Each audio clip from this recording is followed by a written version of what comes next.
2 steps behind the totem-bearer came the Hedisu, who would carry orders from me or Pearl Hand to the Abatuskas. The latter marched in the first rank of warriors, his head adorned with his clan totem. I made the motion and our scouts trotted out ahead, leading the way. What would have taken no more than 3 easy days by following the main trail, we could cover in 5 by a snaking pattern of alternate routes. This deception would be a tricky business.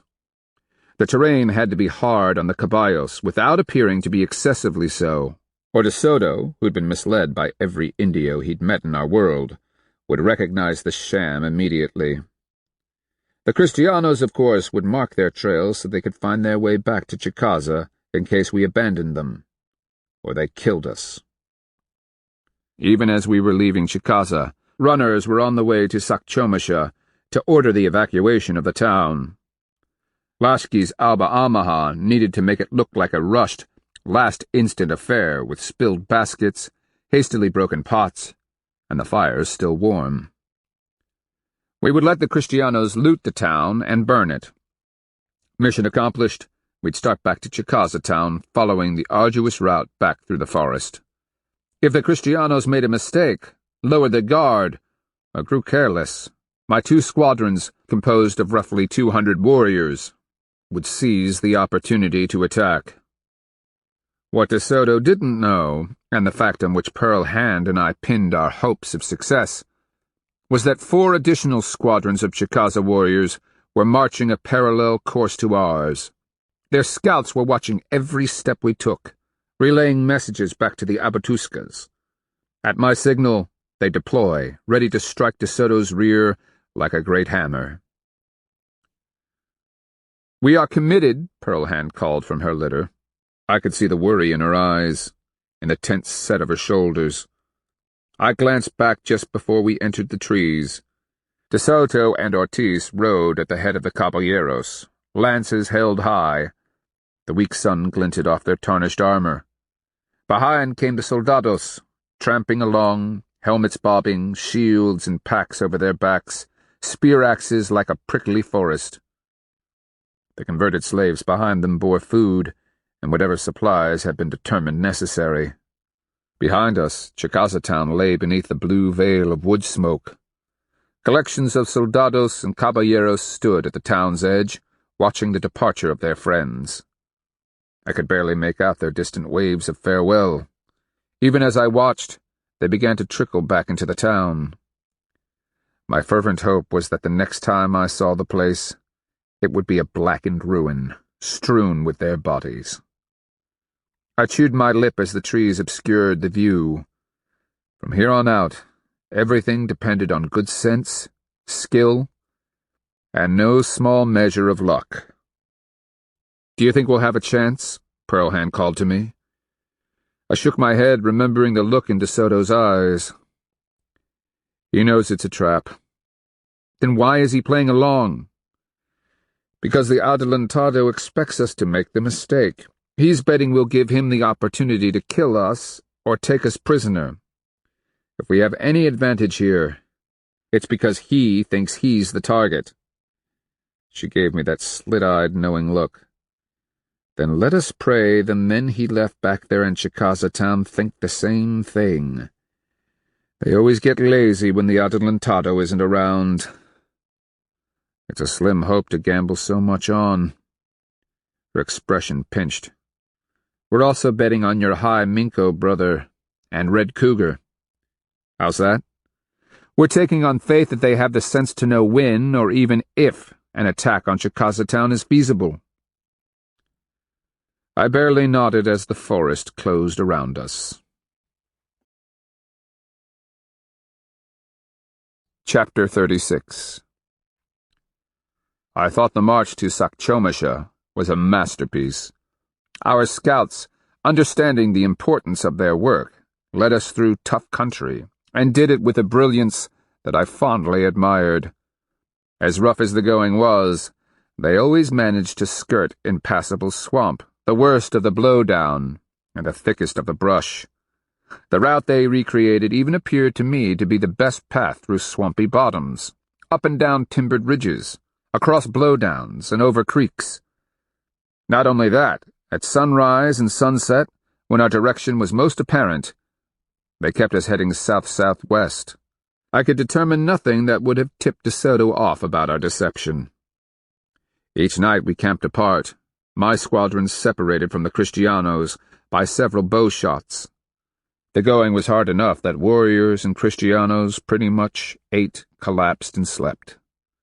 Each night I stalked out far enough from camp to see that the caballos stood with hanging heads, and that was after their riders had spent the day dismounting and walking the beasts through the boggy bottoms, around stacks of deadfall, or up the steep slopes. On the 5th night, not much to my surprise, De Soto summoned me to his camp. As Ortiz waited impatiently with his Kofita translator, Pearl Hand and I painted our faces. Tupac crossed his thick arms, tapped his toe, and looked nervously at Ortiz. De Soto's Kofita translator didn't look happy. The man's eyes kept shifting to the brooding forest surrounding us. I understood his worry, and De Soto's too. You couldn't pick a better place for an ambush. The scouts had encamped us atop a densely forested ridge, capped by a tangle of second-growth timber. Some time past, perhaps 30 or 40 summers ago, a great storm had toppled the old mature forest. Perhaps a tornado? Some hurricane that blew up from the Gulf? Who knew? But if I extended my arms, I still couldn't measure the diameter of the decomposing tree trunks that littered the ground even after years of rot. The current canopy hung low, vines twining up into the gum, maple, cedar, and oak that had sprung up when the forest floor had been suddenly opened to sunshine. Looking between the stems, trunks, and vines, a person couldn't see more than a pebble's toss in any direction. An entire army could be hidden no more than half a bowshot away. The place had no graze for caballos, just a thick and moldy leaf mat broken by a crisscross of rot-soft, damp, moss-covered logs. While I wasn't sure if the heartless Kristianos cared if their caballos ate, I suspected they were really worried about the dense thicket in which we camped, and the disposition, let alone the numbers, of us indios sucios who might be creeping up on them. If I'd have been De Soto, I would have called for me too. Even as Tupac, Pearl Hand, I, and a couple of runners approached their camp, I could tell that the Kristianos were in no kind of jovial mood.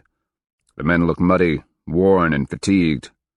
On the other hand, alert guards had been placed around the perimeter, and the fires were laid out in defensive circles.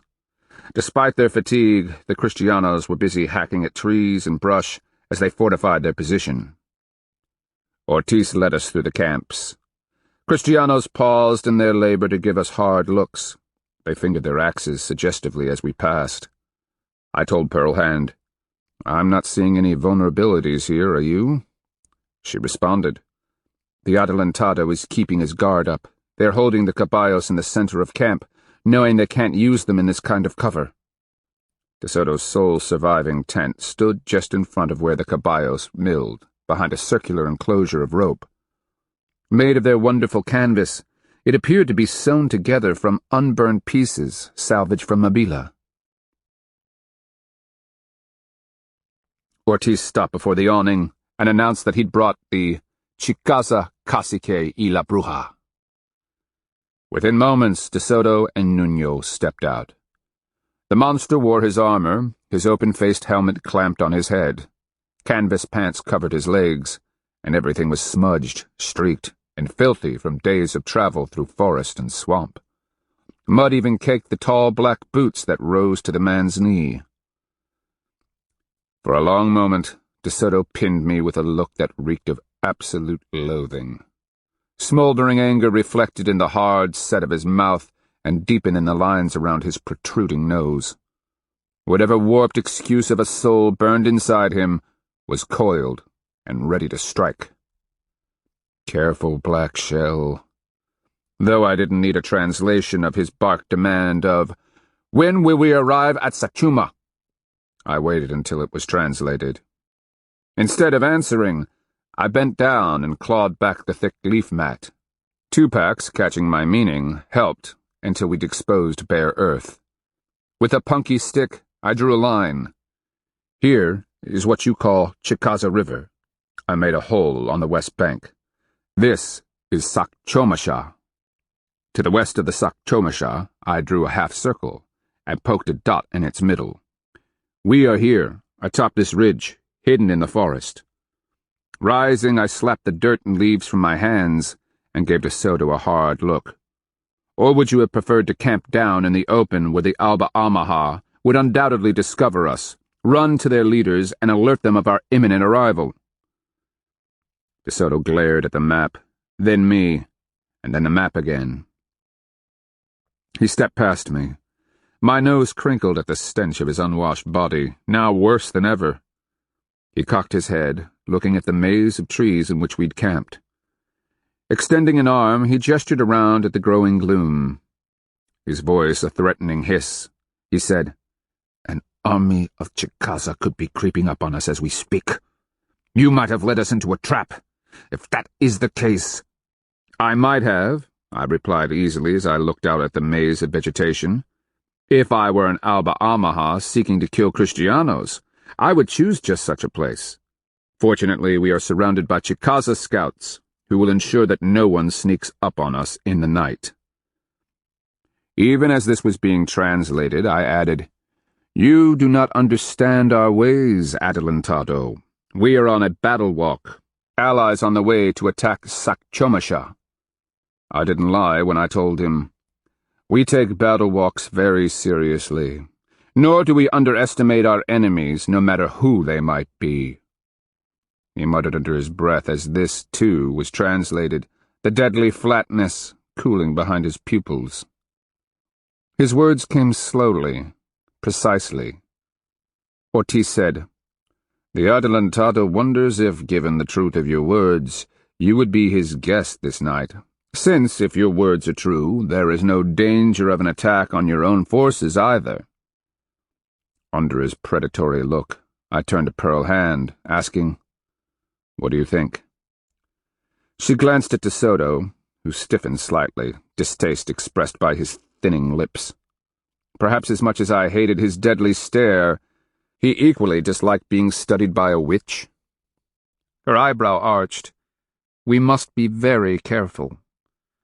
"Understating the obvious, are we, wife?"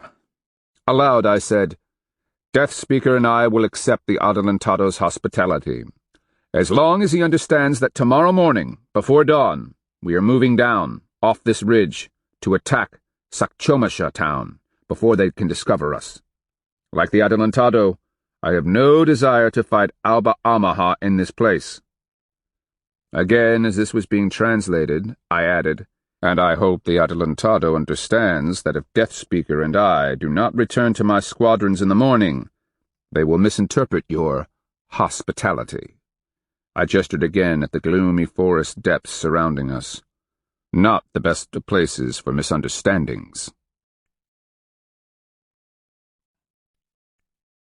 This ends Disc 10.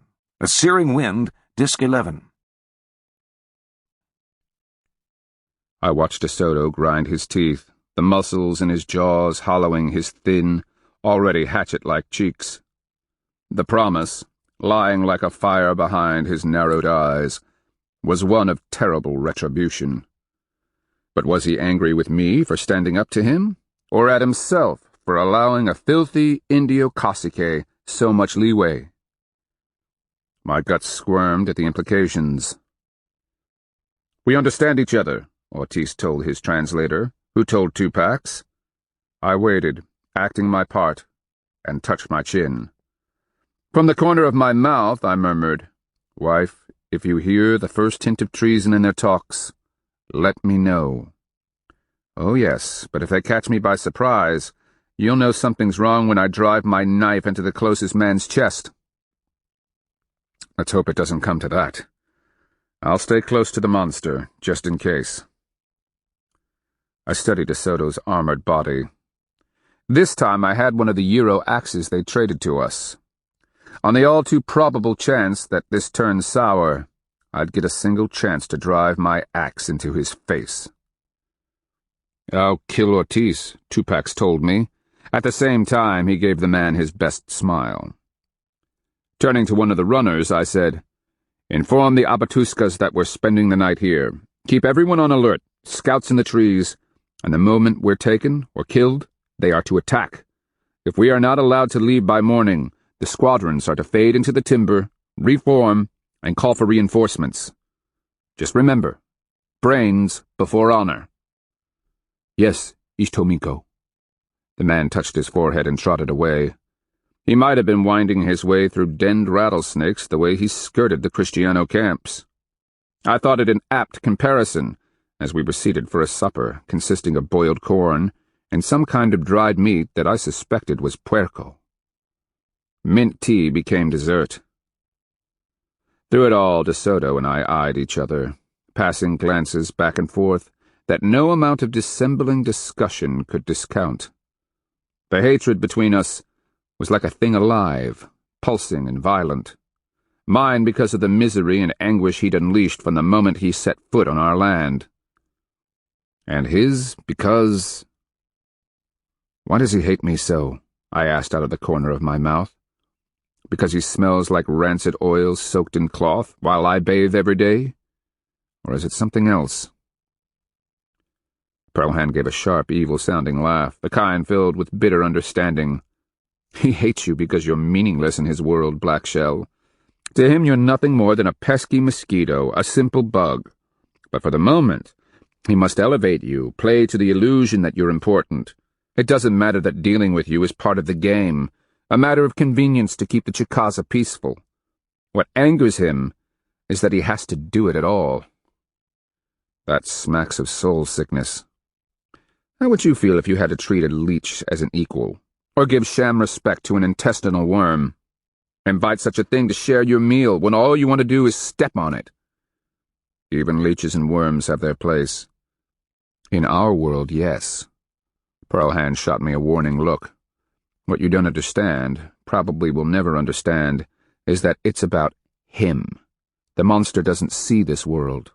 He owns it, and if he doesn't, it's only because he hasn't taken it yet. Nothing else matters, only his ambition, his strength, and his constant need for gratification. A chill ran through me as I shot a sidelong glance at De Soto. What you're saying is that he's an abomination, a creature driven only by malicious desires and appetites. We have a term for such perverted beings, she reminded me. Witch. I swallowed hard, my appetite fading. Finally, as one of the slave women cleared away the wooden dishes, I forced myself to address De Soto. Adelantado, what does our world have that your home, this Cuba, of which you talk, and Peru, do not? He studied me thoughtfully, made a dismissive gesture with his hand, and said, "What can it hurt to tell you? In España, where I was born, it is a poor land of dry soils and little rain. In the New World, those who will seize opportunity will found dynasties. God rewards those who fight for him." He glanced at the priest, who crouched at a distant fire, and added, "I am his warrior, his right arm and sharp sword. He has brought me here to fight in his name. I will not rest until this entire demonic world is católico." "Your God has appeared to you, told you this?" When this was translated, he gave me an indulgent smile. "I know this by the grace Dios has given me. He has heard my prayers and seen my devotion. From the moment I dedicated myself to his service, he has given me victory over my enemies, seen me through every trial. So you are the chosen." He gave me a thin smile, eyelids lowered with satisfaction. "Si." Under her breath, Pearlhand murmured, "If that's true, we are all better off dying than allowing his God so much as a foothold in our world." "Que?" De Soto asked, a distasteful look in his long face. I said, Death Speaker was remarking on why your god chose you, Adelantado. Among our peoples, the nature of the messenger is part of the message itself. So what kind of god puts an abomination like you at the head of a terrible army? He turned his languid eyes on mine. Enemies and demons are everywhere, some even here, at our fire, tonight, cacique. Whatever it takes to defeat them, I will do. Praise be to God. I steepled my fingers. And what happens if your god loses? Will he abandon you? Or let you find another power to serve, perhaps this Diablo? It was an easy question, a simple question. The sort any Hupaye or Healy Shia would have asked. After all, the spirit world was a place of ebbing and flowing power. If service in the name of white power didn't work out, a person tried the red. If the powers of the sky world proved ineffective, one would tap those of the underworld. If calling on an animal power wasn't getting the job done, we'd seek something in the plant world. Everything was balance. Nothing was absolute. Sacrilegio! He leaped to his feet. In the camp surrounding us, men straightened, making the crisscross over their breasts. Had I somehow touched a nerve? I raised my hands in a deprecating gesture, touching my chin in an effort to ameliorate the damage before Pearl Hand decided she had to knife the nearest Kristiano out of desperation. I was starting to feel sorry for Kristianos, even a little bit for De Soto. The monster thought he'd been chosen by his angry, desperate god to convert us. Surely he understood how ridiculous his quest was, outside of military prowess and fancy trade goods. Who in his right mind would subject themselves to his bitter and selfish deity? No wonder De Soto was such a twisted and soul-sick monster.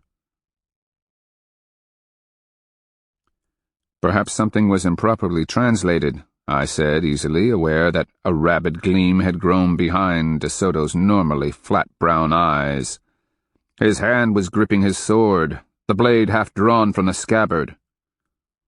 The Cafetacheki was anxiously translating Tupac's words into broken Kristiano. I thought he was stumbling over the words, repeating himself, and licking his lips too much. De Soto cursed under his droopy mustache, slammed his sword back into the scabbard, and said, "Indio, you do not call upon El Diablo. Never! Not in my presence. There is only one God, the true God. Anything else is blasphemia, and I won't hear it." My apology. I made the "it is finished" hand sign. Deciding to stay away from the incomprehensible Kristiano religion, I added, "Your God is your own." The burning glow behind his eyes seemed to increase as he added something under his breath and ground his jaws. "Remember," Pearl Hand cautioned me, her dark eyes on De Soto, who for once glared back at her. "It's all about him, his wants and wishes, his satisfaction and gratification. Nothing else really matters. Not his God, not his king, not even his men, or even, in the end, his life." "¿Qué es la problema?" De Soto asked. "Pus and blood," Pearl Hand whispered. "He's as incomprehensible as his God." De Soto, however, had fixed his eerie, witch-possessed eyes on me. He spoke for a moment, voice filled with terrible promise. Then, making an odd sniff as if he'd scented something unpleasant, maybe his own body odor, he strode into his tent. Ortiz gave us a curt nod, rose, and followed. "What was that last?" I asked softly. Pearl Hand told me. He said, "You, cacique, and your Chicaza can either stand against me or surrender to me. One way you live, your soul saved by the true God. The other, you are dead and your soul is condemned to an endless fire." I tossed a glance over my shoulder at the tent, a terrible fear stirring in my guts. His final words echoed between my souls, burned there by the man's hate, anger, and black loathing for me and everything in my world. Pearl Hand whispered, He is waiting to kill you, Black Shell. Not because you stand in his way, but simply because he has been forced to notice you. Just like our world, he wishes to conquer you, simply because you are here." In a hollow voice, I whispered back, "I know."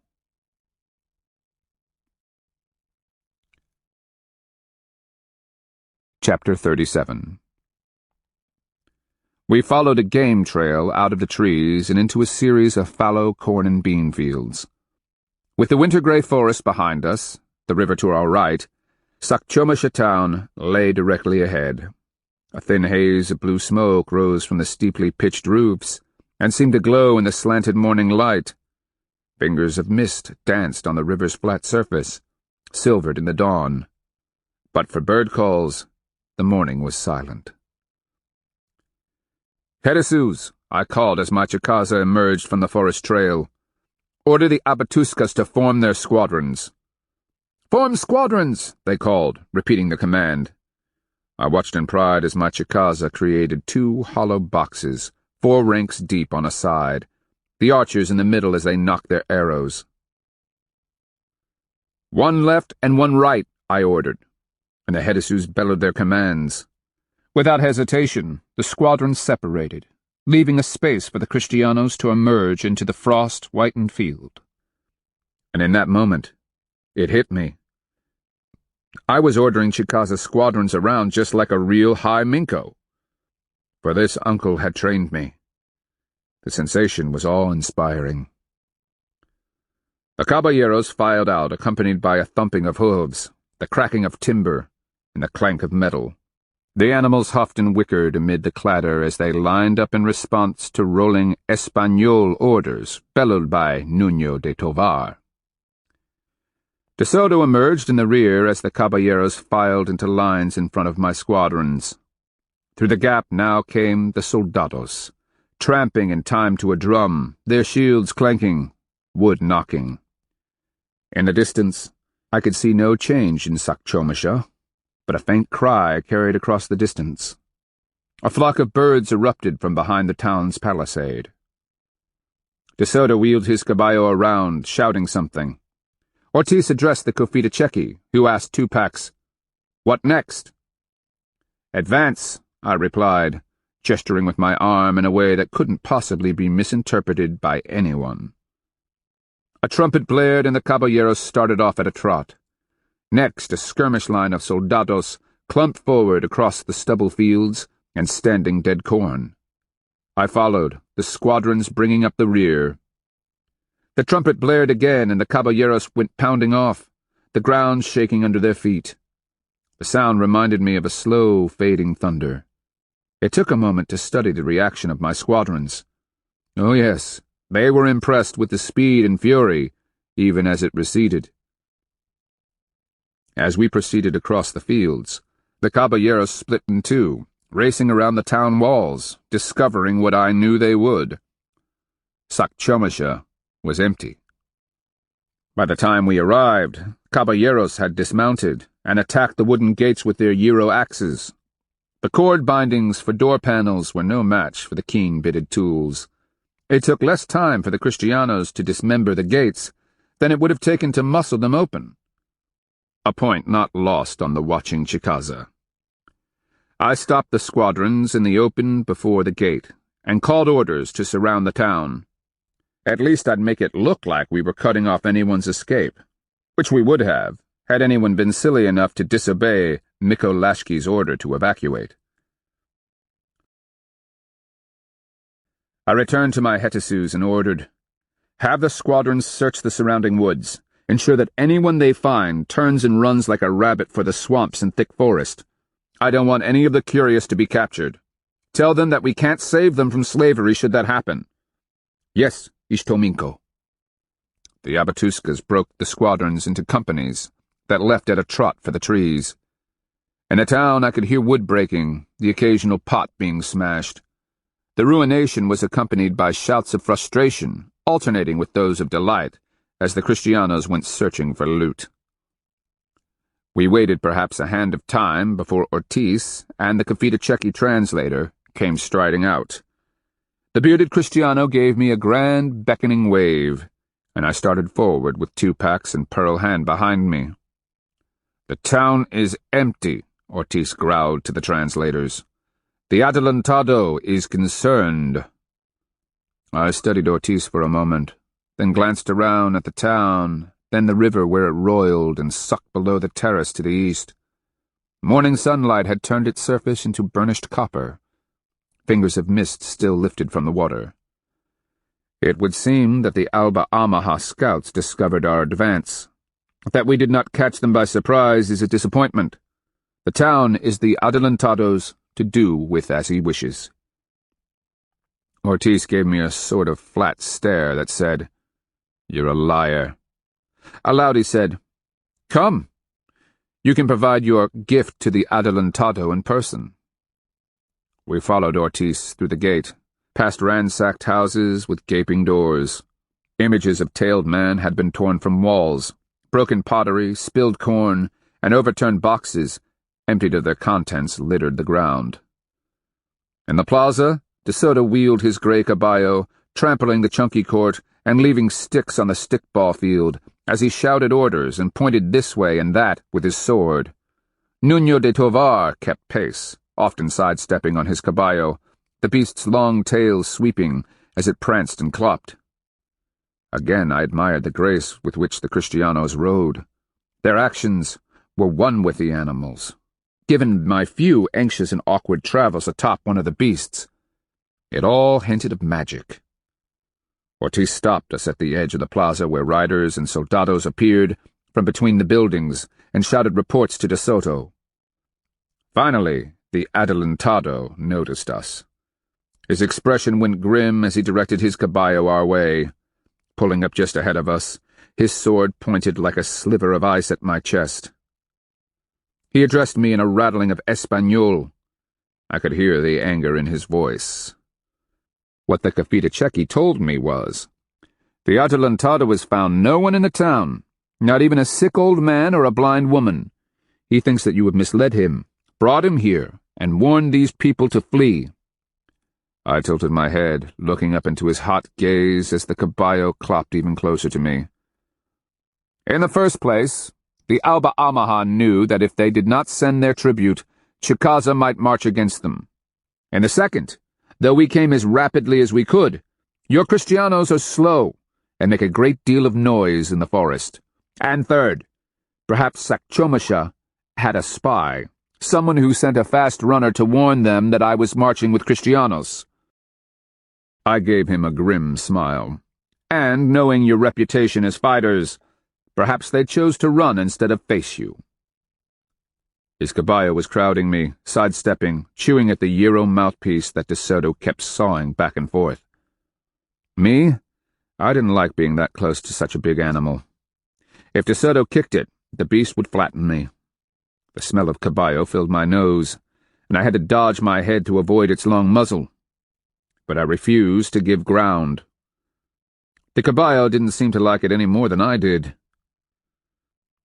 "The Adelantado wonders if perhaps you have drawn him out here with the express purpose of separating him from his forces in order to ambush him in the forest, perhaps in alliance with the very Alba Amaha who live here." As this was translated, De Soto and I glared at each other, the loathing and hatred barely contained. That I didn't give before his caballo added to his anger.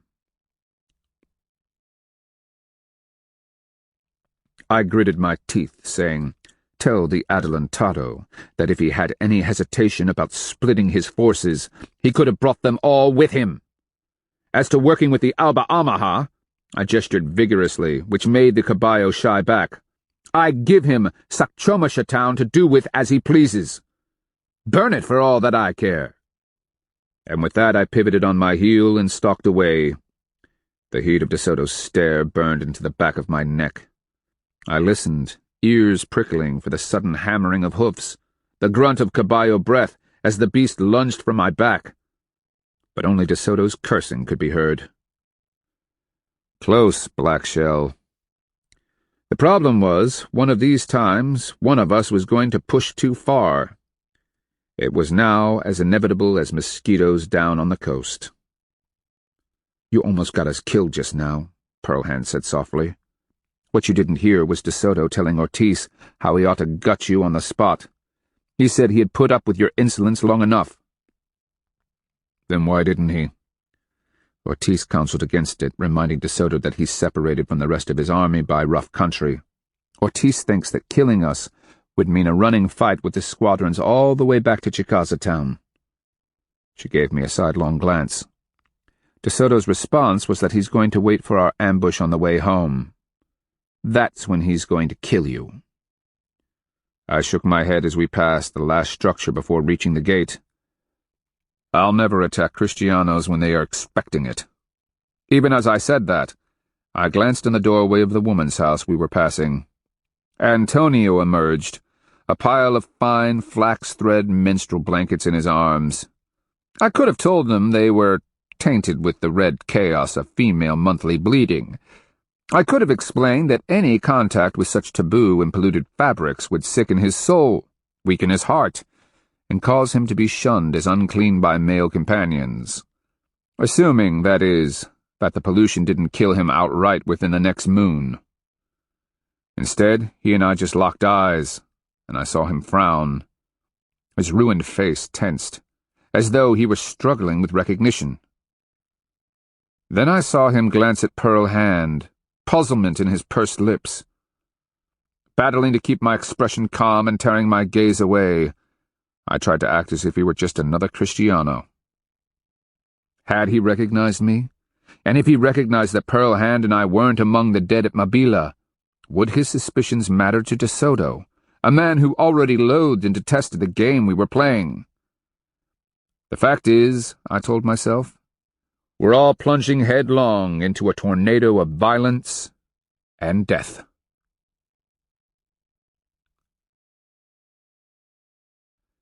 Chapter 38. De Soto burned Sakchomisha to the ground. If he expected some kind of outrage on our part, or if he sought to measure the extent of our hostility as he leveled the town, the results might have disappointed him. Since the town had been slated for abandonment, my Chicaza barely gave the flames a second thought. As I turned my eyes back to the northwest and Chicaza town, I wondered what was happening there. My Kristianos weren't making mistakes. What about the ones in Chicaza town? Had they let their guard down? Even as I stared longingly across the distance, was Chicaza town burning? Were the disorganized Kristianos fleeing into the forests? Or even better, lying dead and mutilated on the field of battle, the few survivors taken as captives? Or did my brother and Red Cougar misread the signs, attack in vain, and suffer a horrible defeat? The latter notion plagued me. After all, Kristianos always seemed to come through. The march back to Chicaza town was a strained affair, our scouts leading the way back along the same tortuous route. But we marched well in advance of the Kristianos this time, and each night the camps were located even farther apart. Our scouts, sneaking close under cover of darkness, reported that De Soto kept his men on the alert, roving guards maintaining bright fires, their weapons close at hand. The tension between the two groups was palpable. No illusions were left to either side. On the third night, well after dark, a runner arrived from my brother. The Hyminko reports that the Kristianos in Chicaza town have maintained their disciplined black shell. Not only that, but the weather has been so pleasant, the nights clear and warm, that any attempt at infiltrating would have proven fruitless and dangerous. I sighed, leaned back, and let the low fire warm my cold hands. Once again, what we hoped the Kristianos would do and what they have done are two different things. Pearl Hand gave me a wistful smile. At least your brother disappointed me. Disappointed you? I expected him to make some sort of suicidal attack in spite of your instructions. I'm delighted that he failed to live up to my expectations once again. I see, I think. A man is always happy when one of his relatives finally excels in his wife's eyes. Pearl Hand continued, which leaves us with the problem of De Soto. He's still just as strong as he was and showing no sign of capitulation. If anything, he's more wary now than before we left for Sakchomasha. I grunted my irritation. If this trip has done anything, it's been to remove any doubt from either of us about the true nature of things. De Soto and I, we are like a raccoon in a water moccasin trapped in a storage pit. Explain that. He's the water moccasin and I'm the raccoon. He can strike at any time and kill me. But if he does, he knows he'll get scratched and bitten, perhaps fatally in the process. Meanwhile, I know that if I can just keep from getting bitten, eventually I can leap, bite him in the neck, and devour him. An apt description, she agreed, tilting her head back. I used the moment to admire the smooth hollows of her cheeks, the line of her jaw, and the way firelight reflected from the contours of her throat. If only she and I could leave, wander away, spend the rest of our lives in some secluded... Forcing myself back to reality, I studied the weary messenger, his clothing travel-stained, twigs and debris in his hair. Get some food and rest. You'll need to be out of here before first light. Tell my brother that De Soto, too, has been on his guard the entire time. Inform him that our relationship with the Kristianos is growing ever more dangerous. Tell my brother to keep a lid on our people. The slightest provocation will be like triggering a deadfall trap. We just don't know how heavily the weight will fall. Yes, Orphan. I watched him touch his forehead and walk to one of the camps where he had relatives. Then I turned my attention back to the way the firelight flirted with Pearl Hand's beauty. She gave me that knowing, slow-eyed look. Thinking about things? Always. This time I'm thinking about how, a short time from now, when we're under the blankets, I'm going to run my hands down your smooth throat, over your shoulders, and across your naked chest. I'm going to trace patterns around every dip and rise of your body. And all the while I'm going to... Orphan! Black Martin called as he trotted up to our fire. He had drawn the task of runner for the Abatuska in charge of the guards. I've just had a report. A Kristiano is sneaking around out in the trees just back from our fire line. Just one? I asked. Just one. Black Martin dropped to a knee, head cocked. He's just lurking out there, skulking in the shadows, peering at the fires. He'll sneak close to one, watch for a bit, and then back away. He'll circle and sneak close again. It's like he's looking for someone. Who? Pearl Hand asked. Black Martin shrugged. We don't have a single Kristiano in camp. We've taken no one prisoner on this raid. It doesn't make sense. Any way you can recognize him come daylight? I asked. Does he wear a particular kind of helmet? Or maybe something about his clothing? Black Martin shot me a grin. Better than that. Big Bet got a look at him in the firelight. You can't miss him. Young, with an ugly scar running across his left cheek. And even worse, one crossways across his nose. Antonio, Pearl Hand whispered. I nodded, erotic thoughts about my wife dissipating like mist on a hot day. That glimpse of us in Sakchomasha was just enough to make him wonder. It's eating at him so much he's willing to dare the night and the Chicaza. That's something to think about. Black Martin asked, As dark as it is, and as poor as he is at sneaking around, it wouldn't be too much trouble to shoot a couple of arrows into him. I considered it, meeting Pearl Hand's knowing gaze. Her brow lifted suggestively.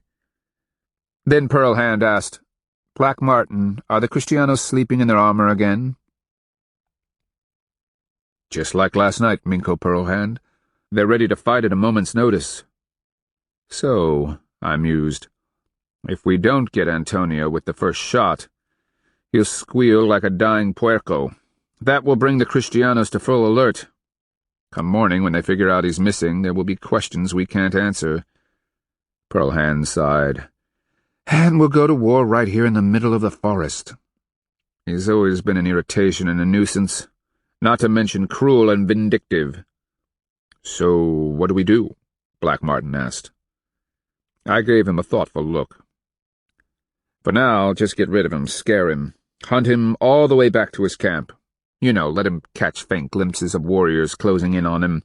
Make sure he gets back to his camp alive, but make sure he knows that Chicaza controlled the night as well as the forest."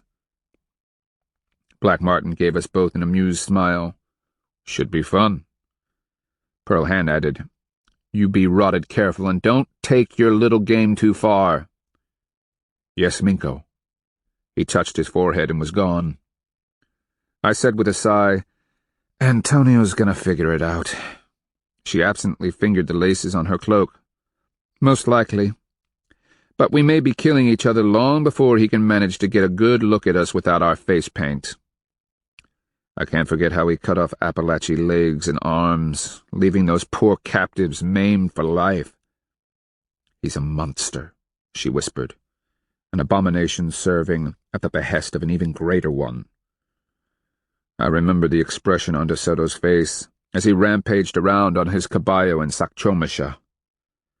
Nothing could stop him now. In his twisted Kristiano soul, he was already clapping me into a collar and snapping his whip on Chicaza captives. "But we've got other plans for you, Adelantado." The afternoon we marched into Black Oak Town was cool, dry, with a slanting winter sun shining down on the hillside settlement and the forest of black oak, ash, walnut, and gum trees that surrounded the collection of houses. Pearl Hand and I, atop our litters, were deposited before the Chicofa, runners having long since alerted my brother and his council to our approach. We were ritually greeted, the Hopayes calling benedictions. The warriors retreated to their cleansing in the men's house, though not to the grueling 4-day affair with its purging, singing, and fasting. No fighting had taken place, no ghosts needed pacifying, and the ugly red chaos of war hadn't been unleashed. Pearl Hand and I took time to greet the dogs and endure the happy mauling of tongues, tails, licks, and wrestling. We barked and howled together, yipping and playing. Bark finally plopped on his butt, lifted his scarred nose, and made a helpless "Arr!" howl that had half the town looking our way. Squirm made his snarly face smile, slinking happily around the perimeter, tail whipping like a flail. Blackie and Patches tumbled all over each other in the effort to press close for pets. Gnaw, he just leaped onto my chest, trying to tumble me to his level, where'd he'd have licked me to death. "It's all right," I told them. "You didn't miss anything, and the fight is still to come." "You're all getting fat," Pearl Hand chided, dropping down to lace her arm around Bark's thick neck. "These Chicaza are treating you too well." "Atakla, Minko Pearl Hand," the Ayopachi called. "The High Minko requests your presence." The dogs trailing along, we were escorted to the Chicofa. Just inside the door, I made them lie down and stay where they could see us. Then Pearl Hand and I approached the fire. To my annoyance, Mother was there, seated upon a folded bison hide, a hawk-wing fan in one hand. Were I pressed, I couldn't have said whether her look communicated more loathing than the parting glance De Soto had given me. They were that close. We were greeted respectfully with the pipe and black drink, and after all the rituals had been dutifully attended to, my brother asked, "Did any good come out of this?" Avoiding so much as a glance at Mother, I seated myself to his right and helped Pearl Hand as she settled onto the mat beside me. Then I looked around, finding Red Cougar and my sister Clearwater. Off to the left sat the clan Minkos. In short, most of the Chicaza leadership, maybe 30 people in all. We know that neither side is going to let its guard down. I raised my hands, making the sign for, "That's how it is." We have an impasse. We threaten them as much as they threaten us. We don't want to attack their small but terrible army head-on. They don't want to fight a grueling war of attrition against our greater numbers and evasive tactics. So what do? Clearwater's lips formed into a pout. Red Cougar gave her an indulgent smile. Brains before honor. We wait for the right time, and we'll continue watching, learning. While we wait, they've been building, Flying Squirrel interjected. Since you left, they've stuffed 5 new buildings in between the clan houses. They've roofed them with thatch stolen from farmsteads. With nothing else to do, they build and build. You think they were beavers? Chicaza town is turning into a packed maze. A maze, yes, Firetail agreed. And a defensive one at that. There's no way we can run a squadron into Chicaza town and keep any kind of cohesion. They've laid out the dwellings so that the doors are faced inward, allowing them to emerge and split to either side. A few men can hold the gaps between the houses against many. We could chop through the house walls, Cut Hand said. But even with the Euro axes, it will take time. If we manage to take one house, they'll just fall back to the next. The way they packed those buildings in, we can't mass our archers and rain arrows onto them. Limited routes of attack, I said thoughtfully, picturing our warriors trying to tackle armored Kristianos among packed houses. Once again, the Kristianos were playing to the benefits of that marvelous armor. In essence, the buildings acted as a way to extend their line of battle. Pearl Hand said, "Our challenge is finding a way to turn their advantage against them." "The way they always do to us," I reminded everyone. "The difference is that De Soto, brilliant and self-gratifying witch that he is, always seems to figure out our weaknesses. Surely what he can do in an instant, we can figure out over the course of days." Mother gave a loud sniff of disdain. The entire time her narrowed gaze remained fixed on me. If she thought that glare was going to bother me, she was right. My skin was crawling. "You'd think we could," Red Cougar agreed. "Meanwhile, we may be running into another problem." "And that is?" my brother asked. "Puercos," Red Cougar grunted. "Occasionally our people have been given gifts of puerco meat. It has become a mark of status and influence to serve it at a feast. Demand for the meat is running high through the people like a fever. Several of our young men, in defiance of orders, have managed to sneak in, climb over the fence, and make off with the little squirming ones. On several occasions the Kristianos have come close to catching them." "What happened to the highly vaulted Chicaza discipline?" Pearl Hand asked. Mother growled something incomprehensible beneath her breath. Lashki made a face. "When it comes to Puerco, Chicaza discipline is as ephemeral as Alba Amaha obedience. But the problem isn't completely our fault. When our people have tried to trade, offering as much as a deer carcass for a Puerco, the Kristianos turn them down. They always say the Puercos belong to the Adelantado, and that they can't trade them away. So people go back with even more deer, blankets, breads, what have you. Sometimes the value offered is enough to buy half a town. No matter what is offered, the Kristianos refuse to trade. It's rude." "So the young boys sneak in at night and take for free what the Kristianos deny them," I replied wearily. "That is the case," my brother rubbed his face. "And eventually it is going to lead to tragedy when one of them is caught by the Kristianos." Pearl Hand asked, "Do they know that by risking themselves they could be mutilated or burned alive, perhaps enslaved?" "They are Chicaza," Mother hissed, as if that were all the justification needed. "Unlike banished cowards, they have courage." I bit my tongue. It was Pearl Hand who slitted a threatening eye, and in thinly veiled Timakua said, "Old woman, you are poison eating at the health of your people. One more wrong word about my husband and you and I will tangle." "Say that in my tongue," Mother said balefully. "And if it means what I think it does, I'll have your guts pulled from your body, you foreign bitch." "Stop it!" I snapped. "Both of you." But Pearl Hand and Mother were glaring at each other like angry panthers. It was my brother who said, "Mother, desist. The Kristianos are enemy enough. We do not need to be making more from among our friends."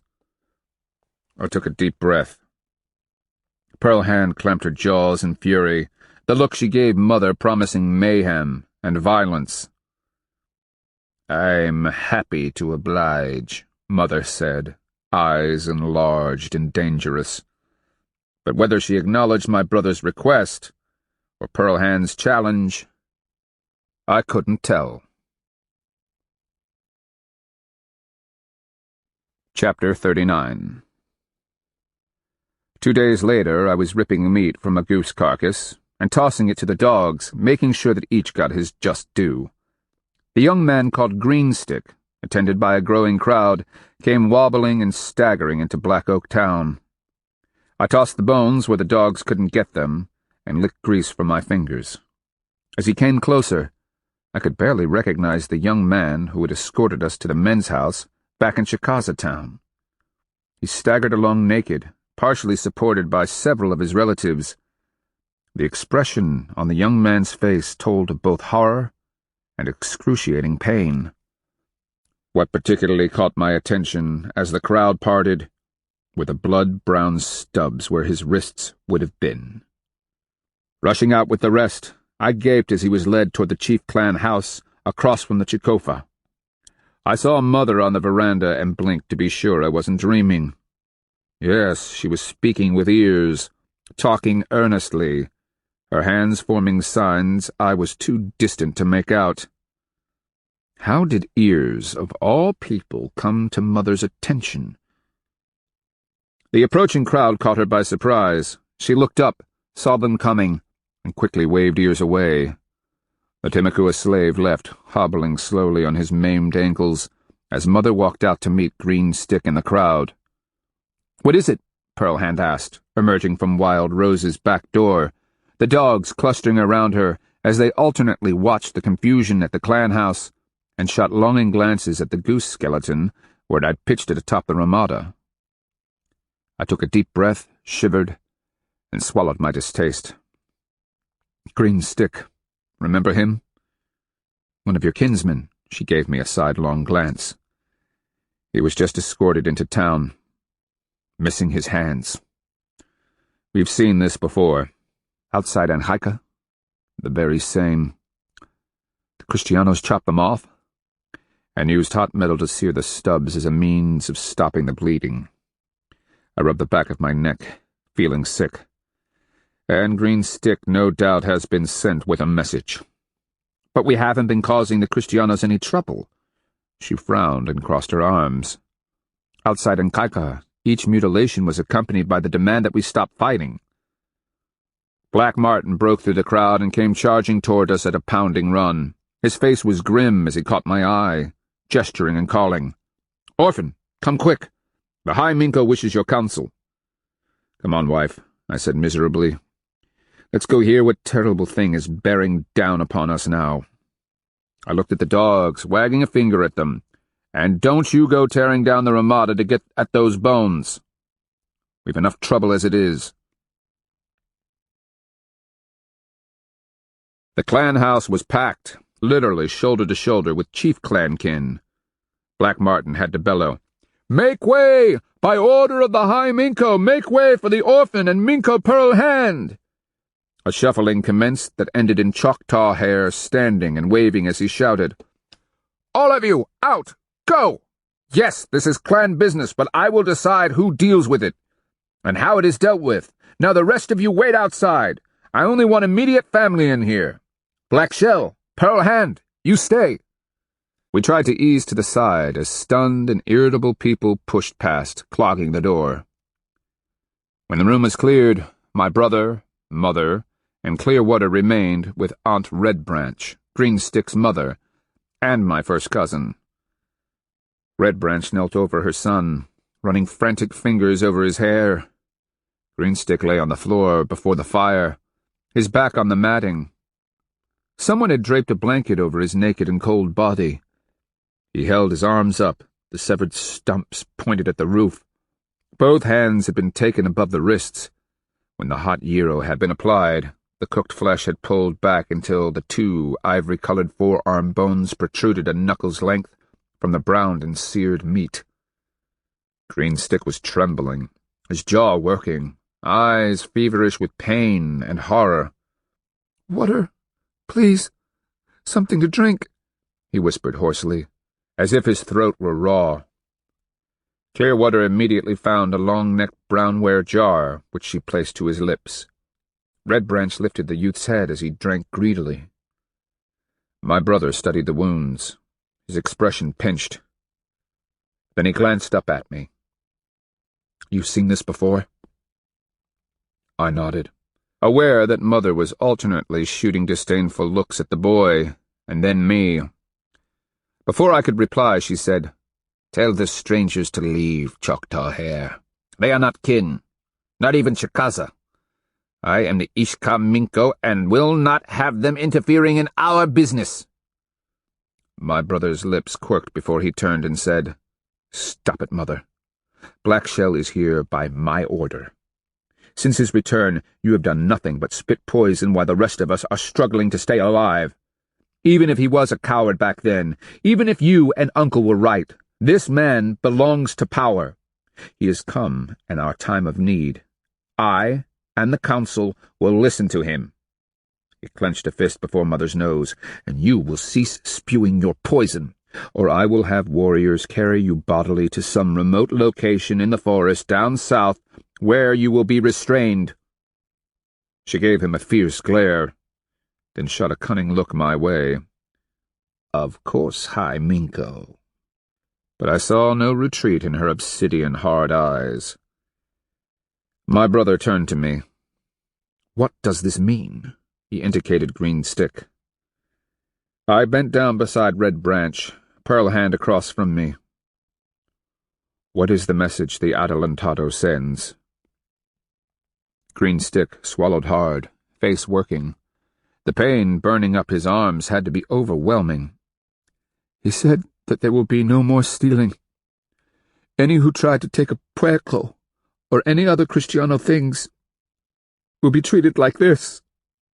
He raised his stumps as if to gesture. The tears crept from beneath his lashes. Not unkindly, Choctaw Hare said, "You know that I gave the order to leave the puercos alone. Why did you—" Mother interrupted. "The stinking Kristianos are living in our town. They are polluting our temples, disfiguring our clan totems. They have taken what is ours and made it theirs. And what do we get in return? A few beads? Some metal tools? What if Green Stick did try to take a puerco? What is that compared to what we've supplied the intruders with this last winter? Nothing, I tell you. Absolutely nothing." She worked her overshot jaw, daring Choctaw Hare or Clearwater to disagree. My brother replied, "Mother, the idea was not to provoke them. The plan was to get them to lower their guard, to grow lazy, to lull them into a belief that they had little to fear from us." "Bah!" she growled, waving a limp hand my way. "The Akeahusa talked you into that so he could get to ride around on one of their caballos. You think I don't know what this is all about? Can't you see, my son? He's made himself High Minko, turned you into a laughingstock." I closed my eyes, rubbing the bridge of my nose. Across from me, Pearl Hand had tensed. I knew that crouched pose, what the hand on her knife meant. Tired to the core, I gave her the sign to back down. Pearl Hand just rolled her eyes in response. "It was me," Greenstick cried, a miserable expression on his face. "I wasn't smart enough, matron. My power was wrong, and it abandoned us. The others—" He clamped his eyes shut. "What others?" Choctaw Hare and I asked at the same time. Mother barked. "Youths always travel in packs. It matters not, Green Stick. I want you to be quiet and rest. Your power is fine. You're home, back with your family. Red Branch, get him on his feet. I'll have a litter provided. You need to move him south, someplace where if fighting breaks out, he won't be in danger." "Wait a moment," Clearwater said sharply as she bent over Green Stick. "There are more of you? Who? And where are they?" Green Stick swallowed hard, struggling to see where Mother sat, his pained face betraying indecision. But about what? "Tell your cousin," Red Branch told him. "What others? Who went with you?" Mother said sharply and insistently, "Stop plaguing the boy. Can't you see what's been done to him? He's got enough on his souls without us picking at him. Let him alone. Red Branch, get the boy out of here. My own litter will carry him south to— Clearwater spun on her heels. Mother, what have you done? I blinked, seeing the realization dawning in my brother's eyes. He sighed, rubbed his face, and asked, Greenstick, who went with you? Where are they? Your High Minko demands that you answer. Greenstick, looking sick, gave Mother a pleading glance, then hesitated before he said, White Fawn and Blue Stork, they won't be coming back. Kristiano's ordered them shot with their own bows and arrows. Some of the slaves, it was quickly done. Then the bodies were roped to the puerco pens, a warning to anyone else who might try to steal one. Like my brother and sister, I was watching Mother's face, seeing that slight flicker of irritation and fear. Then her jaw shot out, and her gaze turned cold as she ignored our inspection. Choctaw Hair laid a reassuring hand on Greenstick's forehead, saying, What did the matron ask you to do? Bring her a puerco, Greenstick said without hesitation, as if it were the most normal thing. She'd never tasted any, and, after all, like she said, she's the matron. She deserved it. In the eye of my souls, I saw how the whole thing had unfolded. Mother, the youths, and the terrible result. Of course they never hesitated. Who'd dare turn down the chief clan matron? I rose, sick to my stomach, and walked out into the day. People clustered, waiting, looking expectantly at me. Behind me, Pearl Hand stepped out and laid a hand on my shoulder. Come on, she whispered. Let's go take the dogs into the woods. Anything to get away from here for a while. What word? Black Martin asked as he searched my eyes. High Minko Choctaw Hair will explain everything, I said woodenly. He's still learning the details. Are we attacking the Kristianos? One of my distant cousins asked. For what they did to Greenstick, we must have revenge. Assertive grumblings ran through the crowd. I said nothing as I pushed through the crowd and headed for Wild Roses. Pearl Hand's reassuring presence behind me was my only solace. But I noticed ears where he stood, shadowed in a doorway, watching us pass.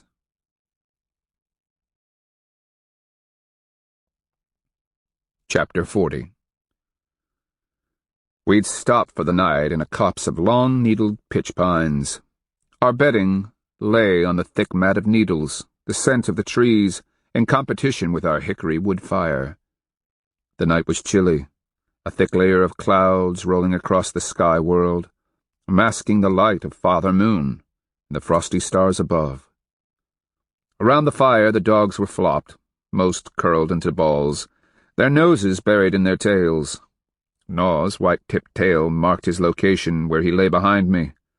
Squirm had his head on my blanket, firelight gleaming on his blazed face.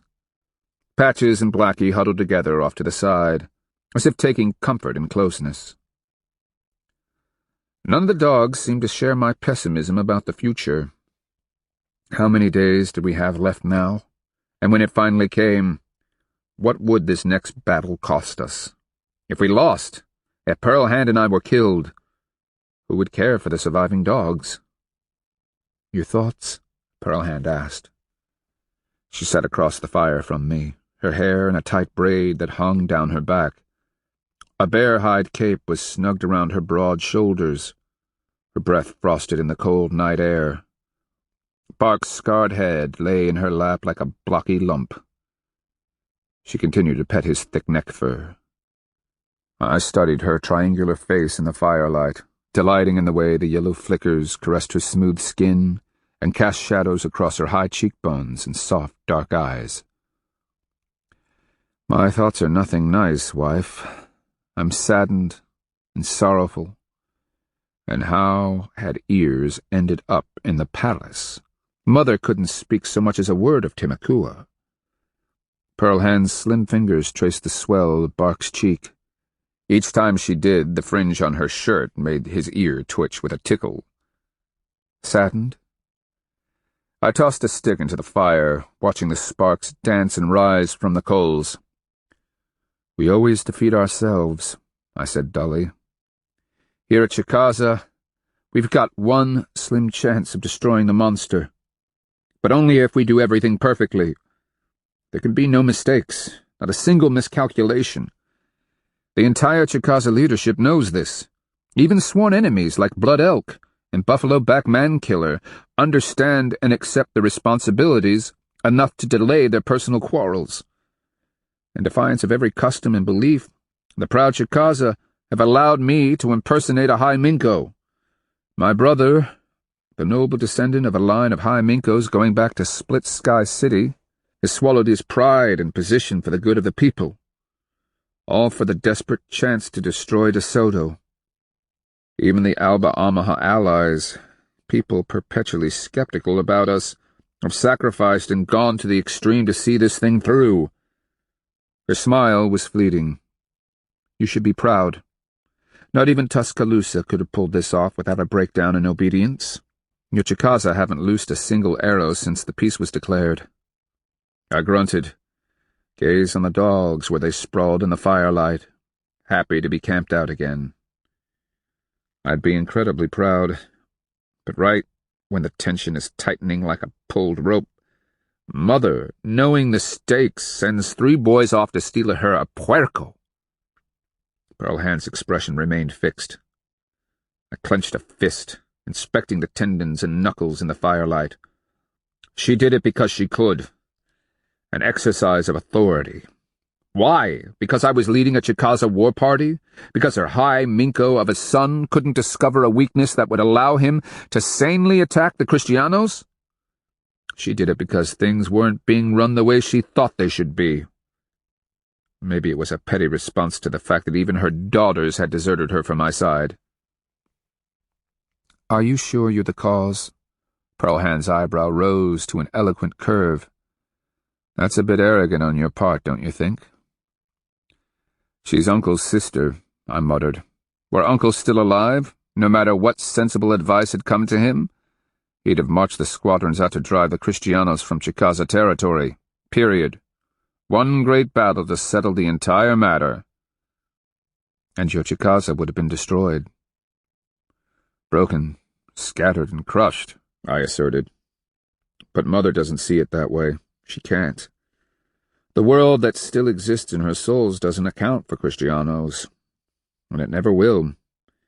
Instead, to solve her frustrations, she sends those boys out to die and be mutilated. Black Shell, no! I'm mad as a slapped water moccasin. Every time we have a chance to fight the monster, we're undercut. It's always some personal ambition that leads to our failure.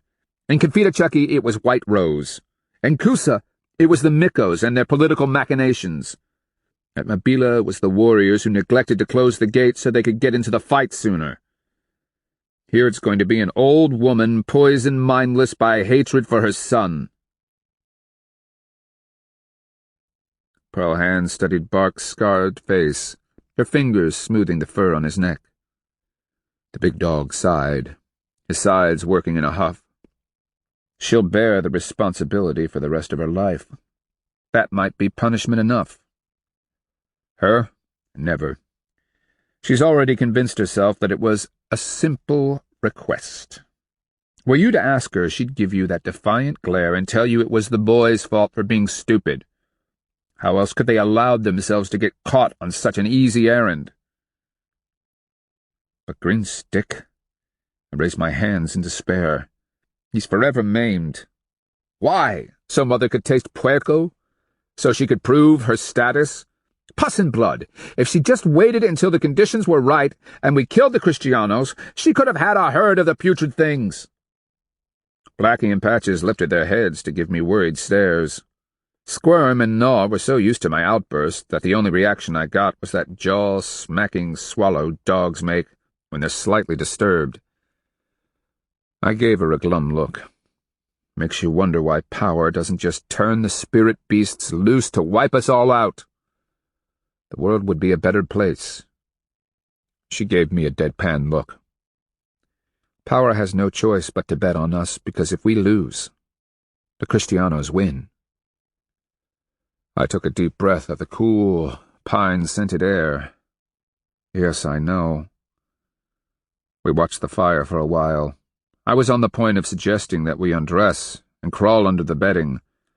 I needed to bury myself in Pearl Hand's marvelous body. I was desperate for the sensation of her flesh warming to mine, for that magical moment when our bodies merged into one. But the dogs leaped up, growling, and a voice that I placed as dogwood man-killers called from the darkness. "There you are! The High Minko sent me to find you. It's the Kristianos. Some of them raided Black Oak Town this afternoon. They rode in on caballos and just took things. They struck several women who protested. It means war." My thoughts churned and raged inside me. The sense of looming disaster, black and depressed as the night, weighed like stone in my soles. The rare chance to hold and make love to my wife had vanished in a frustrated moment. Ugly anger burned inside me. Adding to the effect, I felt completely and totally exhausted, physically, emotionally, and mentally. Oh yes, I was ready for war. When we reached Black Oak Town, it was to find the place in a slow boil. The town itself was dark, guards posted around the perimeter, though we had explained insistently and often that Kristianos did not venture out at night. We made our way to the Chicaza, where warriors crowded around the doorway, many of them wrapped in blankets as they tried to catch what sleep they could. Immediately we were rushed inside. Every one of the Minkos, including my brother, had painted his face red. Anger shone from their eyes. "What's happened?" I demanded warily. 4 of them, my brother told me. They came in the early afternoon. What were we to think of it? Kristianos often ride around the area, scouting, keeping track of us. Or we thought perhaps they were coming to trade. The 4 Kristianos tied off their caballos, walked around, but no one was here to translate. Tupacs had gone with the rest of us to scout Chicaza town. Some of the warriors and their wives tried to help the Kristianos, offering them things for trade. Mother turned her cold eyes on me, saying, "I saw it. They just took the things the Crawfish clan women offered. They gave nothing in return. And they are rich. One of their Euro knives, anything would have been appreciated. They just started to walk off. That's when Old Woman Crow grabbed her blanket and tried to jerk it back." "It turned into a scuffle," Minko Cuthand told me. "One of the Kristianos backhanded Old Woman Crow, knocked her off her feet and split her lip. Some of her friends tried to interfere and were slapped around. One, Flaxen White, was kicked. Her son grabbed up his war club and would have attacked the Kristianos, but Blue Jay Mankiller held him back, reminding him that any attack would be in disobedience of the High Minko's orders." My brother gave a nod of appreciation and added, "So the Chicaza held back, and so emboldened the Kristianos, laughing and making fun of us, loaded their caballos with what they could carry and rode off." Minko Cuthand, stung by the treatment of his Crawfish clansmen, squared his shoulders. "First, we endured the mutilation of Green Stick. Though he is not of my clan, he is Chicaza. Now they have done this. The time has come, High Minko, to make an end of this." Old Wood was sitting in the rear of the Raccoon clan area and calmly stated, "We have been watching the Kristianos, studying them. I see a pattern developing. They are becoming more arrogant. Our relations with them are deteriorating. The tension among our people is building. The warriors chafe more and more. During the time that Adelantada was gone to Sakchomasha, I went several times to Chicaza town, hoping to discern the moment when we might sneak in and destroy them. I was struck by 2 things. First, despite taking them a gift of food, nothing was given to me in return. Second, they barely tolerated my presence." "Which means?" Red Cougar asked his kinsman. "It means that they consider our offerings of food and clothing as their just due. Call it tribute if you will. But where they once showed us respect, they now openly display how much they despise us." Old Wood touched his forehead deferentially and concluded, "We bought all the time we can. The sooner we strike, the better now. Any delay will only add to their wariness and make them more alert. Or worse, if they come back and seize our goods again, someone will kill one of them. After that, we will no longer control the time and place for our attack, but will have it thrust upon us at a moment's notice." My brother nodded, sighing. He glanced at us. "Black Shell? Minko Pearlhand? Your thoughts?"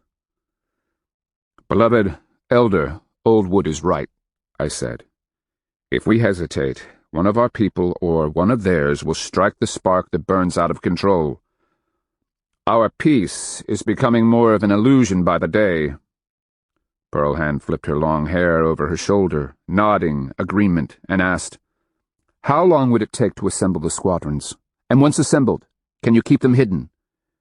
"I can. In anticipation, we've moved food stores into some of the timbered areas close by." I flexed my hands in anticipation. "That leaves the time for the attack." Red Cougar said, "Kristianos never leave the camp at night. As soon as we can move the squadrons close, I say hit them at first light as soon as we can see to fight." Dogwood Mankiller raised his hand for recognition. At the High Minko's nod, he said, "The day was warm today, and windy from the south. We've had a week of this, but we are coming up on the spring equinox. I can almost feel it in my bones. Tomorrow is going to be even hotter, the wind stopping. At this time of year, you all know what unreasonably still hot air, bright sunlight, and a blue cloudless sky mean." "Big spring storm coming down from the north," Old Wood said, nodding. "Depending on when the winds stop. I'd say 2 days from now at the earliest." My brother shot a glance at Red Cougar. "Tishuminko, send the runners. Have the squadrons in place by tomorrow night." "You can do that?" I asked. "That quickly?" "Atakla. They've been waiting in hopes of a strike since you took De Soto to sack Choshima. The Abatuskas can have them in position within half a day." He glanced at me, a pained smile on his lips. "Upon hearing of Green Stick's fate, I thought having them on alert might be a good idea." "Aye, Minko," I murmured. "You are a wise man." He gave me a wounded look, one that touched my soul. "And I have a mission for you, brother. Tomorrow, I need you and Minko Pearlhand to go to the Adelantado. I need you to complain about what these 4 Kristianos have done, demand that he turn the culprits over to us so that we may mutilate them the way Green Stick was mutilated. Tell him he has 4 days to surrender them to us. Do you understand?" Pus and blood! I swallowed down a fear-tight throat as I answered.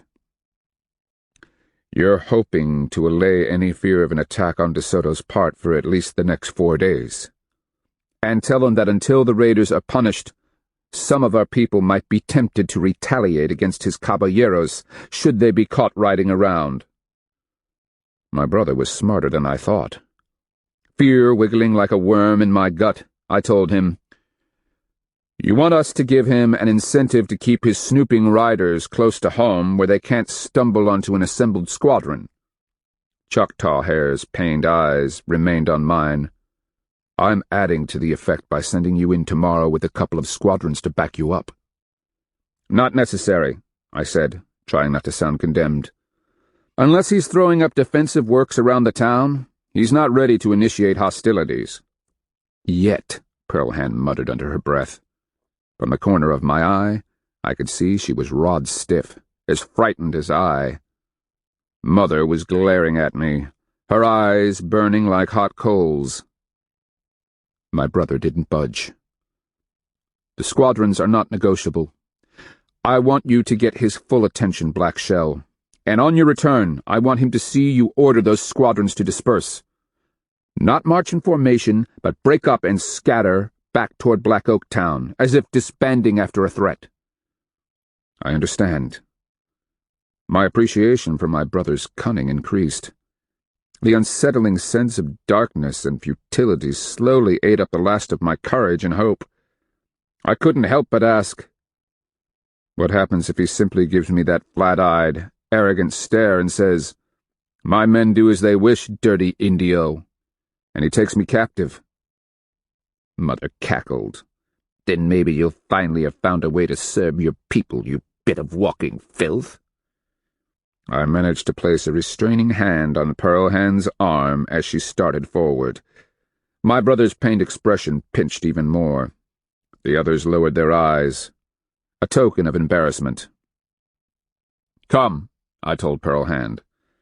"We've preparations to make, and we'd better get some rest."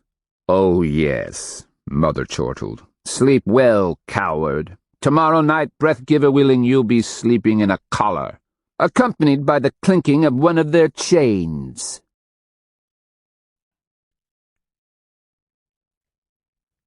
This ends Disc 11. A Searing Wind, Disc 12. Chapter 41. That next morning dawned just as Dogwood Mankiller had insisted it would. Warm, clear, and still. As the sun rose above the trees, I could see the tips of their branches, thick with buds, some preparing to flower. Here and there, visible on the slopes, spears of pine and cedar could be seen as dark green lances hidden within the gray thicket of trees. A line of geese honked their way north, and the first sprigs of grass were visible beneath the mat of flattened brown grasses at the edge of Chicaza town's cornfields. A colorful flock of parakeets fluttered through a green-budded chestnut that overhung Deer Creek. I could smell the earth, the musty scent of dry vegetation and rich soil. On either side, at the edge of the trees, my two squadrons from the Sakchoshima raid were forming up according to the shouted orders of the Abatuskas. Even as they did, a trumpet note called out from Chicaza town, and I could see the distant guards pointing, some running full tilt back into the clustered buildings. The Adelantado, it would seem, had been made aware of our presence. "Ready?" I asked Pearl Hand as I climbed into the provided litter. She'd angrily refused my impassioned plea to remain behind for the dog's sake, saying, "I'm not letting you die alone in there, Black Shell." She gave me a wooden look, the effect accented by the ashes in her hair and the face paint. Right side black, left side white, the demarcation between them a perfectly straight line down her nose. "It's as good a day to die as any. My Euro knife? Your Kristiano axe? I'll remember to go for the throat. You remember to strike for the face." I'd been expecting something a bit more sentimental. "Of course," I murmured, and gave the signal to be raised. Two packs started out ahead of us, with two standard-bearers on either side, falcon war images atop their poles. I fought the urge to poke at my own face paint, red on the white on the left, indicative of a choice to be made for war or peace. De Soto would at least understand the gravity of our mission before he ordered me seized and burned to death as a lesson to the Chicaza. The dry grass rustled underfoot as I was borne forth, 10 porters behind me bearing sacks of cattail root bread, dried venison, and other foodstuffs. But only 10, which any good chief from my world would understand was a neutral gesture, one politely offered from a position of strength. 20 sacks would have signified my great goodwill. One bag would have indicated nothing more than the miserly offer of a very angry chief. No food? That would have signified we were having a talk under truce while in a state of war. Theoretically, De Soto would understand this as completely as he did the face paint. We crossed the corn and bean fields, trampling brown and ropey squash vines. As we approached the town, De Soto's soldados tramped out, Ortiz at their head. The trumpet blared again as I ordered my bearers to stop. I kept my gaze fixed on Ortiz, noting his black beard, streaked here and there with white. His round-cheeked face, puggish nose, and thick brow were lined. A wary curiosity lay behind his brown eyes. He'd don a Euro breastplate, an Alba Almaha flax-weave shirt poking out from beneath. War moccasins were on his feet, and rose over worn and dirty canvas trousers. "Good day, High Minko." He was taking in my face paint, looking back to see the 10 bearers and their smallish sacks. "Your visit is unexpected. May I be of service? I have business with the Adelantado. Some of my young men were executed, another maimed, for trying to steal Kristiano puercos. Since this was done in defiance of my orders, I have no complaint. The Adelantado saved me the effort of punishing them myself." Tupac translated this. The Cafita turned it into Espanol. I continued. "Then, yesterday, 4 caballeros rode into Black Oak Town and stole from several old women of the Crawfish clan. They abused them, struck them, and took their possessions by force. But for the discretion of several warriors, the Kristianos would have been attacked and killed.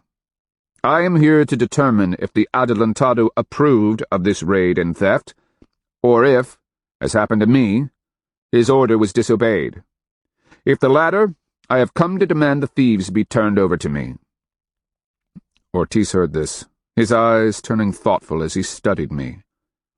I watched a faint smile curl the thick mustache that covered his upper lip. He turned, calling something to one of his men.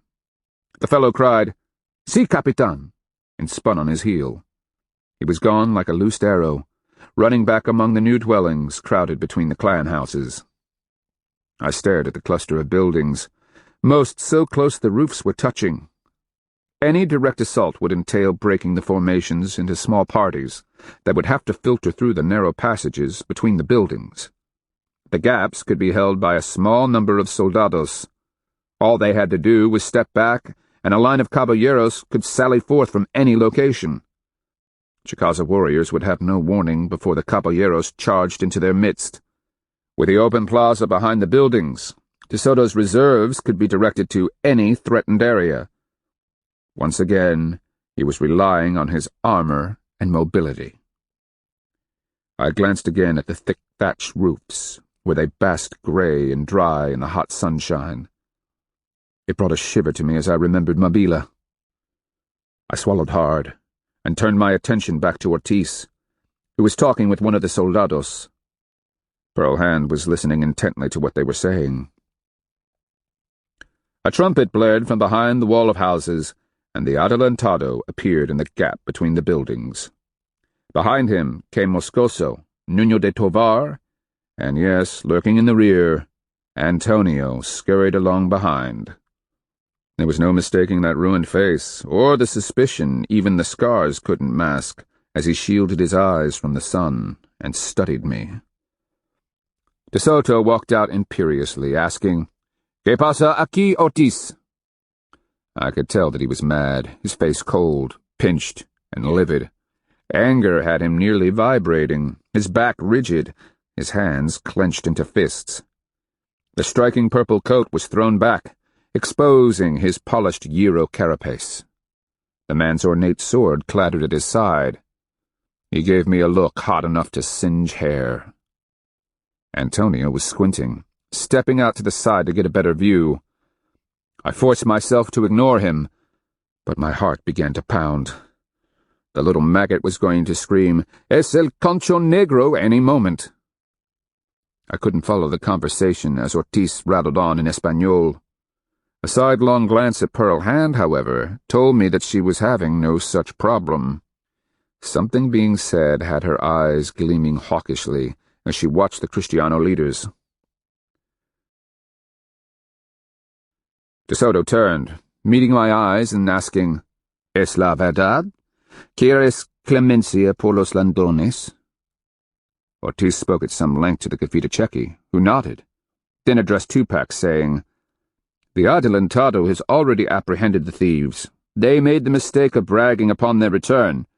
They acted in violation of the Adelantado's orders, and he is attending to their punishment. As a chief, you must understand that disobedience cannot be tolerated. 2 of the culprits will be executed for initiating the plan. The 2 who accompanied them will be whipped in public, as an example to anyone who might consider such disobedience in the future. Is this satisfactory?" I waited until Tupac finished his repetition in Chicaza and answered, "How will I know the guilty ones will be punished?" When Ortiz heard the translation, he gave me a cold smile. "The Adelantado sees your squadron formations back in the trees. He sees your face paint and the anger in your eyes. As a result, he understands the gravity of the situation. But more than that, he demands obedience from his men. The 4 who stole from your people did more than disobey. They showed a lack of respect for their Adelantado. Defiance is a crime of even greater consequences than petty theft and violation of our peace." I shot De Soto a look, meeting his seething anger with my own. I nodded, saying, "His punishment of the raiders will suit the Chicaza for the moment, but in 4 days I will come again, and when I do, I demand to see the bodies of the 2 dead Kristianos." I smiled. "At that time, I will come with a great many sacks of food, and we shall have a feast to celebrate obedience and discipline among the ranks. Such a feast, among the Chicaza, is a way of smoothing over disagreements like theft, be it of puercos or blankets." I paused. "Meanwhile, you should know that many of my people are upset by the raid and abuse of our old women. I would ask the Adelantado to keep his riders close for the next couple of days. Neither he nor I wish any misunderstandings about why caballeros are riding around the countryside." Ortiz heard all this and turned to De Soto, saying, "Adelantado, el cacique piensa que el castigo es más severo y duro para Osorio, Reynoso, Rivera y Fuentes. Él suplica que de perdonas los hombres que están involucrados en esta fechoría. Él piensa que sería mejor si puedes perdonar los hombres en este caso." De Soto's anger faded into skepticism as Ortiz spoke. He studied me, looking slightly perplexed. Then he turned his attention on Ortiz. The man looked distinctly uncomfortable, and well he should. It had to be hard telling De Soto that I'd be back in 4 days to feast over the bodies of his executed soldados. The Adelantado, however, nodded, slowly turning to his capitanes. They all discussed for a while, ignoring me. Then, gaze hardening again, De Soto tilted his head my direction and said something else. Moscoso and Nuño looked unhappy. Antonio was creeping slowly to the side, all of his attention on me and Pearl Hand. Ortiz faced me, looking slightly ashen now that he was out of De Soto's view. He said something to the Confitechechi, who in turn told Tupac, "The Kristianos are preparing to leave Chicaza. The Adelantado would like the High Minco to provide 200 tamemes to transport various packs and foodstuffs to the land known as Quisquis." "Easy, old friend," I whispered as Tupac's back knotted with rage. The word tameme might have been a whip laid across his flesh. "Remember that you are Tupac, the wiliest trader in the world. Keep your expression neutral and turn around and deliver the message to me." Tupac did, his face stony, his eyes slitted. But he bit off the words when he told me they wanted tamemes. I then cocked my head, glaring into De Soto's chestnut-colored eyes. 4 days? Within 4 days, weather permitting, no Kristiano would be carrying anything again, not even the blood in his veins. "Inform the Adelantado that I will discuss this with my council." "You can't!" Tupac's face went red with anger. Pearl Hand sharply ordered, "Tupac, just tell them." "Tell them," I ground my jaws. 4 days. We'll feast and he'll get his accursed tamemes. Tupac wheeled back to face the Confitechechi, and I finally redirected my attention to De Soto. He'd watched the entire interplay, that soul-dead flatness cooling behind his eyes. His lips, visible behind the mustache, had a mocking curl, as if he knew full well that it had been an affront to demand Chicaza burden-bearers. Tupac, through clenched jaws, replied. De Soto said something, gazed locked with mine in a battle of wills.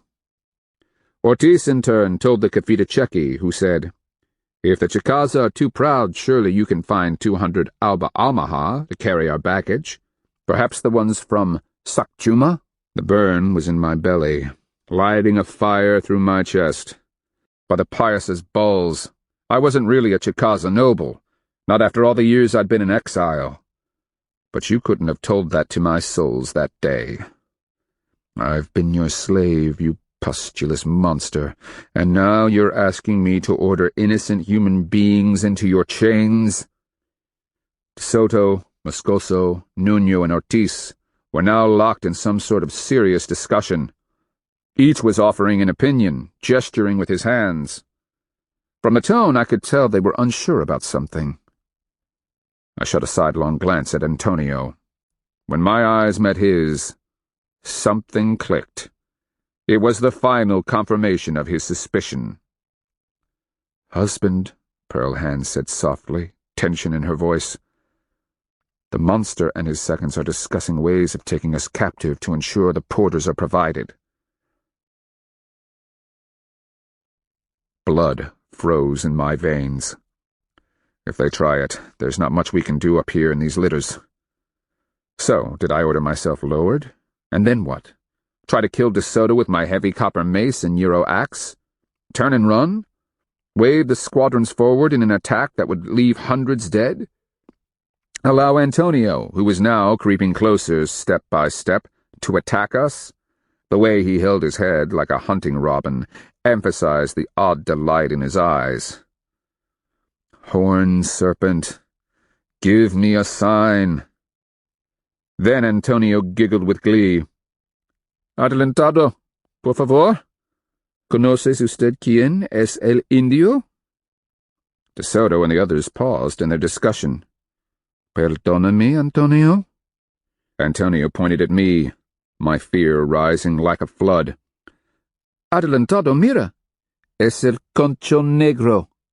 ¿Te recuerdas? Él vive y está aquí, como un cacique. And to my amazement, he laughed. De Soto, the subject of our capture delayed, stepped close, giving me a thorough scrutiny. Despite the panic inside, I glared back with a narrowed-eyed stare. Waving at me, De Soto said, Ortiz. Pregúntalo. ¿Quién es? I could feel sweat beating under my armpits, my heart hammering. The sapaya was quivering like a frightened fawn against my chest. Husband, Pearl Hand asked softly as Antonio stepped around, his incredulous stare fixed on her. Easy, I said through gritted teeth. One wrong move, and we're dead. What's happening? Tupac asked, his shoulders knotted into bulging muscle. His thick fingers were grasping air, as if in preparation to crush flesh. By then the Cafita had translated Ortiz's question. Jaiminko, the Adelantado wishes to hear your name. As Tupac was repeating the inquiry, I blurted. Tupac, ask the Kristianos why this ugly man is staring and pointing at us. Tell the Adelantado that such behavior is disrespectful. If this man is not dismissed, I will climb down from here and discipline him myself. Tupac stepped in front of Antonio, glaring into his excited eyes as he spoke. The Cafita, starting to panic, kept stumbling over the words, stammering. Antonio immediately realized his danger and scurried back. Tupac could have picked up the little weasel and snapped him in half without even grunting from the effort. Meanwhile, the Cafita was saying, The caballero thinks the Jaiminko might be a trader named Black Shell, and the witch woman might be his wife, Pearl Hand, old enemies of the Kristianos. Tupac, still glaring threats at Antonio, repeated it. Making myself ignore Antonio, I fixed my gaze on De Soto. He stood watching all this with thoughtful detachment. With his left hand, he fingered his beard as if in indecision. His right hand was propped on the ornate silver basket of his sword handle. Forcing bravado to cover terror, I said stiffly, "Tell the Adelantado that I am the High Minko of Chicaza and will be treated as such. That this caballero thinks I am a lowly trader, without title or honors, is an affront and an insult. The choice is now the Adelantado's. Either we leave now and return in 4 days to see his dead thieves, feast, and provide tamemes, or if he wishes to consider me some rootless trader, I will stand in my litter and give the signal for war." I paused, still ignoring Antonio. "Choose. Peace or war?" Tupac shot me a look of strained horror, swallowed hard, and gave my terms to the Kafita Cheki. I watched De Soto's expression as the demands were made. For long seconds, he might have been a lizard on a log for all the reaction he displayed. We just stared at each other, he with that characteristic emptiness, I giving him a glare that I hoped communicated heat instead of the frantic panic that froze my soles. Antonio just stood rooted, muttering, "Viven, impossible," over and over. De Soto shot him an irritated look, shook his head, as if to rid it of impossible thoughts, and said, "Hay paz. Estamos acabados aquí."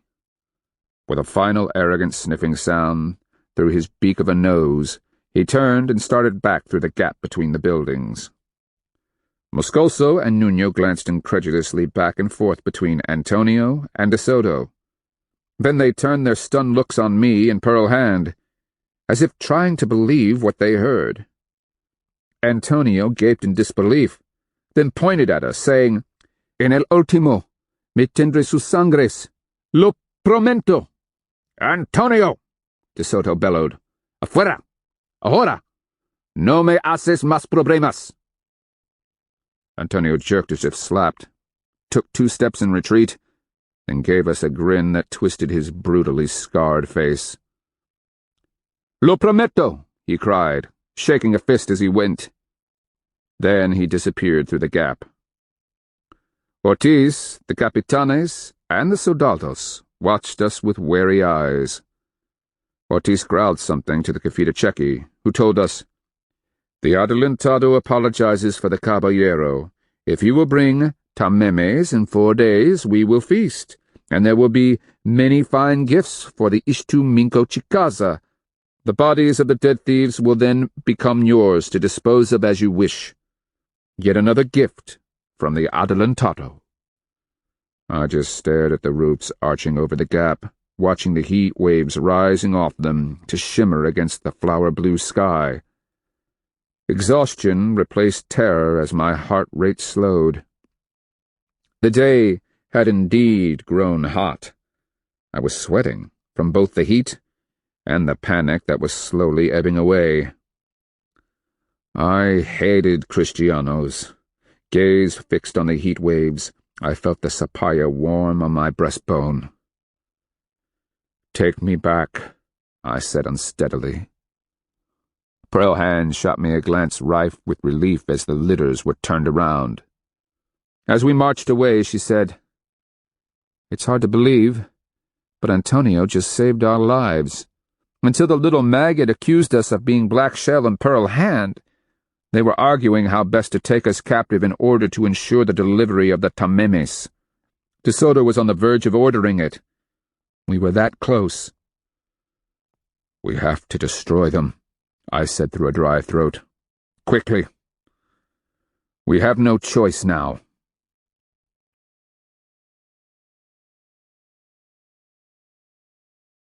Chapter 42. Pearl Hand and I sat next to my brother in the Black Oak town Chicofa, a low fire snapping and crackling.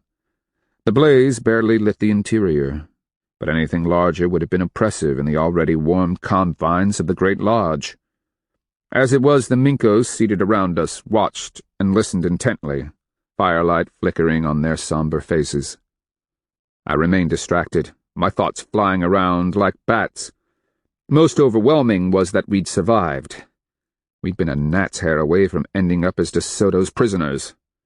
And then, just as we'd been carried into Black Oak Town, I'd seen that miserable slave, Ears, stepping out of Wild Rose's front door. You couldn't miss him, not with that wobbling walk caused by cut tendons. At the sight of Pearl Hand and me, he'd sneaked off around the corner. Where had he come up with enough trade to partake of Wild Rose's charms? That she'd even allow him in her bed disturbed me. I tried to concentrate on what Pearl Hand was saying. "Are you listening? Ortiz lied. He told De Soto that you wanted him to forgive the raiders, the ones De Soto was going to execute for disobedience. Ortiz said you were pleading for leniency." "What?" I cried, shooting a worried look at my brother. Behind him, Clearwater was watching thoughtfully. Mother, in the dark recesses behind them, snickered. "That's Black Shell for you. Always the traitor, isn't he?" "I never said any such thing," I growled. Pearl Hand glared in Mother's direction, refusing to take the bait. At the same time, Ortiz was lying to us, playing Black Shell and De Soto against each other. Why? It only makes sense if Ortiz is friends with the raiders and was trying to save their lives. It also gives us an idea of Ortiz's cunning and courage. The gamble could cost him his life should he be found out. "And he will," I promised.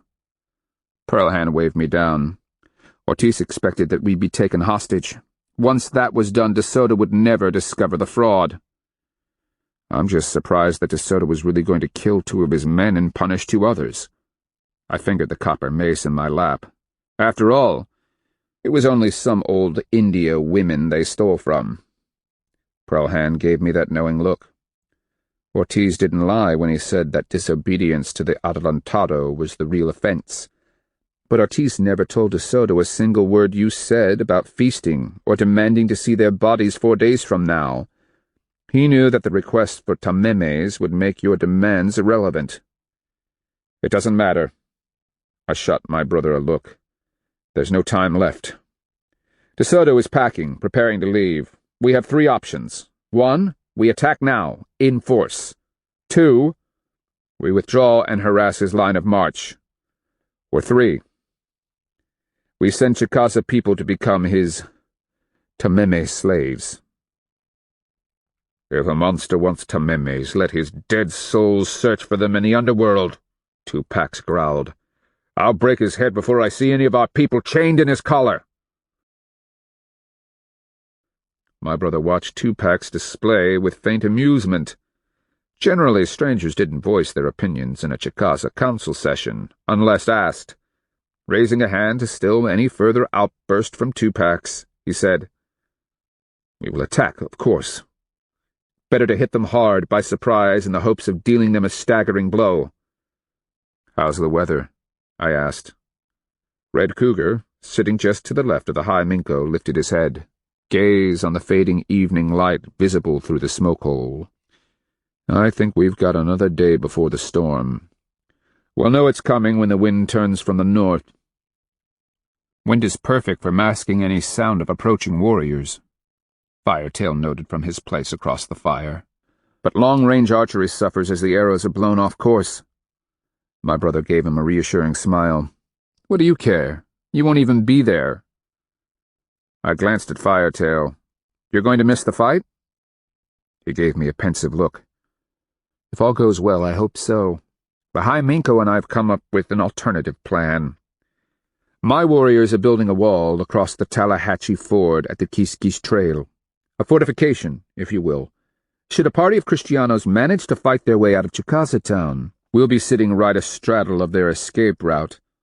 It falls to me and my Alabama to ensure that none survive." Pearl Hand reminded him, "Don't forget Mabila's gates. With their Euro axes, they chop right through in a matter of heartbeats." "Which is why we're building 3 parallel walls across the trail," Firetail told her. "When they breach the first wall, we fall back to the second. To attack us, they must negotiate the narrow space between the first and second wall, with no place to go, trapped in those narrow confines. We can shoot down upon them. Then, when they breach the second wall, we fall back to the third, and once again they are contained between the second and third walls. And should they manage some miracle—" "They will," I muttered. "And breach the third wall, we have escape routes planned into thick forest where we can ambush any pursuers. The caballos won't be able to follow." "May Breathgiver walk with you," I prayed. Firetail winked at Choctaw Hair. "Hi, Minko, just be sure you kill them all in Chicaza town. If it falls to the Alabama to finish the job, you know we'll be insufferable, probably become as arrogant as you Chicaza." It was a mark of the times that this brought laughter from all quarters. Tupac raised his thick hands, the gesture almost imploring. "Whatever happens after today, there's no turning back. My sense is that De Soto thinks he narrowly averted a misstep. More than anything, he wants those tamemes. Anyone who goes back to Chicaza town will not be allowed to leave." "No, they won't," Pearl Hand asserted. De Soto and the capitanes were discussing the best excuse that would entice us to enter Chicaza town. De Soto's plan was to invite us to watch the raiders being pardoned. Then he'd simply order the soldados to surround us. A messenger would be sent to the squadron saying that we were staying as guests until the tamemes arrived. "Who disagreed?" I asked. "For obvious reasons, Ortiz," she told me. "He didn't want you questioning why the raiders were being released.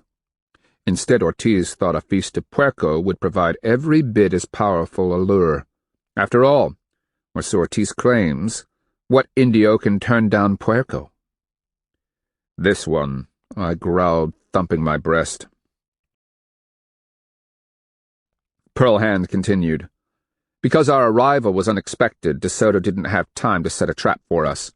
He was trying to innovate as he went along. Ortiz told him outright that if they just grabbed us where we stood, the watching squadrons would witness the treachery, and that Chicaza would go to war." "No tamemes that way," Tupac said sourly. As it was, Pearl Hand fingered her ash-stained hair, our fate was hanging in the balance. Moscoso argued for inviting us to a feast, offering to personally command the troops who captured us. She tapped the knife on her belt. He said he'd waited too long to reclaim his property. Nuno insisted that we be invited to receive gifts of gyro and beads. That Antonio interrupted when he did, the way he did, allowed Black Shell to act indignant. The absurdity of Antonio's claim, coupled with Black Shell's threat to call the squadrons in, changed De Soto's mind. He wants tamemes, not war. I sighed, smiling sheepishly. I have to admit, that's about as scared as I've been in a long while. "I'll bet," Mother hissed. "The miracle is that you didn't piss your breechcloth and dribble it all over the litter carriers."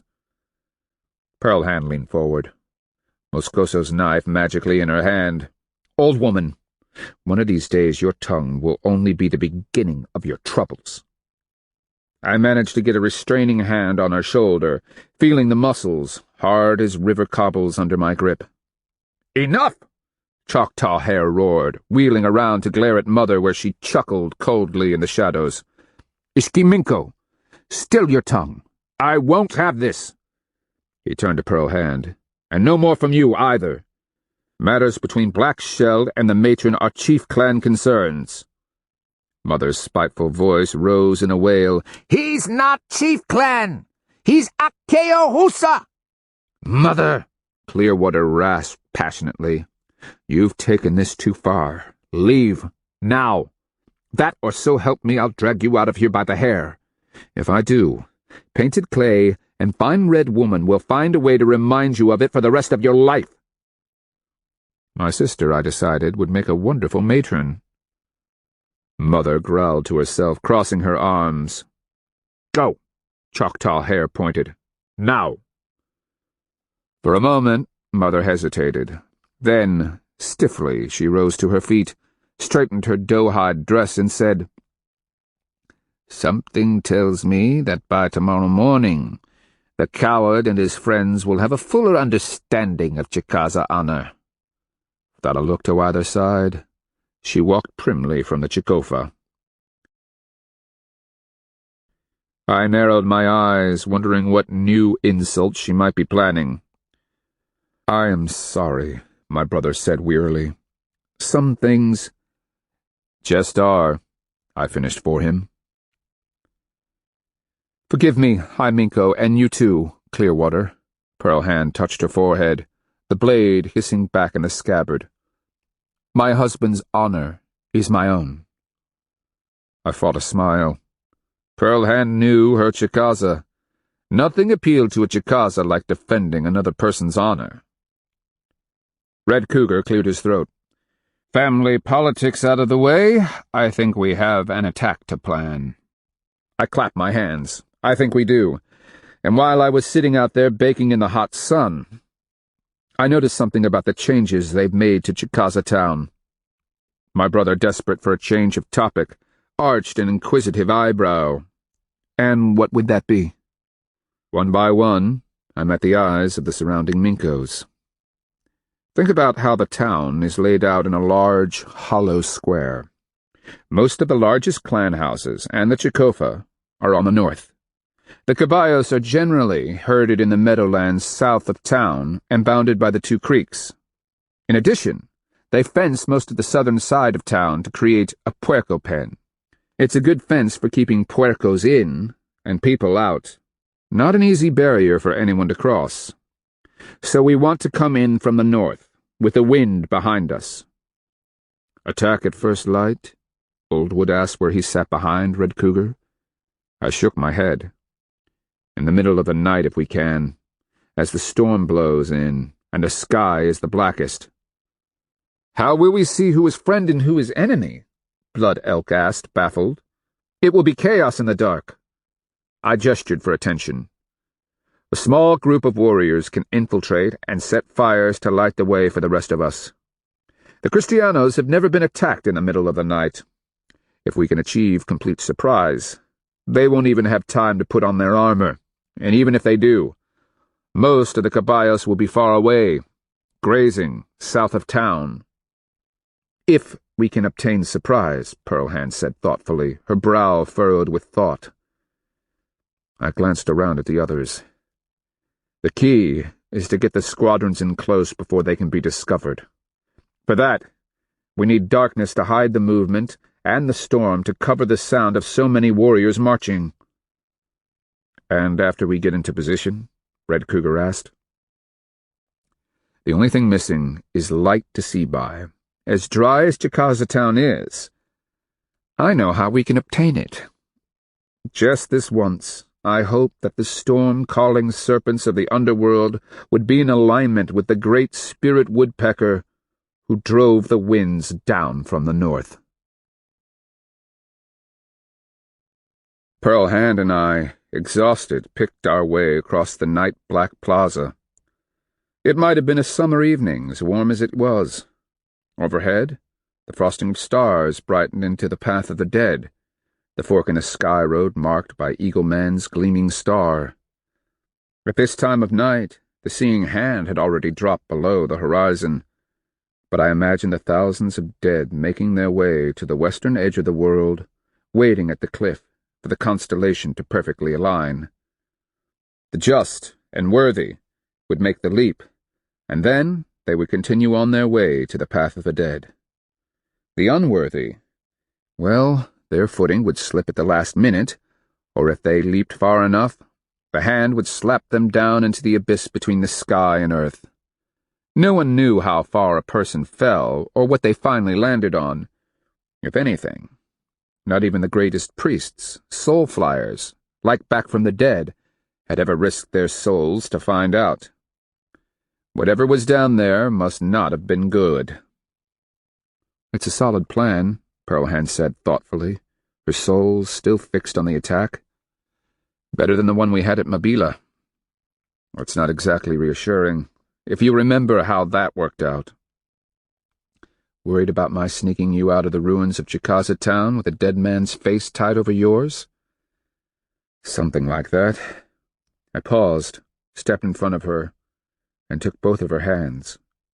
Clasping them, I stared down into her starlit face. We're going into battle again. Not just a raid, but a massed fight like Mabila or Napatuka. The odds, one, or both of us. I know. She said it so simply. I just want you to know how much She firmly repeated. I know, and squeezed my hands. I could see her white teeth flash. For a long moment we stared at each other, souls speaking what words could not. Come, she said softly. Let's go see if Wild Rose is fed and walk the dogs. Then I want to wrap myself around you.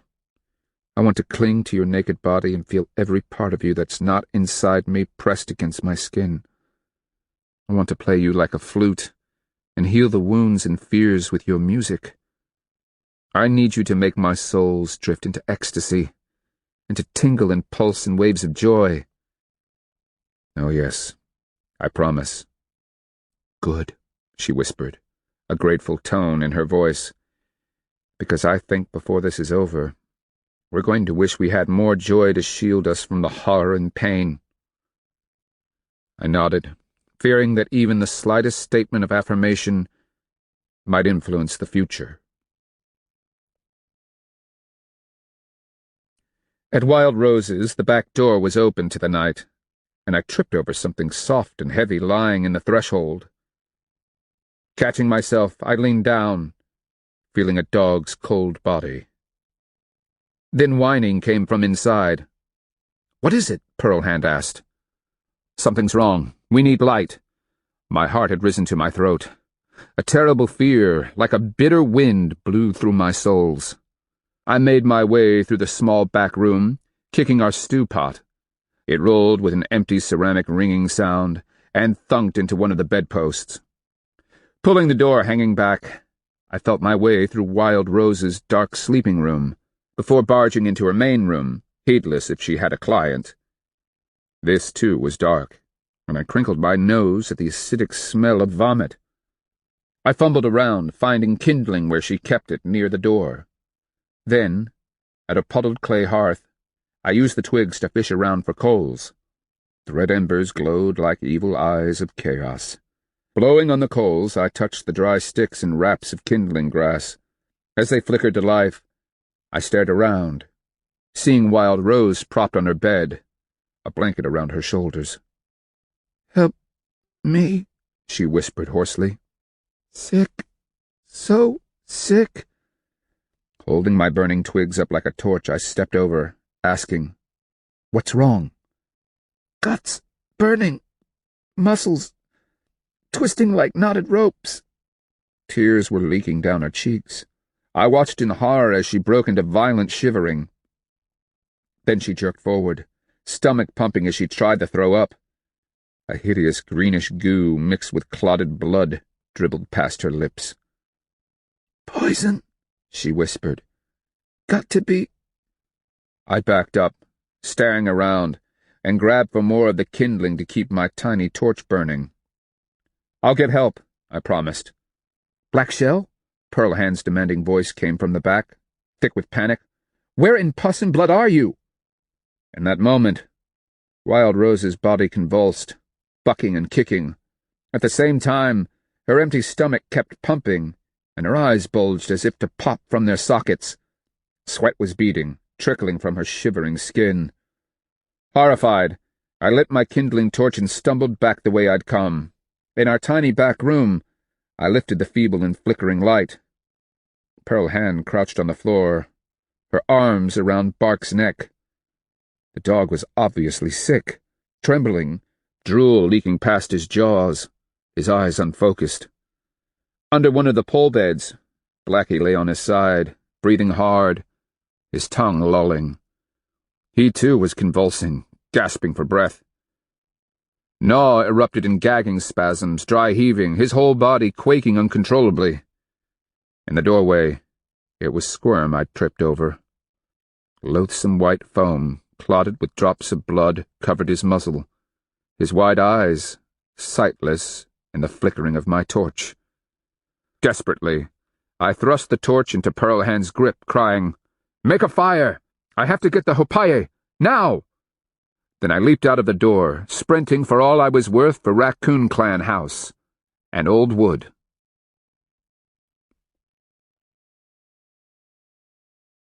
Chapter 43. My heart hammered like a pestle made of ice. A dull refusal to believe what I was witnessing clung to my soles like cobwebs. This could not be happening. I worked on the fire in Wild Rose's front room as Old Wood and Copper Sky inspected the woman's body. By the time I'd returned, dragging a complaining Old Wood behind me, she'd collapsed to the floor. Her thrashing had grown so violent that she'd actually torn the cane matting, her fingers bloody where she'd ripped the nails off. "What did you eat?" Old Wood demanded. "Stew," she whispered. "Black shells. Stew." Old Wood looked down at me where I blew the fire to life. I gestured bewilderment. "We have no stew. We've been gone, out in the forest last night until Dogwood Mankiller came for us. Then we had breakfast at the High Minko's this morning. We ate in the Chicaza tonight when food was brought during the planning for the attack on Chicaza town."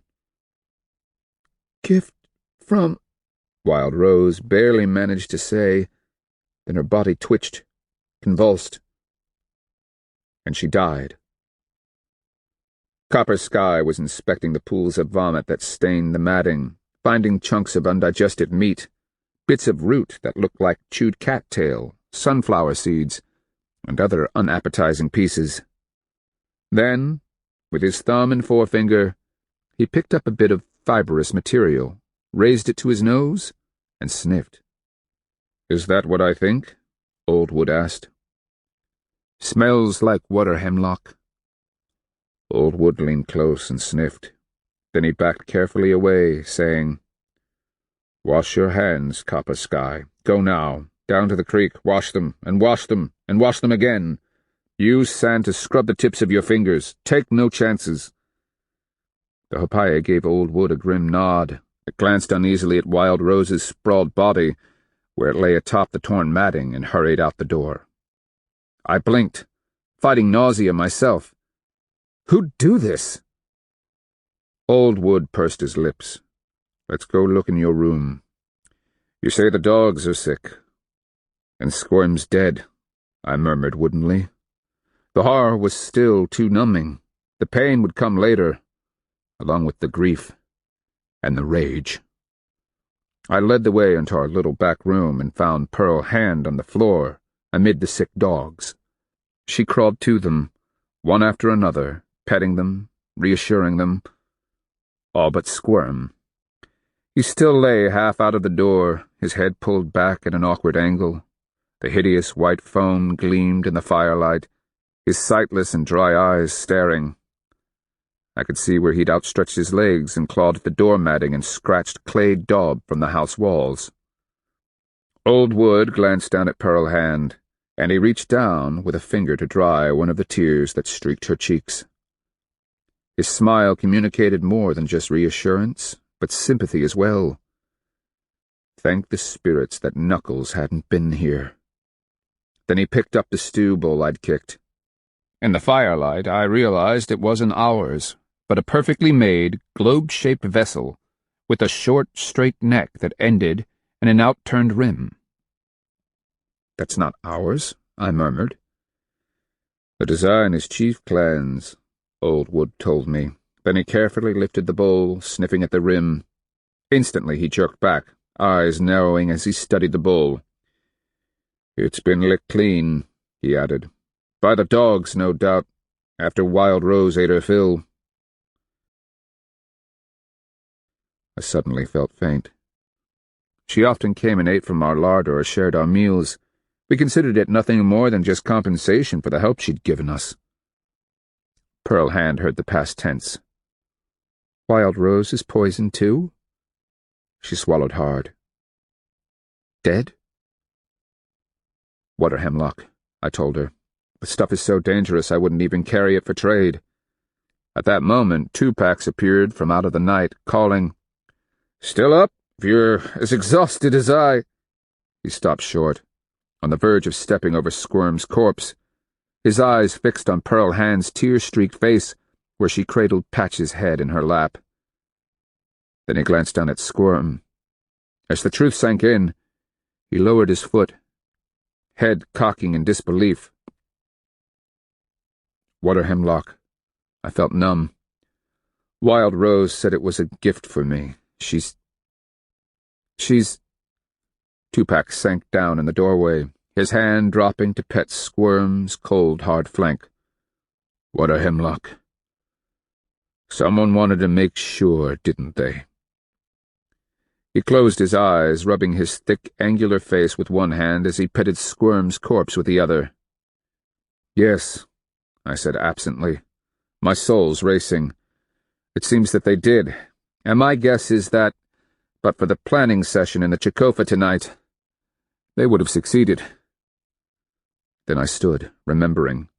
I took a step, slipped Pearl Hand's old Euro knife into my waistband, and pushed past Tupac's. Excuse me, there's something I need to see to.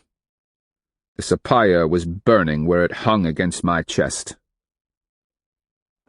I'd never felt so peculiar, as though I were a remote spectator, one disassociated from his body and watching from afar. I remained aware of the blood in my veins, the air that filled my anger-fevered lungs with each breath, but the effect was as if a different person lived inside my bones, and I only sensed these things second-hand. For that time, that night, the remote part of myself, the removed observer, watched me walk through the plaza and across the stickball field with its newly sprouted grass. Everything had a dreamlike quality. The night, the stars, the warm air, the smell of wood smoke, and the musk of the latrines. I stopped for a moment before the chief clan house, the seething inside me building into a fiery rage that burned away any inhibition. Step by careful step, I eased onto the veranda and peered around. Pots and jars, a couple of baskets, and some folded matting could be distinguished in the dark. The door had been latched, but I slipped my Euro knife through the gap between the planks and the frame. The leather thongs severed neatly. Bearing the weight of the door, I eased it open and set it silently on the mat flooring. After the dark veranda, the room seemed well lit. A dying fire flickering in the central hearth. I peered around at the sleeping figures beneath robes and blankets. Which would it be? Ah, yes. First pole bed to my right. The shabby old cord blanket indicated a slave. From the way the feet tipped up so loosely, they had to have been lamed. That was him. I'll say this for him, he slept deeply for a man who'd just killed a woman and a dog. Were it me, I'd have been tossing and turning, wondering what such actions portended for my souls, for my chances of ever making that leap through the seeing hand and into the sky world. But then, given the way I felt, the coldness, the emptiness and rage that pulsed between my souls, maybe that's just where I was headed myself. He didn't feel my weight as I settled on the bench beside him. The tip of the Euro blade, however, brought him wide awake, and I clamped a hand on his mouth as I pressed the point under the angle of his jaw. In Timakua, I said, all it takes is a little more pressure. But then, you traveled with the Kristianos. You know how remarkably sharp their blades are. If you cry out, scream a warning, I'll slice through every vein and artery in your neck. I pressed the slightest bit harder. Am I understood? I could feel his hard swallow through the blade, and he barely nodded, afraid of the damage the keen tip might do. Was the hemlock your idea? Ears tensed with panic, and I could feel his racing pulse all the way down the knife blade. I removed my hand from his mouth and dropped it to his throat, just below the knife. Hers. It was hers. She doesn't speak your language. How did she manage to recruit you? Traded with my captors. He gulped a breath. Sign language is sign language. Here in the peninsula. But she found a willing ally, hadn't she? Why aren't you dead? He asked after a pause. Pearl Hand and I ate in the Chicaza tonight. Wild Rose and my dogs, however, they enjoyed your stew. He groaned and went limp under my grip. Probably a ploy to get me to relax. Then he made his move. This was Ears, after all. I thought you wanted to rape Pearl Hand to death. That was always your end goal, wasn't it? He snorted. Another way, a less fulfilling way, was presented to me. That you still live is the final proof that because of my foolishness at Mabila, God has deserted me. Jesu Christo is punishing me. You are just the final disappointment. Go on. Finish it. You really hate me, don't you? You and that camp bitch Pearl Hand. He grinned up at me. But as much as I hate you, I couldn't believe that someone actually hated you even more. Perhaps you should think of it as one of life's small miracles. And at that, I stood, tightening my grip on his throat. Consider it a tribute to my rage that I lifted him bodily from the bed by his throat. One-handed. Then we went staggering across the matting, Ears kicking and thrashing, unable to find footing given his maimed ankles. "Mother!" I bellowed as I passed the winking fire. "Wake up, you miserable old hag!" Forms stirred on the pole beds, most of them jerking up, blinking. I knew where she slept. The place of honor in the back, opposite the door and closest to the fire. She jerked awake, sitting up, pulling a brightly dyed blanket up around her. Her hair was down, disheveled, her eyes fixed on mine, going wide in disbelief. I was but vaguely aware of people sitting up, throwing off blankets in the background. "You!" she cried. Her mouth dropped open as she realized who I was hauling along with me. Then she fixed on the knife that I kept pressed to Ears's neck. I stopped before her. "Shall I tell you what I just told him? Or do you want to get the report from Old Wood? He and Copper Sky figured out that it was water hemlock. Wild Rose spewed bits of it over her floor before she died." I gave her a madman's smile. "Mother, you worthless old wreck of a woman. You poisoned my dogs. Squirm. He's been with me for years. Saved my life a couple of times. He's lying dead in the doorway. I don't think Patches is going to make it either. Don't know how many of the others will live. I am not your mother. You have no family." I bent down, pulling Ears with me, hardly aware of the blood trickling out of his neck and sliding down the knife's blood groove. The handle was growing slippery. "Squirm is family, you filthy swamp bitch!" I roared, the rage burning hot and free. "So are the rest of them! My dogs, my wife, worth more to me than all of the Chicaza is to you, you empty, worm-eaten husk!" Hot tears of rage broke free and traced down my cheeks. Existence became the pounding of my heart, the roar of blood in my ears, the spasming of muscles gone mad. An exodus of servants was bottled at the door behind me. I ignored the chaos. Mother watched me with wide, terrified eyes, her hands rising, palms out, as if to fend me off.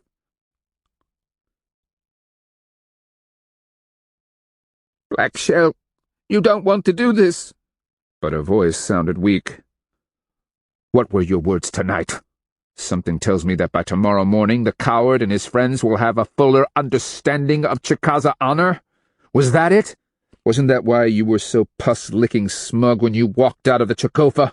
Because you'd already sent your foreign slave with the poison stew?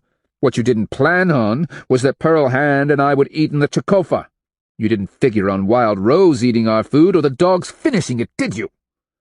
At that moment, Ears thought he had his opportunity. He jammed himself against me, seeking to break my hold on his throat. But for the fact that his feet flopped like mullets in the air, he might have done it. With a howl, I whirled around, my fingers slipping on the bloody neck. We crashed to the floor, Ears scampering to get away. I launched myself onto his back, flattening him against the matting. And Timakua, I hissed through gritted teeth, remember the innocents at Napatuka? He froze, panting through his crushed throat. This is for Waterfront, for Bloodthorn, who loved her, and for all the rest of the innocents you murdered. And with that, I cut his throat. Rising, I watched him die, his breath rasped in and out of the slashed windpipe. Each panicked exhalation through the pumping arteries blew crimson spray across the floor. Then, dripping with his blood, I turned to Mother. "No!" she screamed at the red chaos in my eyes, and the way my expression twisted with uncontrolled rage. "This is murder!" "And what was it when you sent us poison stew?" I thundered back, and took a step. "Justice," she squeaked, as if her throat were closing down. "Justice for what you did to me, to the High Minko."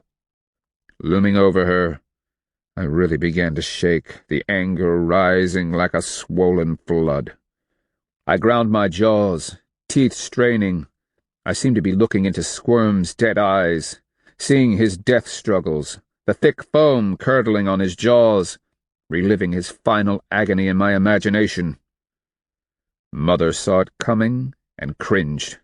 The image seemed to play somewhere far away, at a distance only visible to my screaming souls. I grabbed her with one hand. She clawed and scratched, kicking out with her feet. Her eyes went wide as I lifted the knife. A droplet of Ears's blood plopped onto her cheek. This ends now.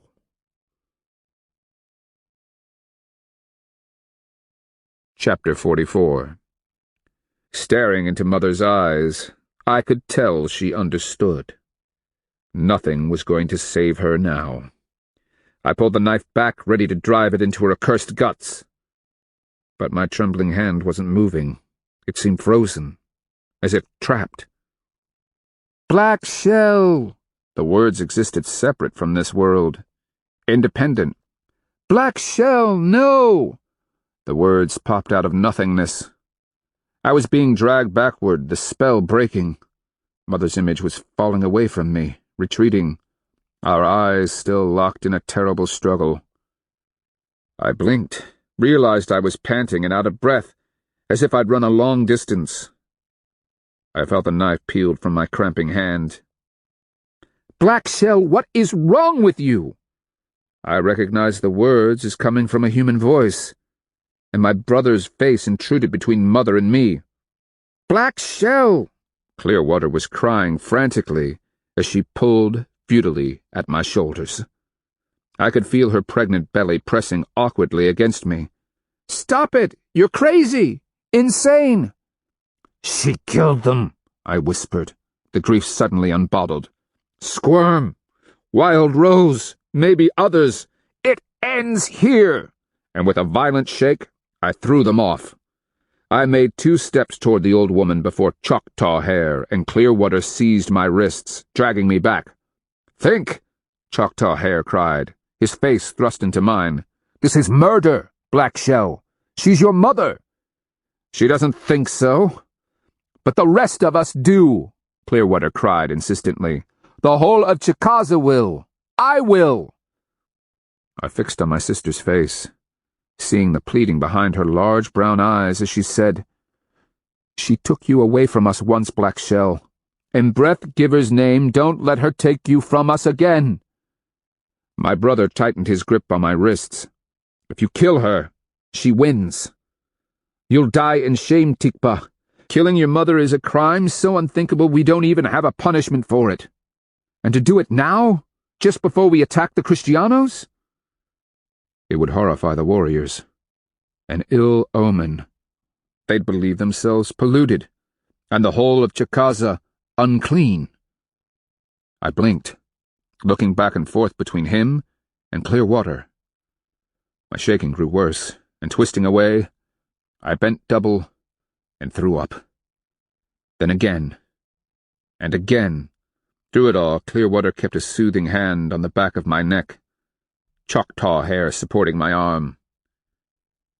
Finally, I straightened, wiping my mouth, and cast an enraged glare at Mother. She sat shock-still, her red, black, and yellow blanket pulled up to her chest. The veins in her neck were pulsing with each beat of her heart. I heard pounding steps and turned just in time to see Pearl Hand barrel into the room, hair flying, jaw set. She was panting hard, fire in her eyes as she slid to a stop. Her gaze went to ears, now bled out in a pool of foaming crimson. Then she glimpsed at my brother and sister, still clinging desperately to my arms, and finally saw Mother, whose jaw was now quivering. "By the pious balls," Pearl Hand gasped. "You stopped him in time." "Barely," Choctaw Hair managed to say. "The rest of the dogs?" I asked, panic rising. "Patches is dead for sure." Pearl Hand's eyes narrowed to slits as she glared at Mother. 2 packs stayed with them. Old Wood is trying to slide a cane tube down their throats so he can force water into their stomachs, and attempt to wash them out. It may be enough to save some of them, at least. I closed my eyes, swaying on my feet. "Brother," I whispered, "get that foul old woman out of here. Away. As far away as you can. She's evil, bent and twisted." "I am only protecting this family's honor," Mother proclaimed hotly. "Look at him. He's made his return. It's not enough that he destroyed my brother. Now he's worked his way into your lives. Next, he's going to find some way to remove me, murder me, ensure that I lose what little authority and honor are left to me." "Honor?" Choctaw Hair whirled and bent down to stare into her defiant eyes. "You tried to poison your son. When that knowledge becomes public, you'll have protected your family, all right. You'll have destroyed us." I watched Clearwater's expression pinch as the ramifications became clear.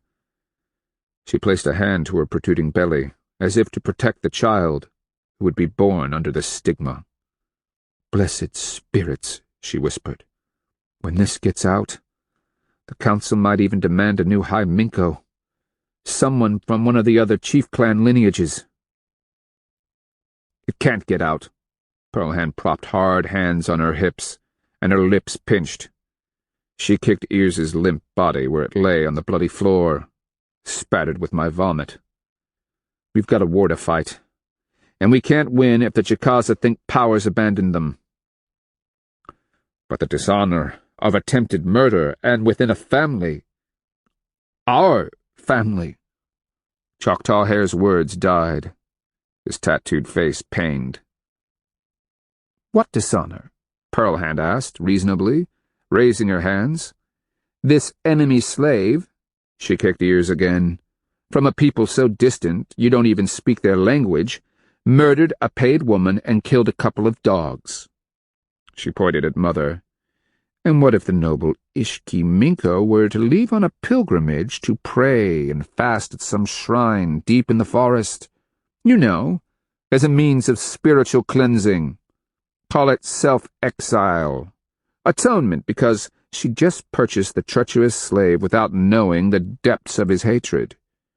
That seems to keep the red and white pretty well balanced, don't you think?" "Never," Mother spat. "Her litter will be out of here by morning's first light," Choctaw Hair said flatly. He rubbed the back of his neck as he stared glumly at Ears's corpse. "And I want this piece of filth strung up in a square. He may only be a corpse, but he's to be abused by everyone in retribution for Wild Rose's murder." Clearwater's brow lined in a frown. "Wait. Black Shell. How do you know it was him?" "I saw him step out of Wild Rose's as we were being carried back from the meeting with De Soto," I told her. "Perhaps others know that he was there. Then Wild Rose's murder might be portrayed as the act of a disappointed client." Choctaw Hair mused, desperate for any option that protected our family's honor. Feeling hollow and beaten, I said, "No. Treat Wild Rose's memory with respect, brother. Paid woman or not, she had more honor and integrity than a great many Chicaza." At that, I stumbled over to one of the beds, lowered myself, and hung my head. Pearl Hand settled beside me, her arm snaking around my shoulder in shared grief. "You should sleep here," Clearwater said, as she knelt before us and took my hands in her own. Sympathy filled her large dark eyes, her expression earnest. "My dogs need me," I said dully. "They are family, too." This ends Disc 12. A Searing Wind, Disc 13. I didn't see Mother leave, or the manner of her removal from Black Oak Town. However Choctaw Hare and Clearwater did it, they managed the affair without incident or commotion. The Chicaza Ishki-Minko was simply gone, undertaking a pilgrimage to pray for success against the Kristianos. And that was it. Though, of course, there were whisperings. Too many people had seen her display in the Chikofa. That high Minko Choctaw Hare had managed the situation so skillfully brought him accolades. A few found it remarkable that the matron's newest slave had also turned out to be a poisoner. The fact that his victim was the paid woman who rented rooms to Pearl Hand and me also garnered suspicion.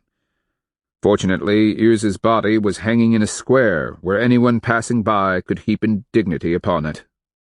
And a story was circulating among the other chief clan lineages that Ears knew Pearl Hand and me from previous battles with the Kristianos.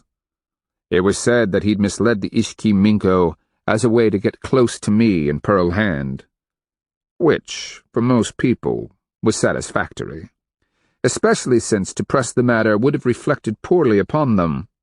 It would have implied that they were gossips, which of course they were, and that the chief clans somehow had acted dishonorably. Perhaps it was guilt, or maybe my brother actually understood how deeply Pearl Hand and I were wounded and grieving. He ordered Wild Rose's body to be taken to the chief clan charnel house, where it was to be treated with honor. He also ordered 20 kinsmen to assist me the following morning. They bore the litters, the two in the lead bearing the corpses of Squirm and Patches. Pearl Hand and I attended their bodies. We'd washed them, then painted both dogs in red, white, and black patterns. I would forever remember the feeling of the sticky paint as I slicked it onto their soft fur. Offerings of food and water had appeared at our doorway and were now borne by the accompanying warriors. Behind them, on separate litters, rode Gnaw and Blackie, still too sick to walk. Bark, for some reason, seemed to come out of it fine. He walked, unsteadily on his own. Old Wood hadn't even needed to force a cane down his throat to flush his stomach. Pearl Hand kept pace beside me as we climbed through the boles of oak, white ash, walnut, hickory, occasional cedar, and mulberry, and onto the ridge behind Black Oak Town. There, an opening had been created some years ago by a lightning strike. On that high point, I ordered the half-rotted logs to be dragged away and the soil cleared. With Tupac's help, we laid out the tomb. While my kinsmen sang the death songs, my wife and I gently lowered the two dogs into place. Their white-painted muzzles pointed to the west, and the spirit road they'd have to travel to the edge of the world. I personally said the prayers and placed beside them the offerings of food, a jar of water for each dog, and a couple of sticks, the sort both enjoyed chewing into splinters by the fire at night. "Dearest old friends," I began softly, "you have shared fires and food, carried our burdens, and earned honor. Squirm, you helped break the Adelantado's attack at Napatuca. You saved not only us, but also countless others. Both of you fought the war dogs at Mabila. Patches, you were younger, but I remember how you attacked the caballos, how you outran the caballero who tried to lynch you that day. Fetch and Skip are awaiting at the end of the journey. Your leaving tears a hole in our lives, a huge, gaping... I fought for breath.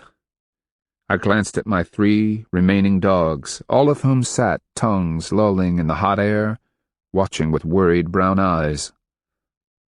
Turning my face to the sun, I cried, "Spirits, hear me! Honor the souls of these 2 courageous dogs. Guide them in safety to the afterlife. They are brave and noble souls. My friends." Then I stepped back and emptied the first basket of earth over the log crypt. The 20 young men attacked the soil with digging sticks and began loading more baskets. By midday, I stopped, wiping the sweat from my face. Pearl Hand had taken a break to water the dogs from a jar someone had been thoughtful enough to bring. Smarter than the rest of us, the dogs had long ago retreated to the shade of an overhanging elm, letting us do our work. By late afternoon, we had raised a conical earthen mound over the tomb. As tall as I was, the burial mound had sloped sides that wouldn't slump after a heavy rain. I crouched, patted the cool, damp earth, and said, "Go in peace, old friends." Then I stood, looked around the meadow with its newly dug barrow pit, and said to the sweaty workers, "Let's get Blackie and Gnaw loaded. It's time we get back." Pearl Hand gave me a nod. "I think I can feel it." "What's that?" Tupac asked as he drank the last of the water and laid the empty jar atop Squirm's litter. "The storm's coming," Pearl Hand said, lifting a hand to the clinging air. "Can't you feel it? The tension in the stillness?" He shaded his eyes with the flat of his hand and looked north. "Nothing but clear sky as far as I can see." My attention on the new mound, I said, "Isn't that where the mightiest of storms are brewed?" Chapter 45. For the first time in my life, I didn't have to walk to war. Looking back, that singular fact amuses me. I was the orphan, after all, the long-lost, unofficially reinstated brother to the High Minko. Pearl Hand was Minko Pearl Hand, the remarkable woman warrior who had been sent to the Chicaza by power. We had risen so far above the lowly rank of trader and a bound woman that we were carried to the forest behind Chicaza town on litters. Tupac's poor guy had to walk. So too did the dogs. For whatever reason, they seemed to be bouncing back, though they greedily lapped up all the water they could hold at each creek crossing. Even as we proceeded, however, I saw them looking back, venting the occasional whine. My thoughts, too, remained on the lonely mound in its high clearing. The words filtered through my souls. Patches and Squirm aren't coming. We're all that's left. By late afternoon, the winding trail we followed along the ridge top deposited us a couple of hands' travel north of Chicaza town. Here the leaf-strewn forest floor was teeming with warriors. Following the time-honored rituals of the battle walk, they crouched or stood, and when they squatted or sat, it was on a piece of bark or cloth, anything to keep their butts from contacting Mother Earth. None of them would think of so much as leaning against a tree. No fires had been kindled by the Hedisus, lest the Kristianos detect the smoke. Even as we arrived at the chief clan squadron, the warriors were carefully painting themselves in patterns of red and black. Feather plumes were diligently preened by being drawn through calloused fingers before they were fixed to shoulders or tightly wound hair buns. I could hear the gentle rising and falling of war songs as the men wrapped 3 lengths of rope around their forearms. These served several purposes. First, they cushioned the forearms against blows from clubs, or hopefully, in this case, sword cuts. Second, they added to the warrior's fierce appearance. And third, there was 1 rope to lead home a captured puerco, another for the caballo each warrior hoped to catch, and finally, the 3rd rope was dedicated to the neck of any surviving Kristiano a warrior might take captive. Pearl Hand and I thought the ropes represented, shall we say, unreasonable optimism. On the other hand, if they helped to motivate my bloodthirsty Chicaza, so be it. As the litters were lowered, I stepped out and clasped Tupac to me, slapping him on the back. "Are you sure you want to do this? They killed my boys. You're a traitor, not a warrior. You haven't been trained." He gave me his gap-toothed smile. "All I need is to get into that town. If nothing else, I can pick them up bodily and smash them on the ground." "Try that and they'll gut you on the way up," Pearlhand advised him. "It's hard to toss a man while your intestines are spilling down around your knees." He gave her a sober look. "I'll keep that in mind." I punched his arm. "Throw rocks instead. They'll just clang off the armor, but you'll distract them enough that real warriors can kill them." Tupac drilled me with his gaze. "I'm under no illusions, old friend. I've got to do this." I patted his elk-thick shoulder. "I understand." "By tomorrow morning, am I going to be mourning over your corpse too, old friend?" My guts seemed to drain out of me at the thought. The assembly point was in old-growth forest, a moderate distance up from the ridge from Chicaza town, far enough away that the Kristianos wouldn't hear us or discover us by chance, but close enough that the masked warriors could descend the ridge within a hand's time. My brother was immaculately dressed, his face painted a blood red. The black forked eye tattoos had been darkened with charcoal grease paint. A black oval, too, had been drawn around his mouth. He looked remarkably fierce, the whites of his eyes accenting the effect every time he glanced to the side. To his right, the sacred and intricately carved war medicine box stood on its tripod. When the attack came, it would ride on my brother's shoulders, bearing the concentrated power of the Chicaza nation into the fight. Around high Minko Choctaw hair were clustered the tissue Minko and Hopaye Copper Sky, and several of the Hopaye's priests and sorcerers. Old Wood stood in the rear, but from the violent red paint on his face and the wooden shield with little crimson circles spattered all over it, he left no doubt that he had resumed the name of Abaminko, who takes the blood-spattered shield. Good. We'd need his military prowess. The other clan Minkos and their seconds were shoulder to shoulder, staring down at where a map had been drawn in the stained yellow soil. "The important thing is that the squadrons wait here, just outside the line of buildings, until the signal is given." Choctaw Hair glanced around at the gaudily painted faces of his chiefs and smiled, which made the black oval bend. "You'll know the signal. You won't be able to miss it." "And what will that be, High Minko?" Flying Squirrel asked. "The sound of combat, old friend. Or, if the Kristianos are particularly stupid, groggy, and slothful, it will be their screams as the infiltrators begin killing them." All around, heads nodded. "But," my brother said insistently, "you are not to order your squadrons in until you hear the fight start." "Why not?" Cuthand asked. "The greater the force we have inside, the better our chances."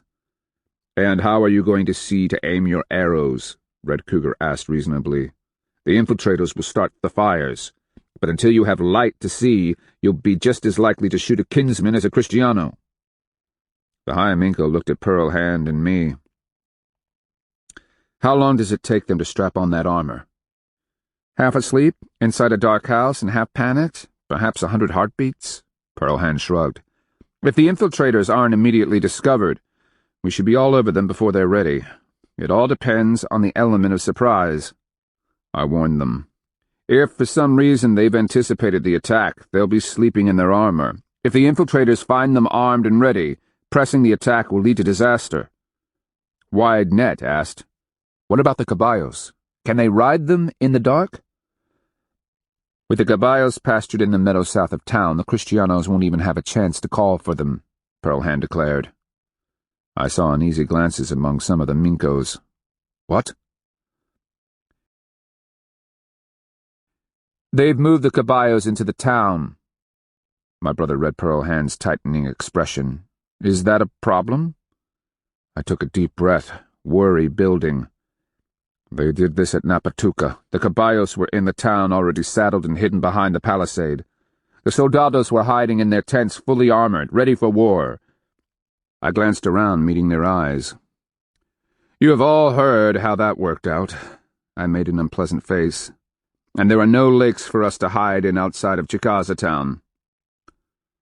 We'll be attacking in the middle of the night, my brother countered. If they know we're coming, the infiltrators will find out immediately as they try to sneak past the sentries. Red Cougar added, and even if the Kristianos charge out to fight us, what will they find as they stumble around in the dark? Nothing but flitting shadows as we melt back into the trees. I glanced at Pearl Hand. She cocked her head slightly, her eyebrow arching. What? My brother asked. The caballos. I gestured impotently. Why did they bring them into the town on this of all nights? Because they knew we were coming? Red Cougar gave me a blank look and shrugged. They've been bringing them in ever since your last visit with the Adelantado. We haven't changed any of our behaviors. Select warriors are still chosen to sneak in and leave tracks in the mud, where they can be found the following morning. We've done nothing that might tip them off that tonight's the night.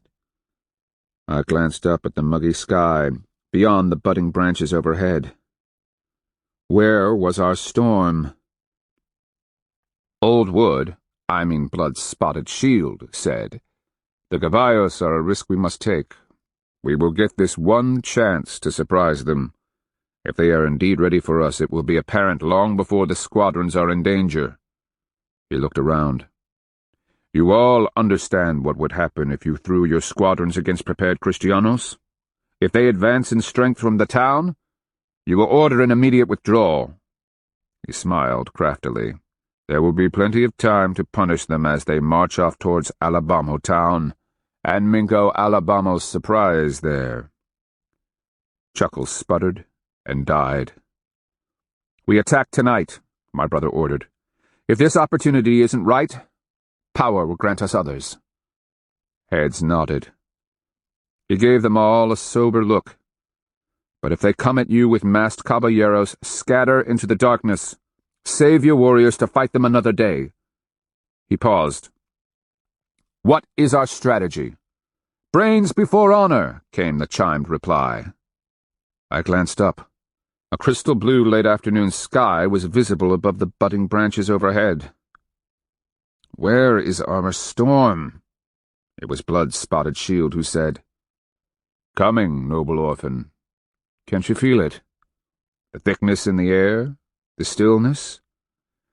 Your storm approaches. Tonight, there will be blood.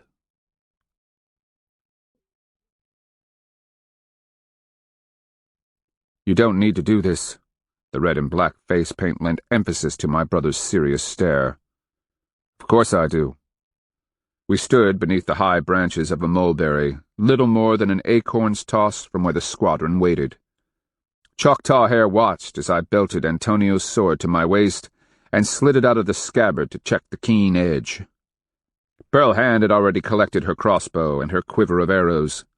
She'd vanished to somewhere else when I wasn't looking. I'd left the shield and Gyro helmet behind. Going into battle, I didn't want to look too much like a Kristiano.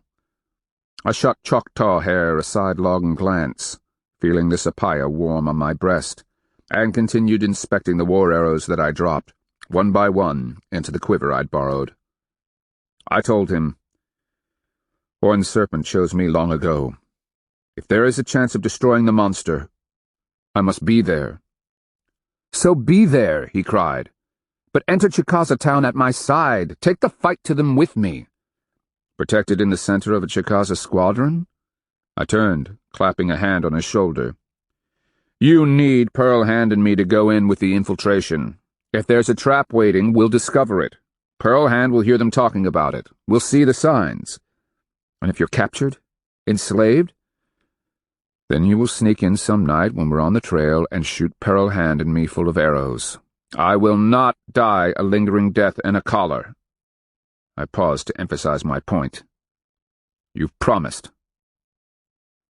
He refused to meet my eyes, clearly worried. I gave him a reassuring smile, saying, Nakvik, you must trust me on this. Horned Serpent chose me to fight this way. I'd rather have a brother than a hero, he muttered. Then, as if realizing what a sensitive subject that was, he asked, You know how to work the fire rope? After I dropped the last of the keen-tipped war arrows into the quiver, I picked up the length of rope, perhaps as wide as my little finger, and as long as I was tall. It felt tacky, and lifting it to my nose, I smelled pine pitch. When I reached something burnable, I opened the little clay pot and dumped the coals on the wood, thatch, or whatever. Once I blow it into life, I put the end of the rope in the flames until it catches fire. From there, I run to the next place and set it afire.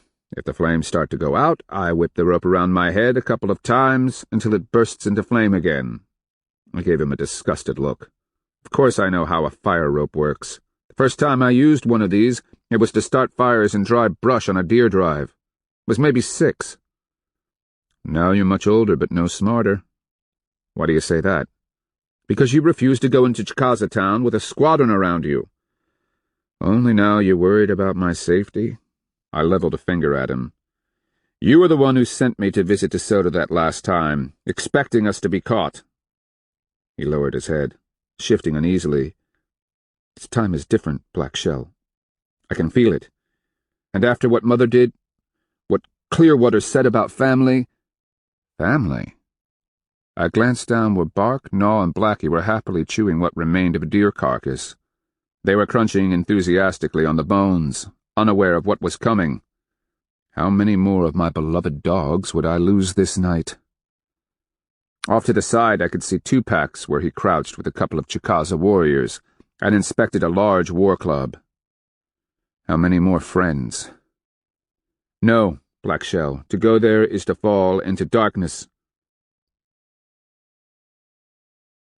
We are all expendable, I told my brother. What is any single individual's life worth when the future of our world hangs in the balance? The shadow of a smile died on his lips as he looked off through the trees. Scattered among the boles, at least 100 of his warriors were visible in the growing gloom. They were checking their weapons yet again, thinking of the coming fight, if not discussing it with their fellows. For the moment, they were calling on Red Power, asking it to bless them. Some worried about their courage, others about how to fight this odd new enemy. In their imaginations, the arrogant and dumb ones were killing Kristianos by the 5s and 10s, and already leading their Puerco, Caballo, and Kristiano captives home in triumph.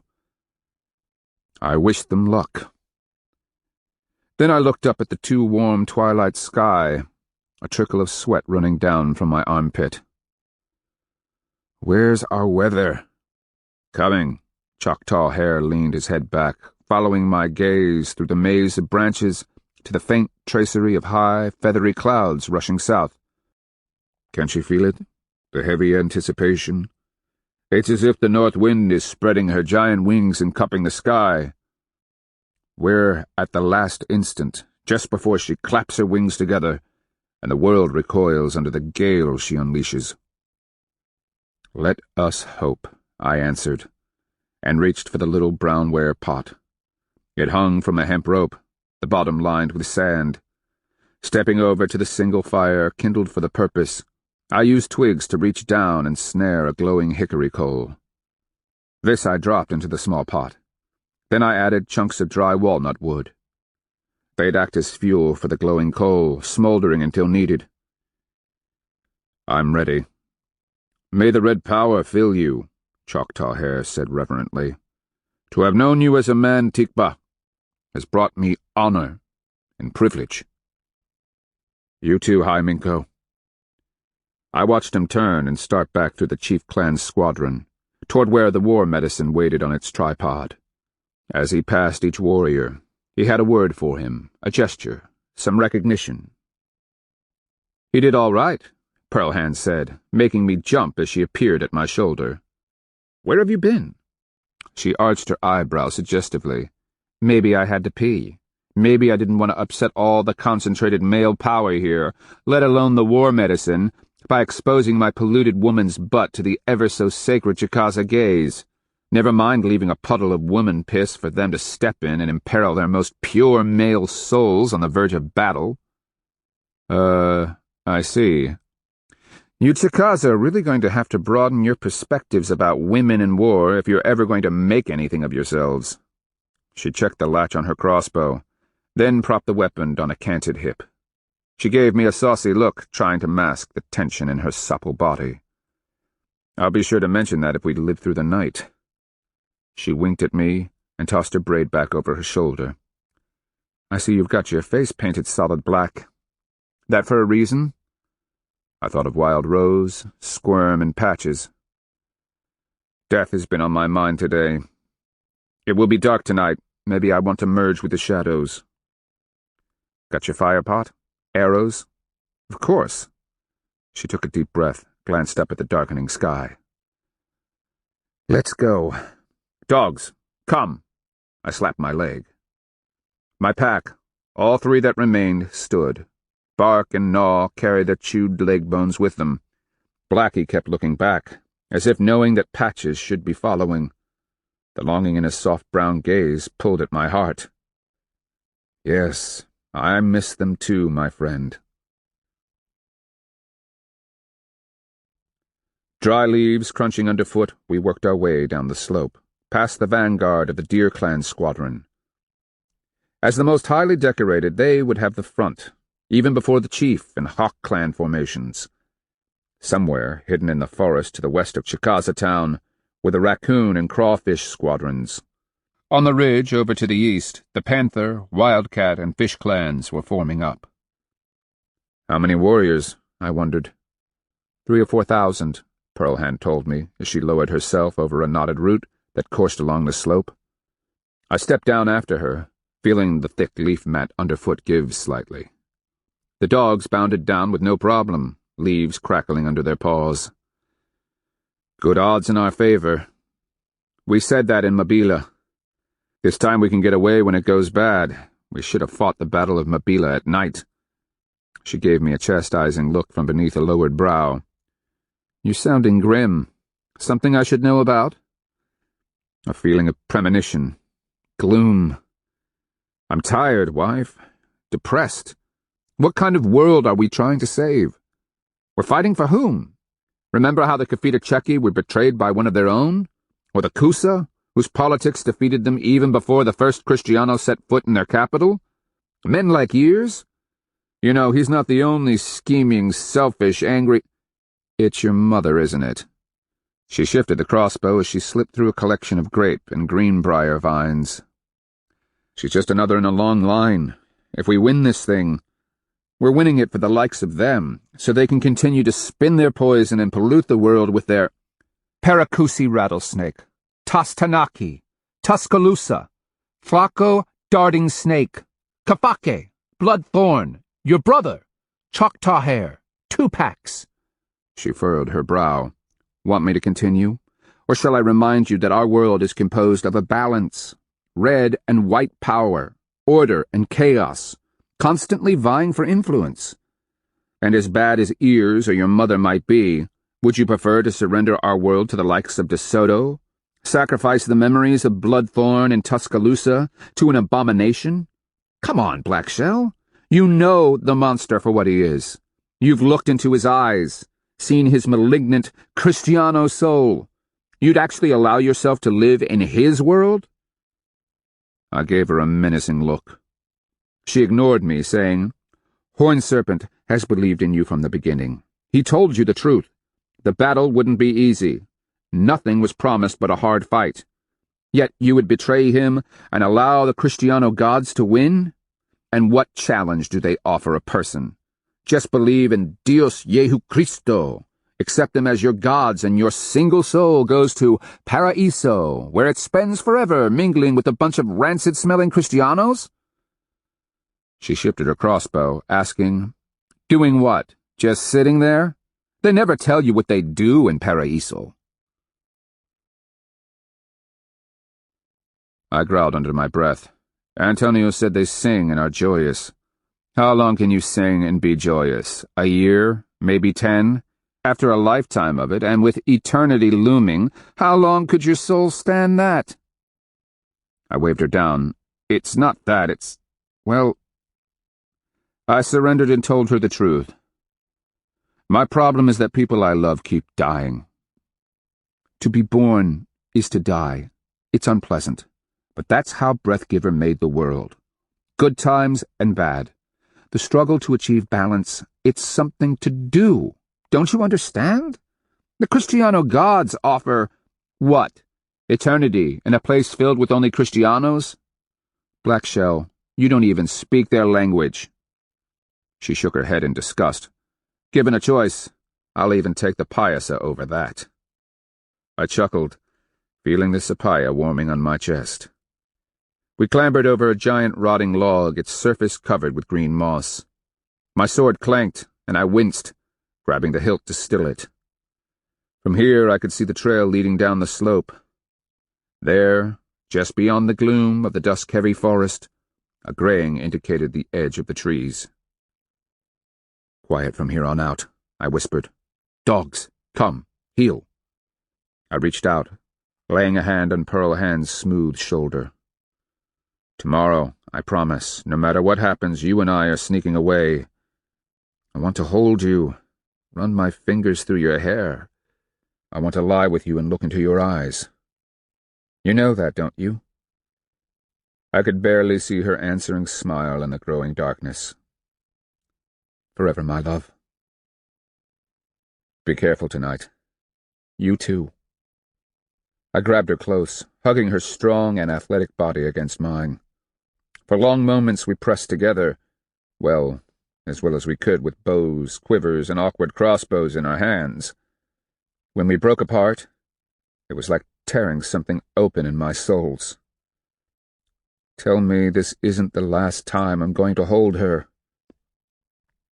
With the rustle of dry leaves as our only sound, we eased down to the edge of the trees, where two Chicaza warriors crouched behind thick myrtle trunks. What do you see?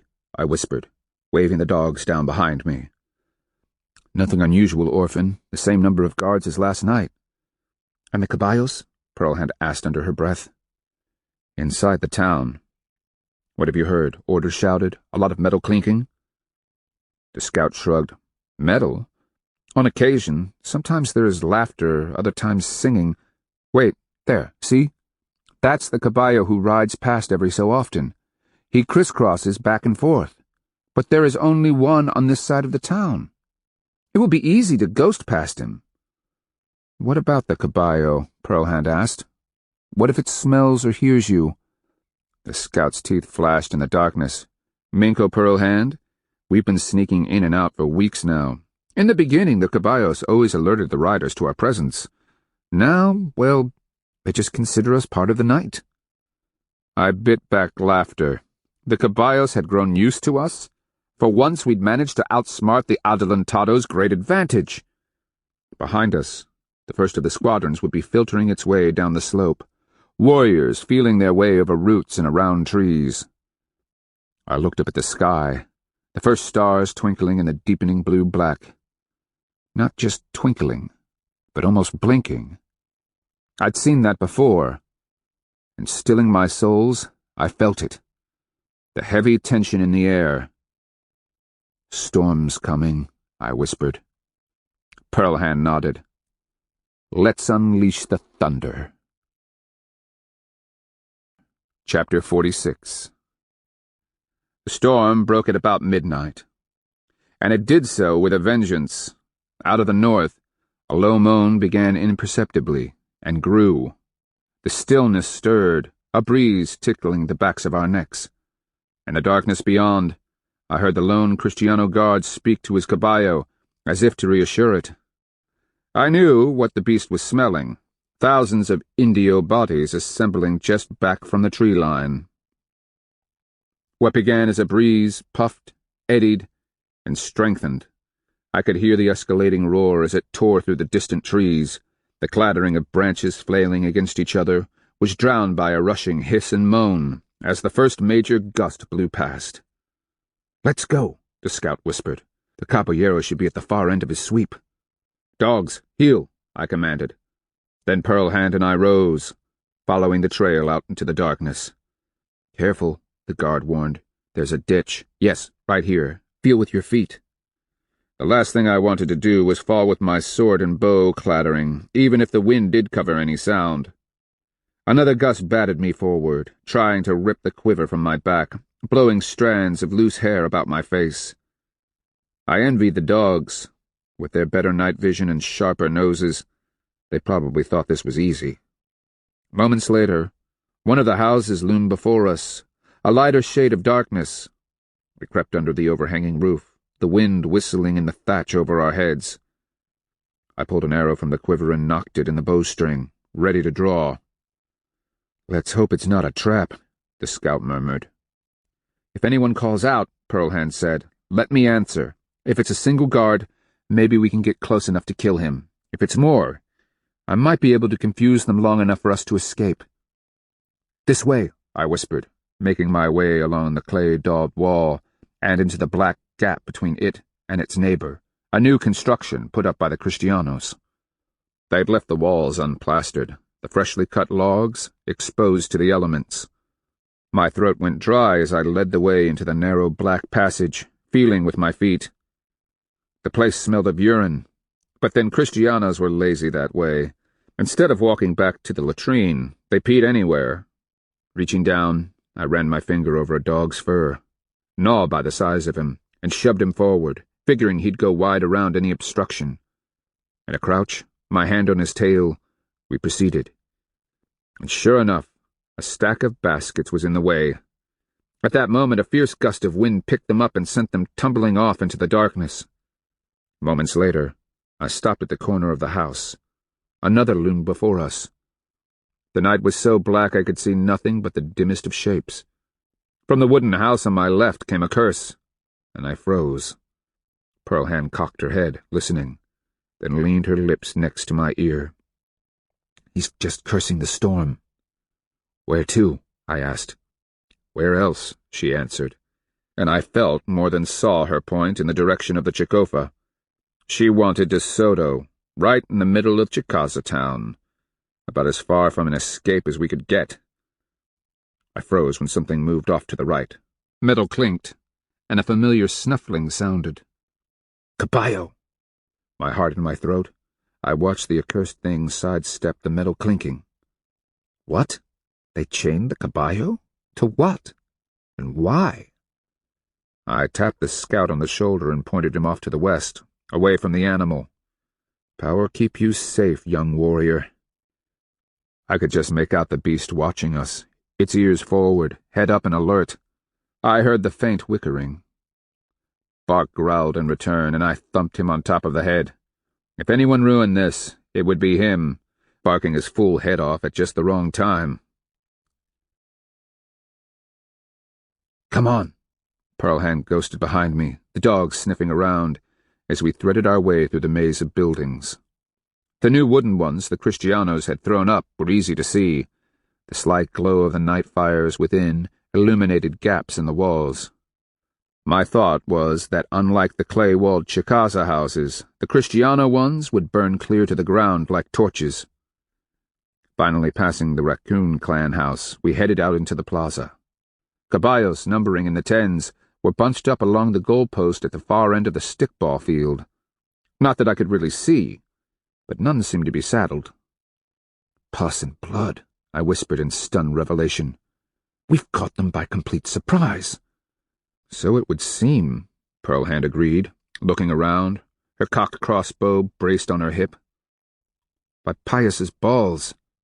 Black Shell, if we can get the squadrons in, we might do this mad thing." Creeping forward, the Tula bow before me, I experienced a rush of exhilaration. Please, Breath-Giver, give the squadrons past that line of houses. If we could flood this place with warriors. I shot a glance over my shoulder.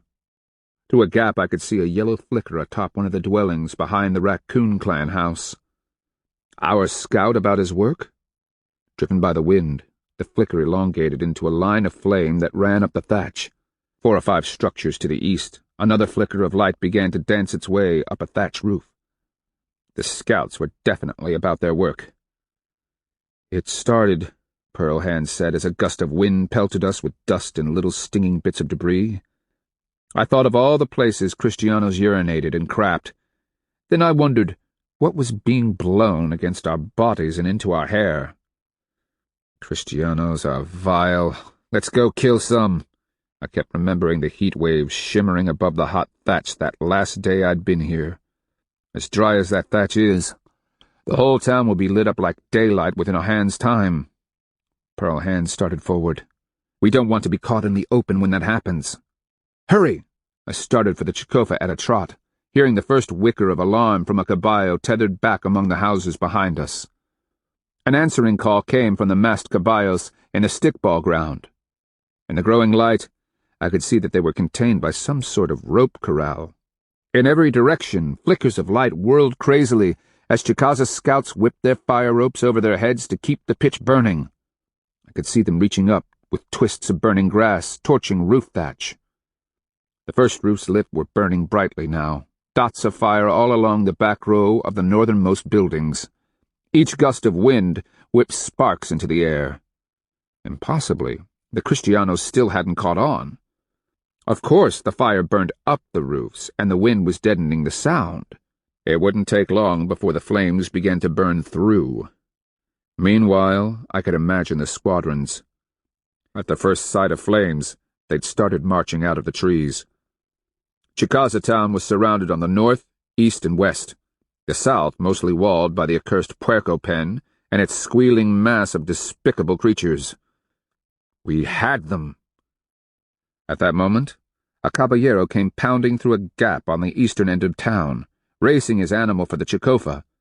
Even as I watched, he was staring in disbelief at the irregular pattern of burning roofs. "Fuego!" the caballero screamed. "Hay fuego en el pueblo!" The wind seemed to rip his words away. Pearl Hand and I stared forward as the man slid his caballo to a stop before the Chicaza, no more than 2 bow shots away. The rider vaulted from the saddle and bolted through the Chicaza door. His beast trotted off a couple of steps, the control straps dragging. The caballo looked first at the collection of its mates tied off in front of the Chicaza, and then at the flames that twinkled and leaped from nearly every roof along the northern row. "The monster's alerted now," Pearl Hand said, shielding her face from another burst of wind, dust, bits of caballo dung, and who knew what other debris. "We need to be outside his door when he emerges." Hurrying after her, I finally smelled smoke. Even over the wind I heard the cursing, saw De Soto and his subordinates as they charged out of the Chicaza. De Soto was already dressed in armor. His head was bare, the wind whipping his hair and beard this way and that. In that instant, I watched the incredulous look that filled his thin face, saw his mouth drop into a disbelieving O as he took in the burning buildings. For just that moment, he stood, stunned, then wheeled on his heel. Bellowing orders, he went for his caballo. I knocked an arrow as I ran. The first cries of surprise and terror erupted from the dwellings, clan houses, and temples. Men burst from the doorways, many of them naked. Each spun around, looking up at his roof, arms wide, head back, crying his disbelief.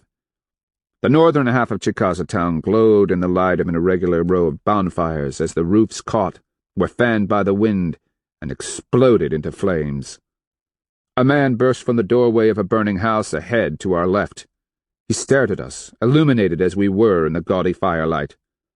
"Indios!" Pearl Hand slid to a stop, lifted her crossbow, aimed. I heard the thick twang as she shot.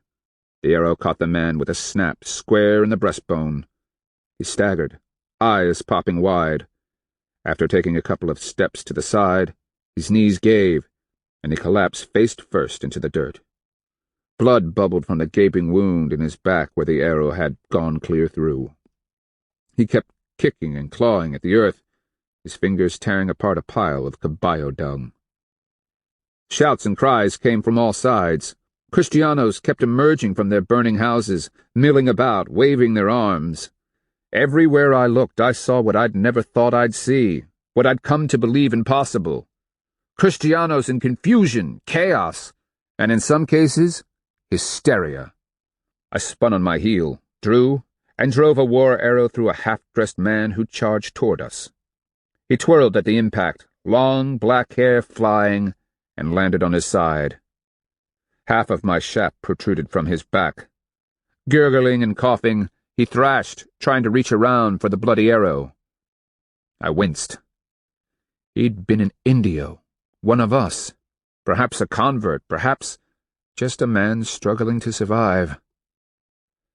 Doesn't matter. He's with them.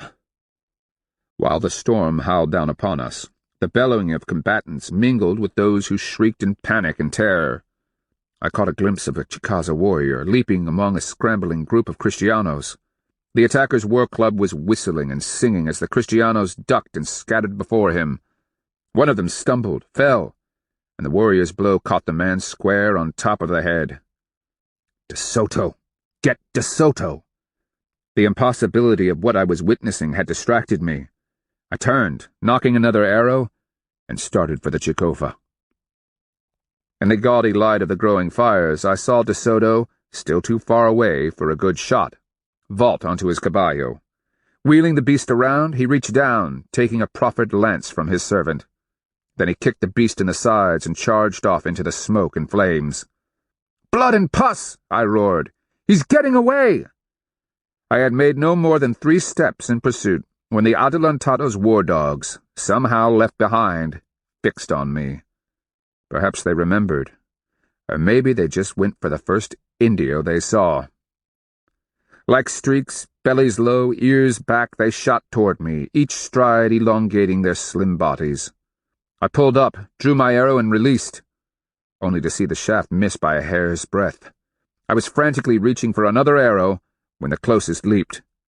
Flinging an arm out to fend off the beast, I backpedaled and lost my balance.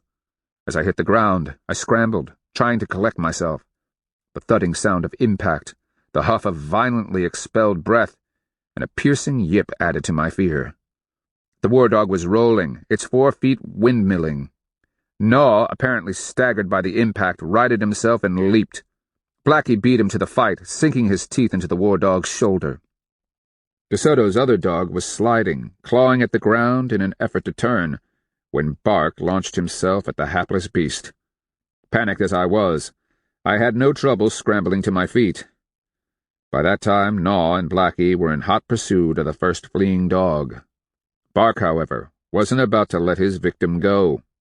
Heedless of the viciously snapping war dog, he had the creature by the front leg, shaking it so hard the squealing hound couldn't get its footing.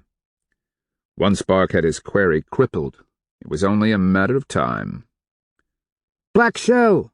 I turned, squinting into the debris-laced wind. Pearl Hand bent over her crossbow, her foot in the loop as she struggled to cock it. She was glancing frantically at a group of Kristianos who spilled out of the burning Raccoon Clan house. Even as I looked, one was pointing at Pearl Hand, shouting, and waving his companions our way. And Pearl Hand, setting the string and lifting the crossbow, only had 1 shot.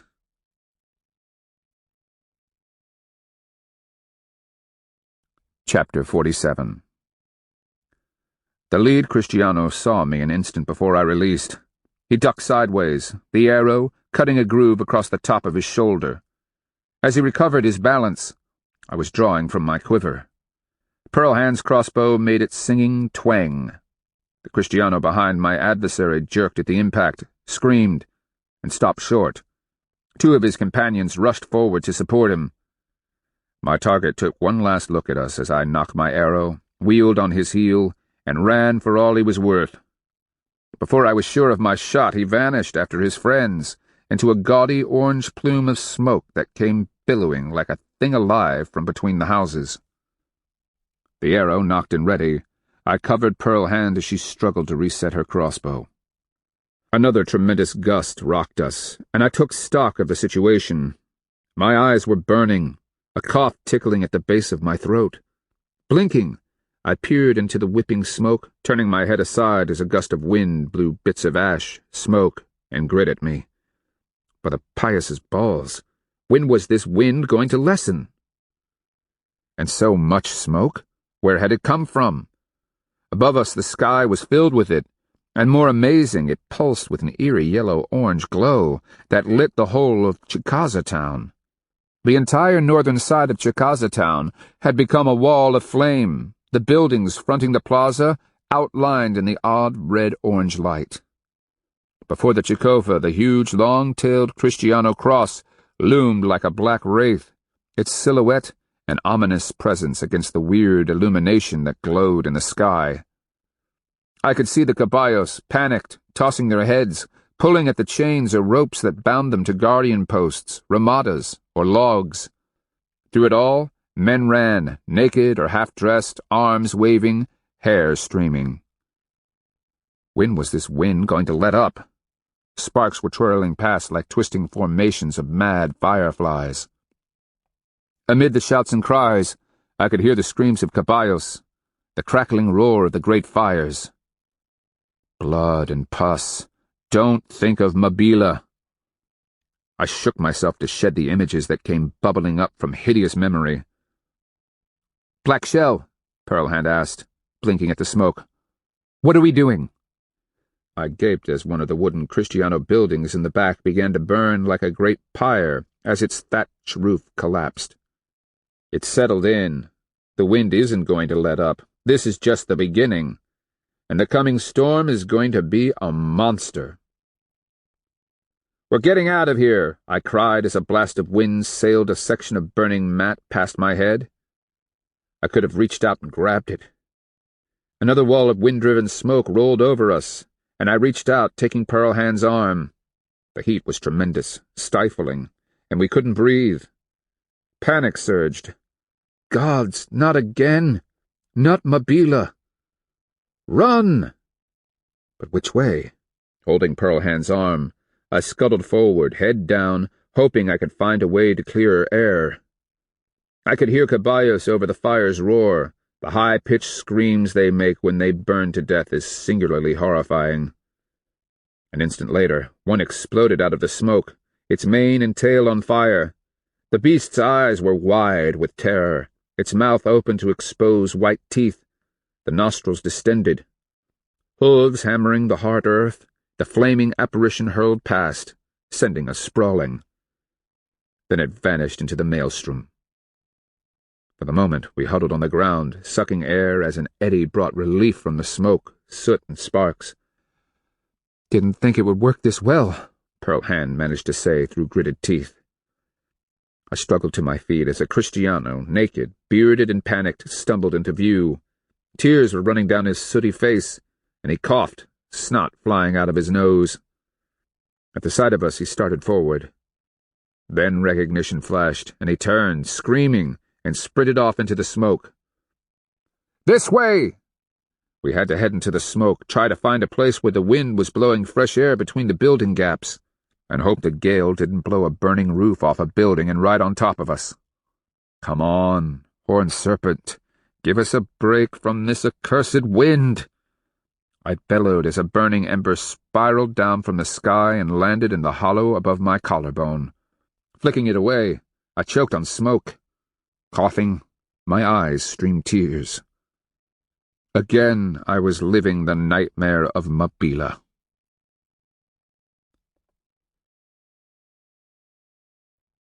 Chapter 48.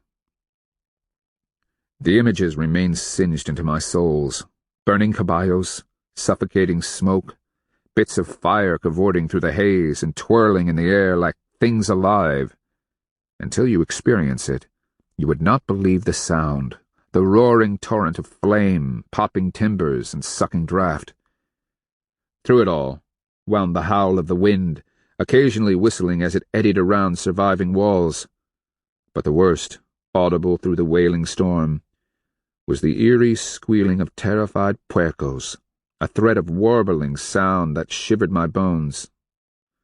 It mixed with the shrieks of panicked caballos and the torn screams of men burning alive. And the stench!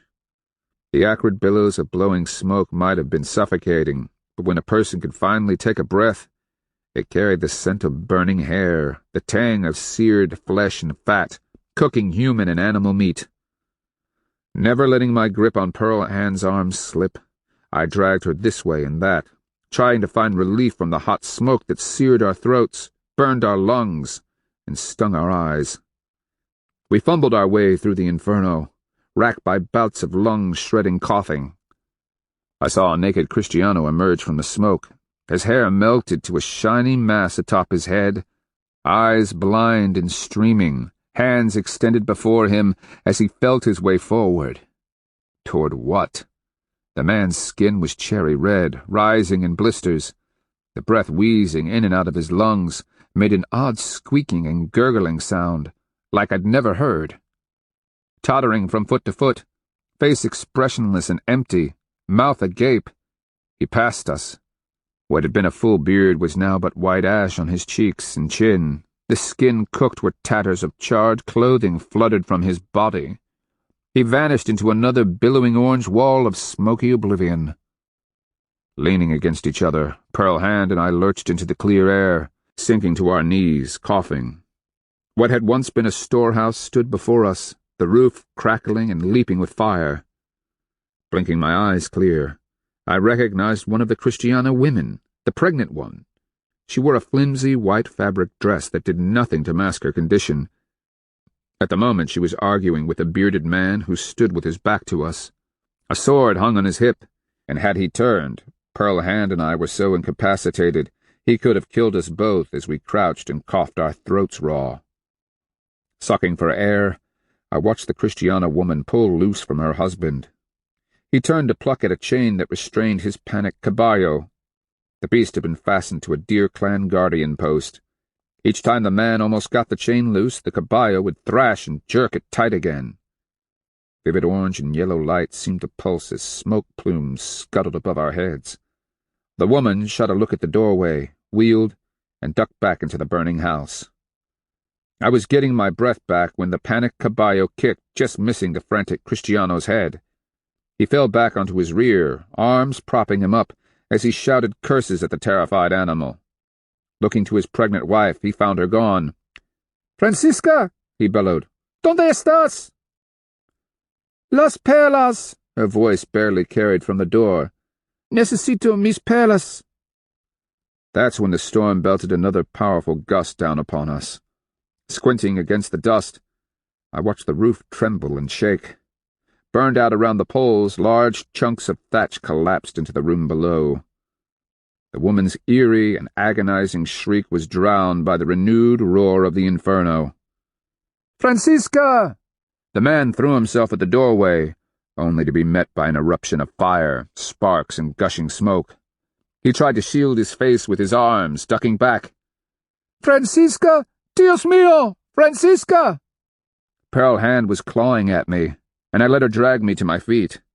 She'd watched the Kristiano caballo pull back in terror as the doorway spit fire and death. The animal jerked the guardian post from the ground as if it were a sapling. Then it was dragging the heavy post away. Pearl Hand, head down and squinting, followed. I shifted, blinking at tears, and placed my hand on her shoulder, hoping she could see better than I. In my last glimpse of the Kristiano man, he was wilting before the flames that belched from the gaping door. The roar of the crackling fires drowned his desperate screams. We emerged into fresh air, the marks where the caballo had dragged the guardian post clearly visible in the lurid light. The way led between two houses and into an open space before the deer clan charnel house. Miraculously, the structure remained intact, although sparks were flitting and dancing like sick insects as they pattered onto the roof. We sank to the ground again, coughing and gasping. After each episode, I spit black mucus. With a weary hand, I wiped at my nose and eyes. Feeling something burning at my hip, I glanced down and violently tore the little fire pot loose. Vision shimmering with tears, the notion of setting fires was the last thing on my mind. I gave it a powerful toss. "How do you think the battle is going?" Pearl Hand asked between coughs. I stared around at our little haven, the walls glowing around us. The door of the charnel house hung open like a black mouth. Blinking to finally clear my vision, I wiped my eyes clean of crusty goo. A flicker of dancing yellow atop the charnel house's thatch roof betrayed where my fire pot had landed.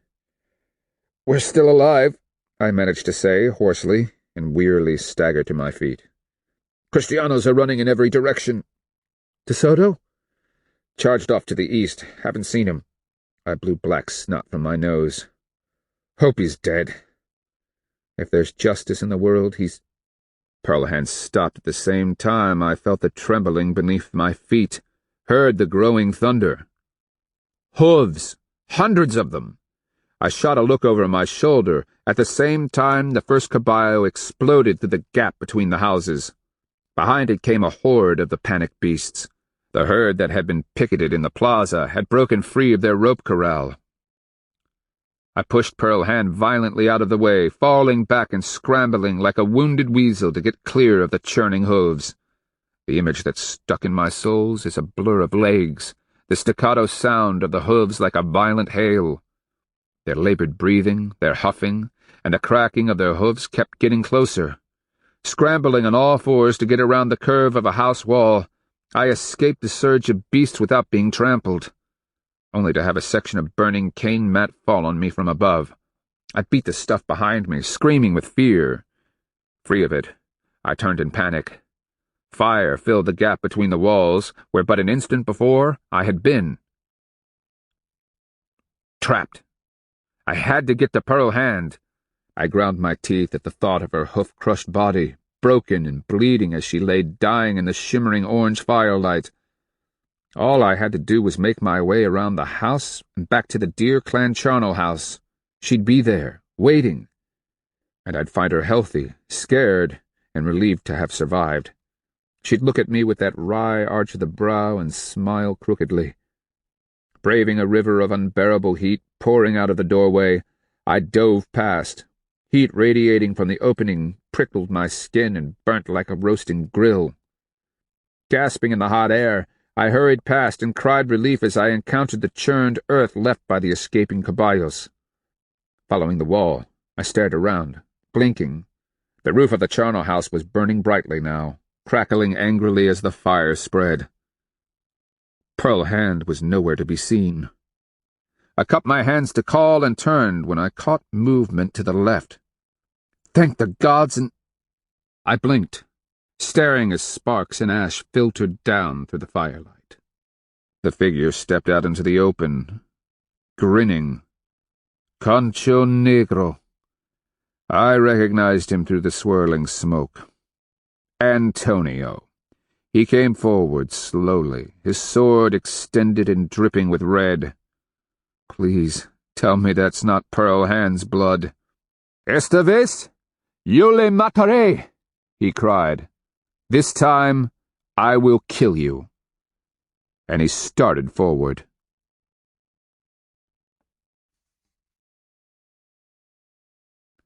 Chapter 49.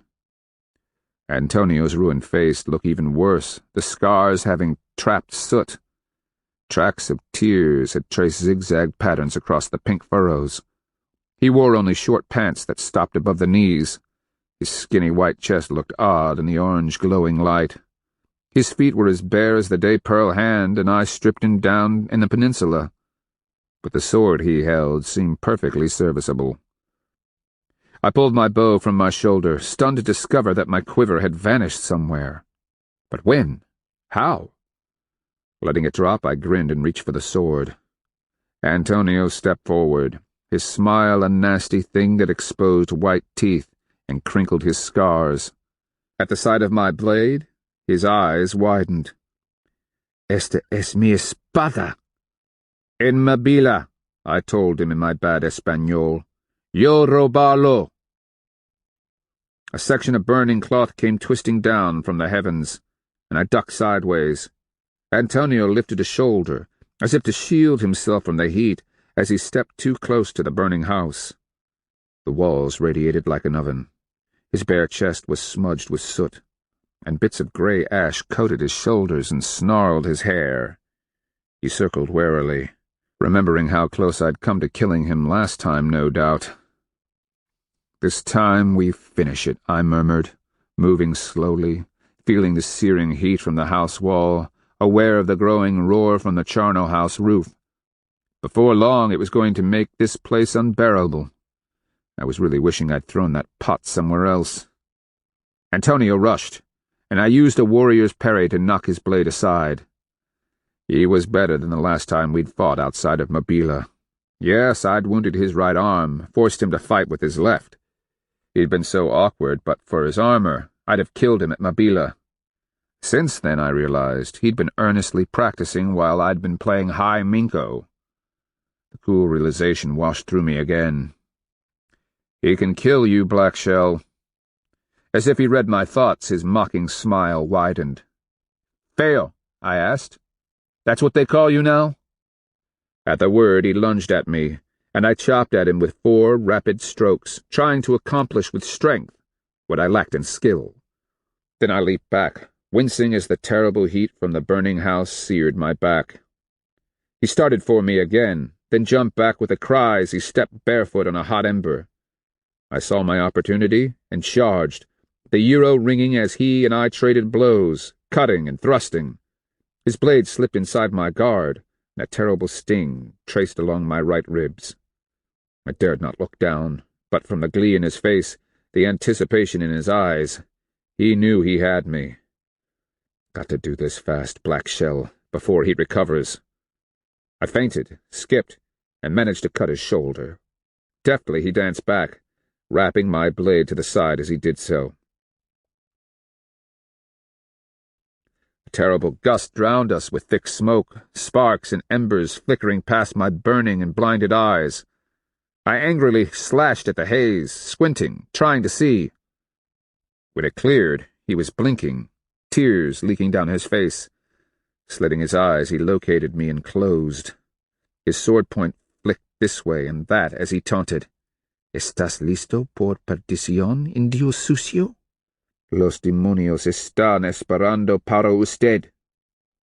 I skipped aside as another gust of smoke and sparks eddied past, and charged him as he blinked at the sting of it. The euro blades rang, and I physically drove him backward. I'd spent my life carrying packs, canoeing trade up and down rivers. He'd spent his atop a caballo. This was the way to beat him. I knocked his point away from my heart and rushed. If I could just get my fingers around... I had him! I was glaring into Antonio's triumphant eyes as I drove him physically back into the hothouse wall. I felt the impact through his body as I slammed him into the searing clay. I got a grip on his sword hand, my right arm across his chest. I pressed him against the burning wall. His face contorted as the clay burned his naked skin. A scream tore from his throat. I jammed my forearm under his jaw and crushed his windpipe. Remembering the woman he'd raped that night outside Mabila, I drove my knee into his crotch. Each time my knee crushed his genitals, his body jerked. His expression twisted. Jets of pain glazed his eyes. The burning clay was cooking his naked back and thighs. Antonio's sword slipped away from his nerveless fingers. I shifted my grip, both hands clamping on his throat. He tried to scream, bucking against me, clawing at my face. I watched his panic build as I pressed him into the roasting wall. Bits of burning thatch were falling around us, stinging my shoulders. I caught the stink of singeing hair, mine and Antonio's, mixed with relentless smoke. The back of my fingers felt on fire as I choked and cooked the life out of the maggoty weasel. His chest heaved. Desperate lungs sucked futilely. "For fetch," I growled as I stared into his bulging brown eyes. "For the murdered innocents at Napatuka. Remember them? The ones who surrendered? The defenseless ones you hacked to death? And for the warriors you chopped into pieces and castrated at Anhaika. Remember how you severed their arms and legs, tying them off so they wouldn't bleed to death?" I glared into his wide, panicked eyes. Did I really hear his skin sizzling over the maelstrom? I reveled in the moment as his body ceased to spasm and quiver. A weary sense of relief came as the weight sagged, but I kept my grip, letting him roast on the hot wall. I turned my head away, ignoring the pain in my fingers. I let him drop when I saw ash sticking into his wide and sightless eyes. Raising an arm against the terrible heat, I staggered back and dropped to my knees. Panting for air, I just stared at him, all the hatred and rage inside me draining away. Wind gusts were playing with his ash-mottled hair, his eyes bugged, and his mouth was open where his tongue had been forced out between his teeth. Wearily, I grabbed him by a foot and dragged him out into the open. In our world, the evil are dismembered at death, and, in extreme cases, their body parts are scattered, oftentimes even hung in the trees in order to prevent the evil from ever reassembling itself. I could barely hold my sword as I raised it and chopped at Antonio's neck. 2 strokes later, I'd severed his head. Then I hacked off his right hand. Fire and smoke swirled around me, blinding my eyes, choking my lungs. My skin felt as if it were melting on my body. Any longer, and I was going to cook with Antonio. At least I had his head. Proof for Pearl Hand. I stuffed Antonio's hand into his mouth. Grabbing his head by the hair, I staggered for the gap beside the charnel house wall. Arm up against the blasting heat, I ducked and ran blindly through the gap. But for the wind, I'd have died in there, confused, panicked, with no sense of direction. The memories of that desperate journey would stay with me, glassy images of flames leaping into the night, the contorted and blackened corpses of caballos burned to death, a smoking pile of Kristiano saddles, the leather now charcoal, glowing red spear-axe heads lying amid the ashes of what had once been their long pole-like handles, the burnt-out metal frame of what had once been a Kristiano shield. I remember tripping and clambering over piles of dead Kristianos where they'd suffocated, or cooked, trapped between burned-out buildings. Staggering, lungs heaving and coughing, I emerged from the now smoldering remains of the last houses. In clear, cold air, I dropped to my knees, tears of relief leaking from my stinging eyes. Blood from the cut along my ribs had heat-dried into a hard sheet that stiffened my side. In the clearing between me and the forest, I could see dim forms moving in the reflected glow of the fire. A knot of 15 or so Kristianos were running back and forth, shouting. 3 of them held shields with which they tried to protect the rest. Even as I watched, they retreated back toward the burning town. Before them, the broken remains of a Chicaza squadron advanced behind a line of shields, but as the archers behind them shot arrows, the wind whisked them this way and that. Immediately the tactical problem became clear. The Kristianos had only a few shields, a single spear-axe and a collection of swords. To win, they needed to close with the Chicaza.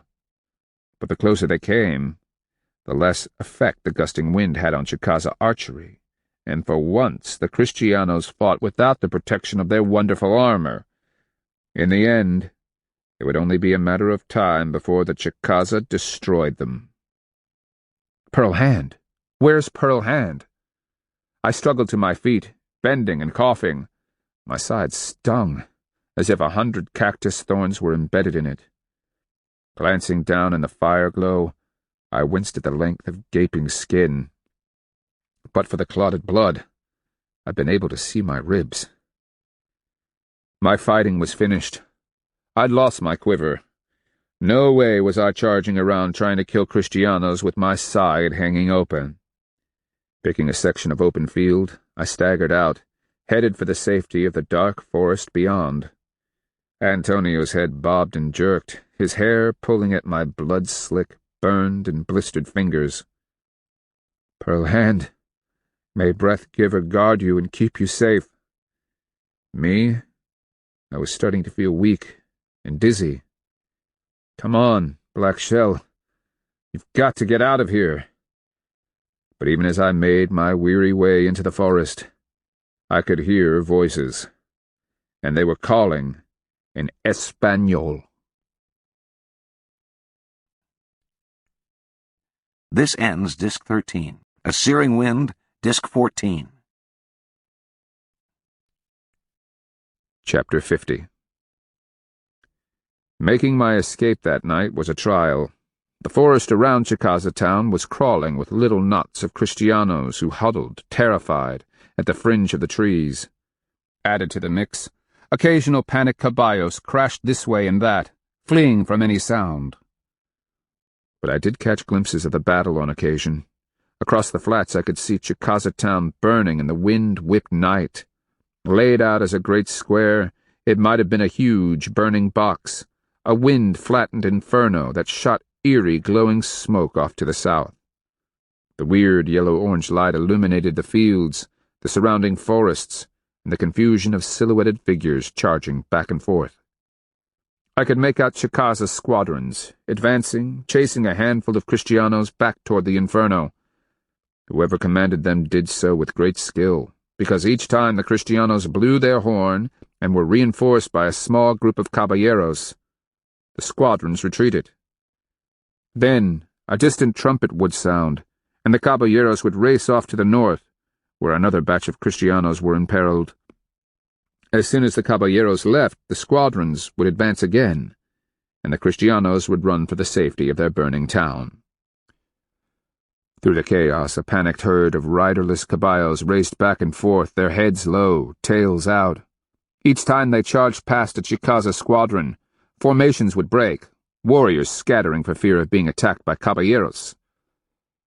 I staggered on, slipping through the dark, wincing as the pain in my side grew worse. Every burn on my body stung like a swarm of wasps had anchored themselves to my hide. The backs of my fingers ached where the clay wall had tried to turn them into toasted corn. I was panting, partly from the pain, partly from the night's exertions. Walking in a dark forest is hard enough when a person is healthy and rested. Antonio's head, symbol of my victory, bounced and jerked with each step, as if to yank my arm from its socket. The hair I gripped cut into my fingers. The thing seemed to weigh more than a sack of rocks. I kept tripping, stumbling, running into things. Did I dare make my way down to the open fields? As much as I'd like to be able to see better, so would any roving Kristianos. My thought was that after tonight, they'd be only too happy to avenge themselves on any hapless, wounded Indio trader who happened to wander past. Hurt as I was, I'd be no match for them. While I still had Antonio's sword, I had no arrows for the Tula bow. If worst came to worst, I barely had enough strength to throw Antonio's head at them. And then there was the thirst. It had been half a day since I'd drunk last. Then had come the exertion, not to mention the baking heat of the fire. Come on, Black Shell. You can make it home. Just keep your wits about you. I reached down and patted Antonio's expressionless face. Too bad I couldn't have chopped every bit of him into pieces. The hand still protruding from his mouth would commit no more evil in my world.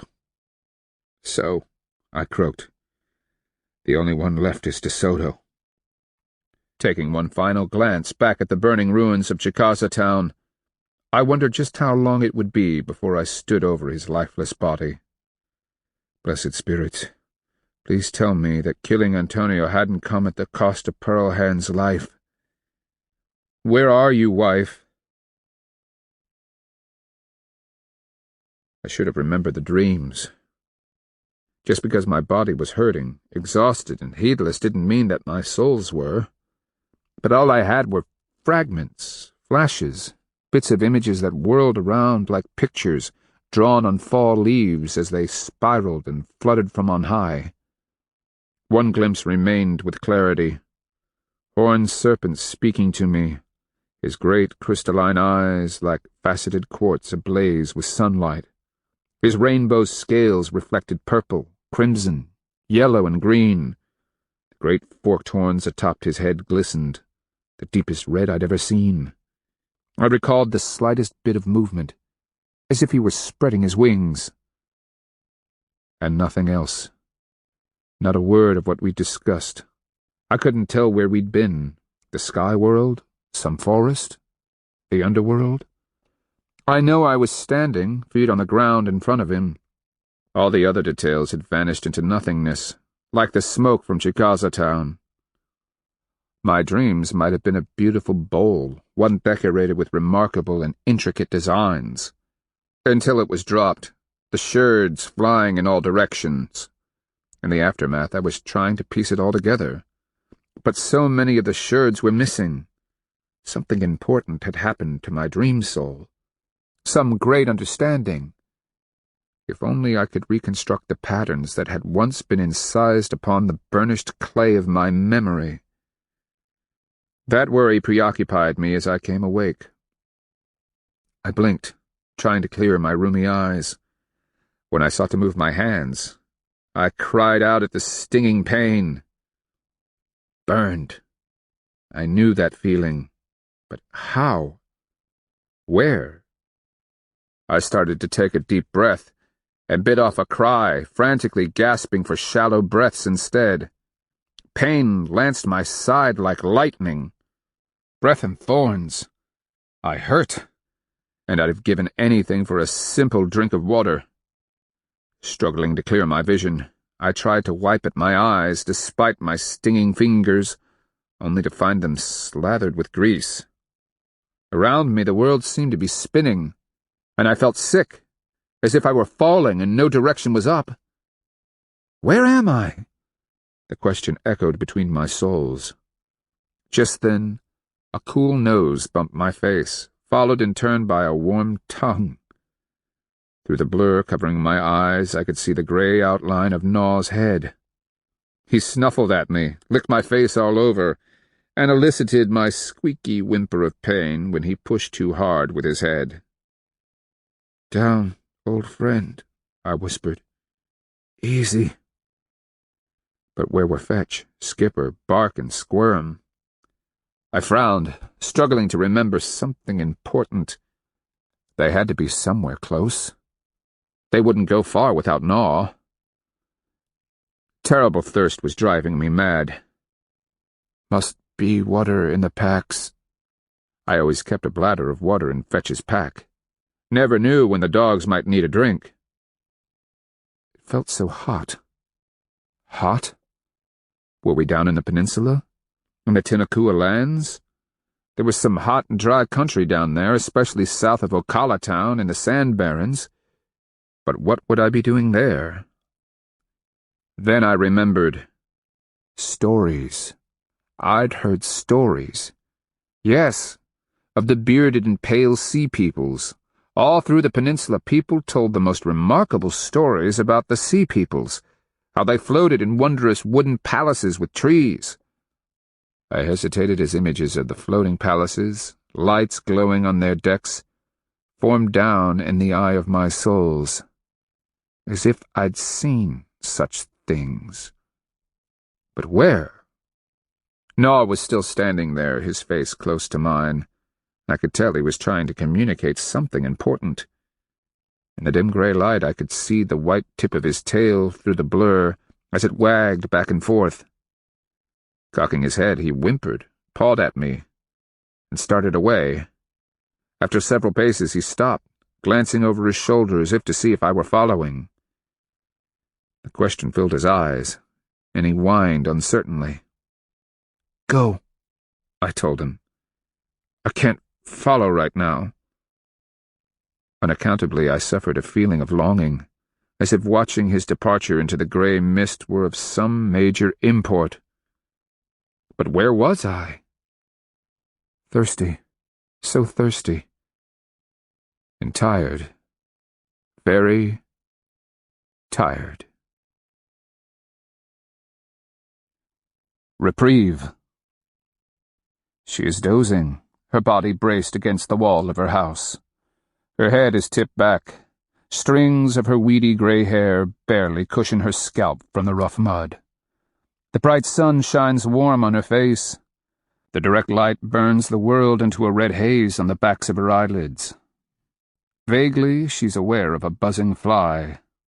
Her soles, however, are sleep-numb and can't goad her into enough wakefulness to make her close her gaping mouth. More than once she's been rudely awakened when the beasts landed on her tongue. Then she snorts and chokes, trying to spit out the vile creatures. On those occasions, people generally avert their glances discreetly, covering their smiles. Children are never so polite. She hears the first of the cries. They are joyous, celebratory.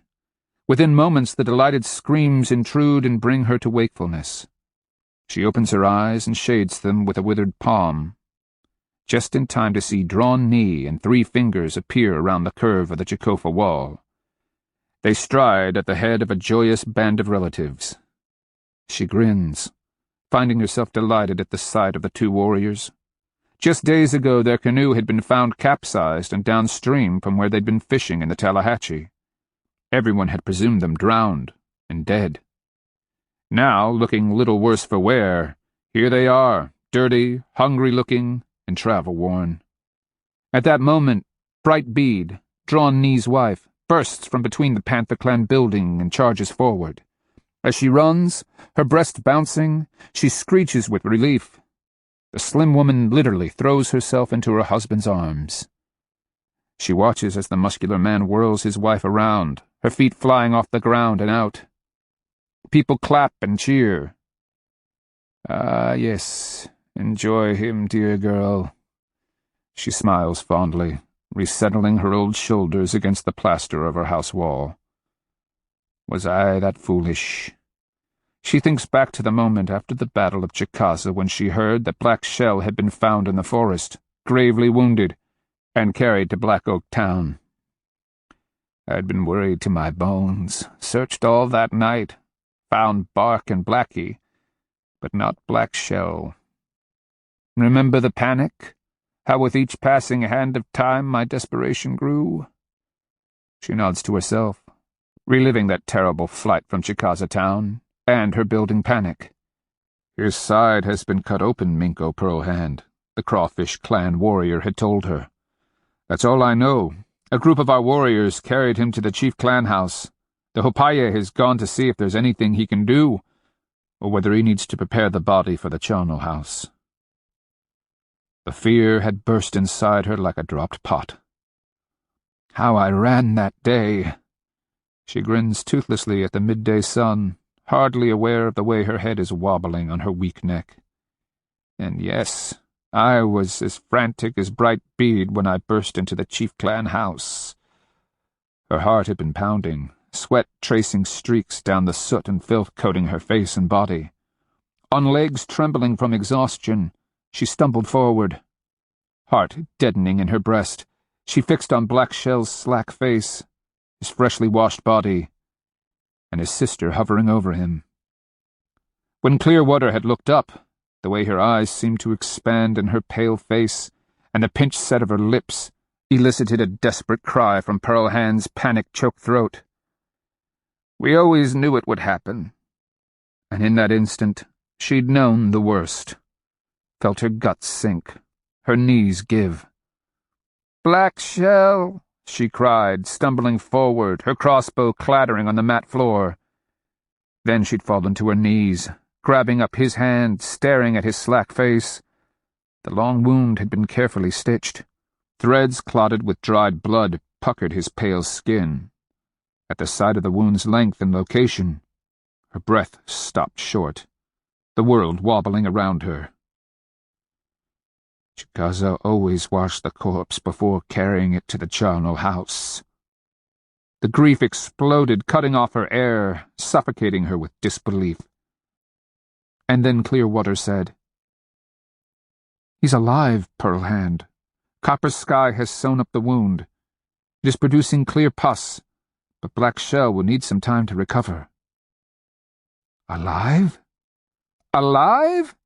And she danced, ever so giddy, even hugged Clearwater, a woman she'd never entirely trusted. At her feet the dogs yipped and barked, tails wagging. Oh yes, I was foolishly delirious. "And why not?" she whispers to herself as she watches the people crowd around Three Fingers and Drawn Knee. We'd cheated death yet again. Reprieve would be such an intoxicating brew. And when one has it, he should drink deeply of it, and revel in the delirium.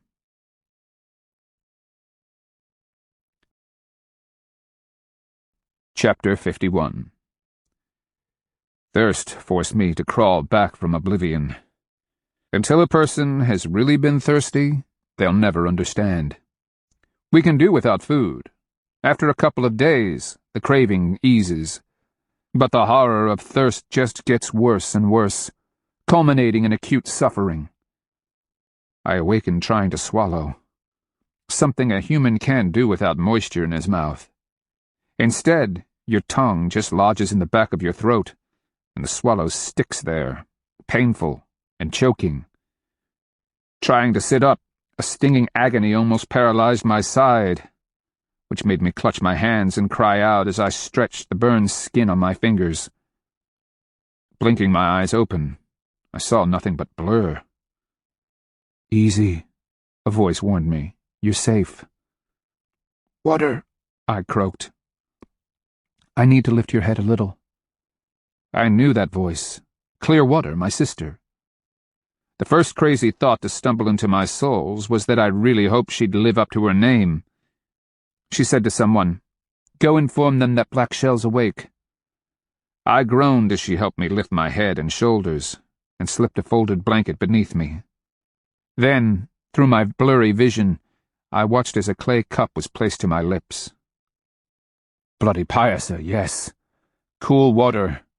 A form of liquid magic rolled across my tongue.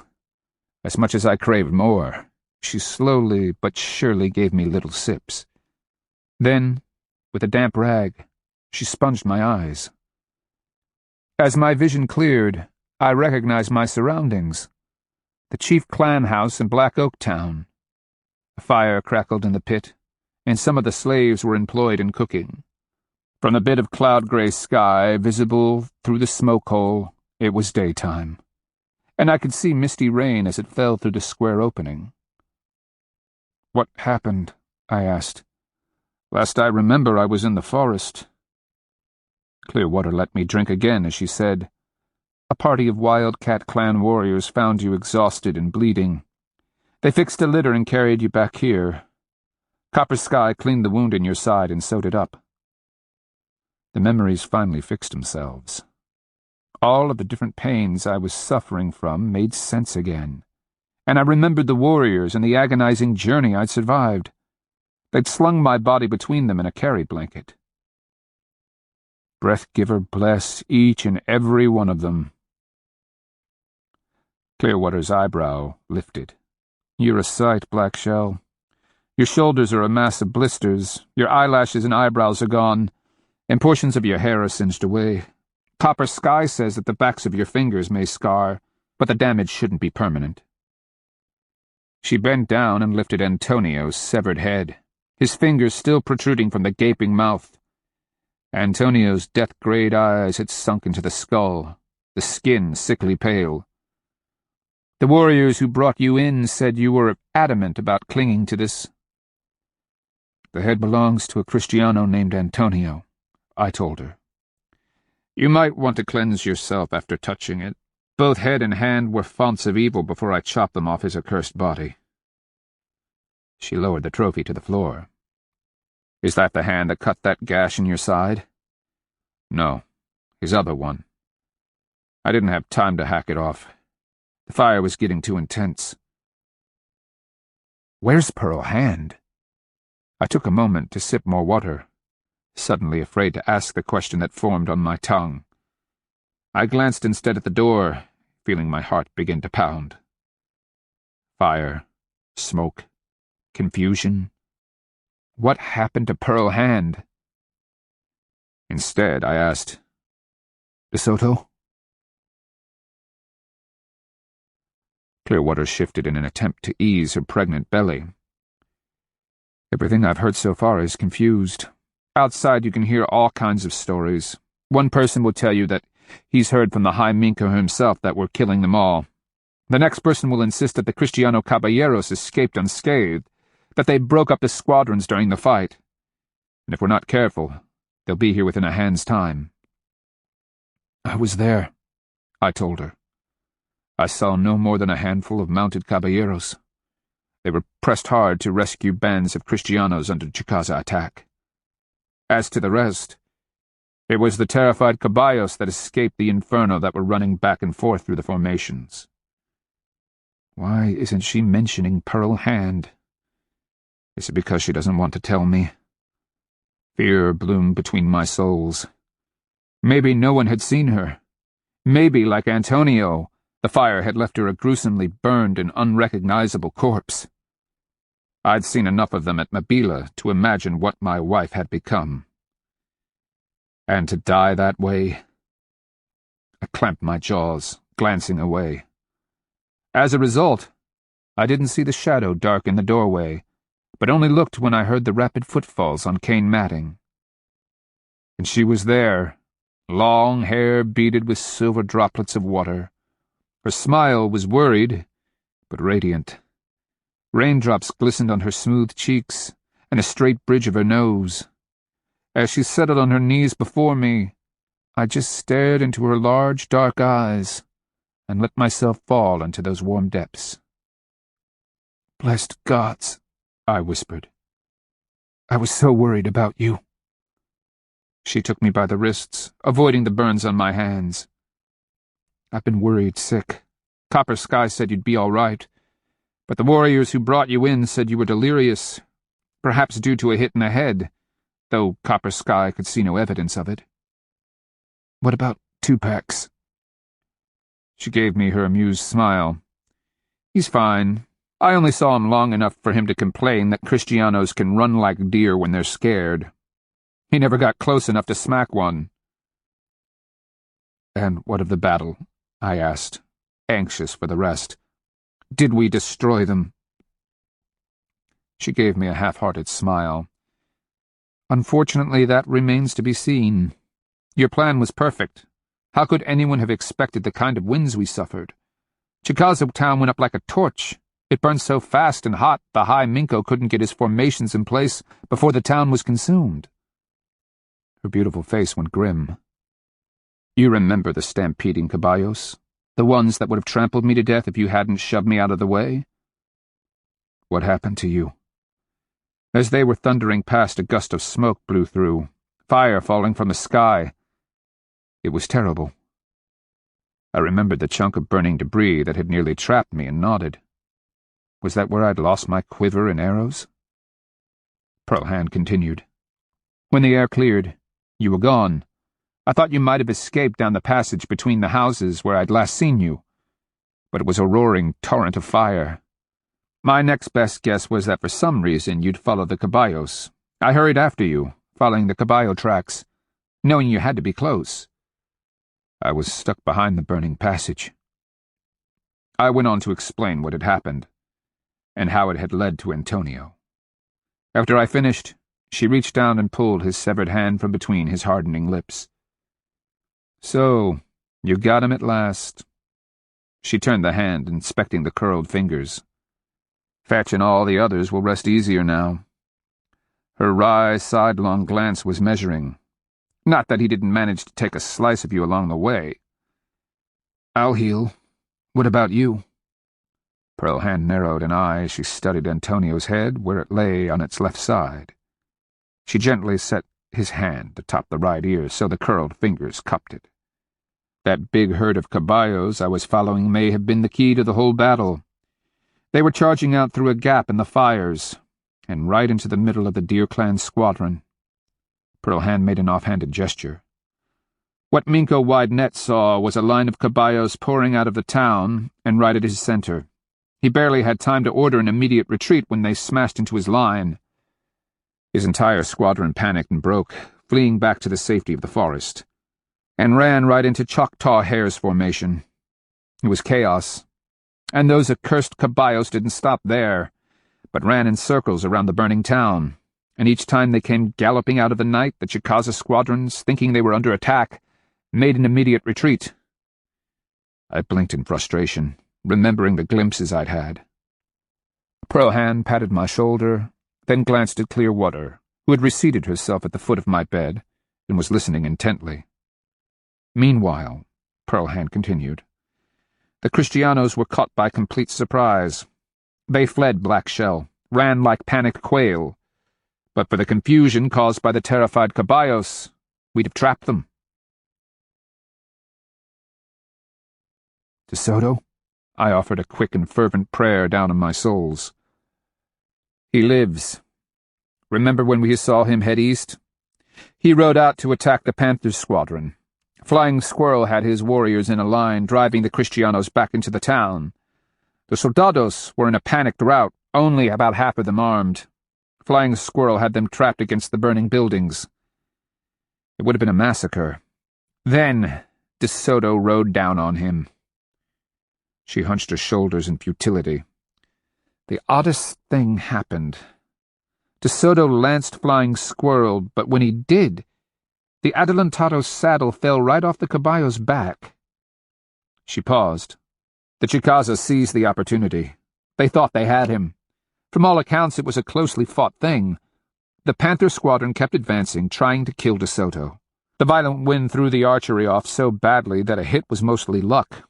The Kristianos huddled behind the few shields they had, and sought to close with the squadron's front ranks. But the closer they got, the better the warriors could shoot in the high wind. In the end, the Panther clan would have surrounded the Kristianos and destroyed them.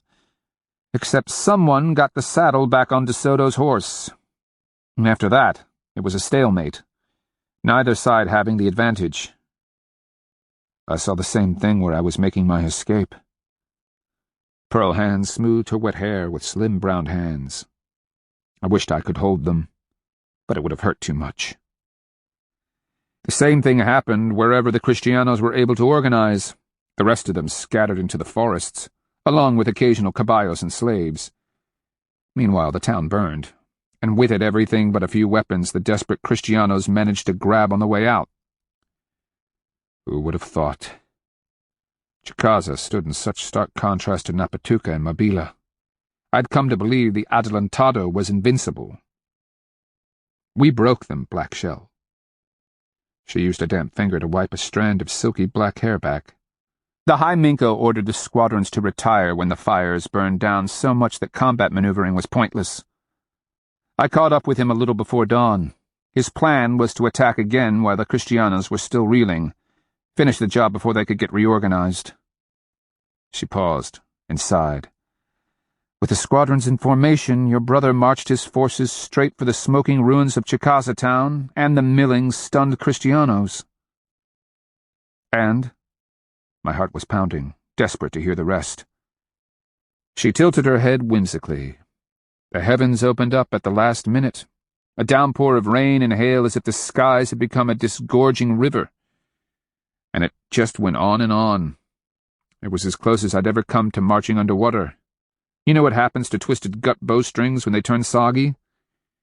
Even bindings on war clubs were coming loose. Rather than risk a fiasco, your brother called off the attack. I nodded, trying to get my fuzz-filled thoughts to work. Questions kept forming beneath the surface, but I just couldn't get them to rise into any kind of coherence. Maybe our power gave us the storm when we needed it, and his priest called the extra rain, negating our advantage. It had all the characteristics of the kind of thing power would do to interfere in human affairs. Just once, couldn't we crush them completely? We didn't do too badly, she replied. In the initial attack, we killed close to 40 Kristianos. Additionally, another 40 or so of the slaves, Indio servants, converts, and laborers died. If we are to believe the different accounts made by the scouts, at least 80 caballos are dead. Some burned to death, but most were shot by warriors. Even more were wounded during the attack. Scouts have observed the Kristianos caring for them. She paused, her eyebrow lifted in amusement. This part you are going to love. You know how they built the puerco pens on the south side of the town? And you recall how strong they made the fences? Tough enough that we couldn't pull them down and steal their prized food animals? With that terrible wind blowing the fire ahead of it, hundreds of puercos were cooked in their pens, literally roasted on their feet. So much fat cooked out of their bodies that it ran in a river down one of the drainages. She paused. Only 100 so of the babies who could wiggle through the little gaps managed to escape. We won? I whispered inaudibly. Black Shell. Our attack came so swiftly most of the Kristianos fled without their armor or weapons. The scouts can count the number of saddles that survived on one hand. Half the Kristianos are huddled naked by the dying fires in Chicaza town. Their blankets, their tools, what little clothing they had, most of the spear axes, and the few thundersticks left, all burned. They are so desperate they are even trying to make control straps for the caballos out of grapevines. I smiled at that. Then I tried to shift, and wished immediately that I hadn't. Pus and blood, that hurt. "The dogs?" I asked through an exhale. She fixed me with a knowing look. Park and Blackie showed up after the fight. No one has seen Gnaw. I've gone twice calling for him after dark. Blackshell, I think you should... Gnaw came to me. Here. I felt my heart drop in my chest, a terrible aching hollow forming.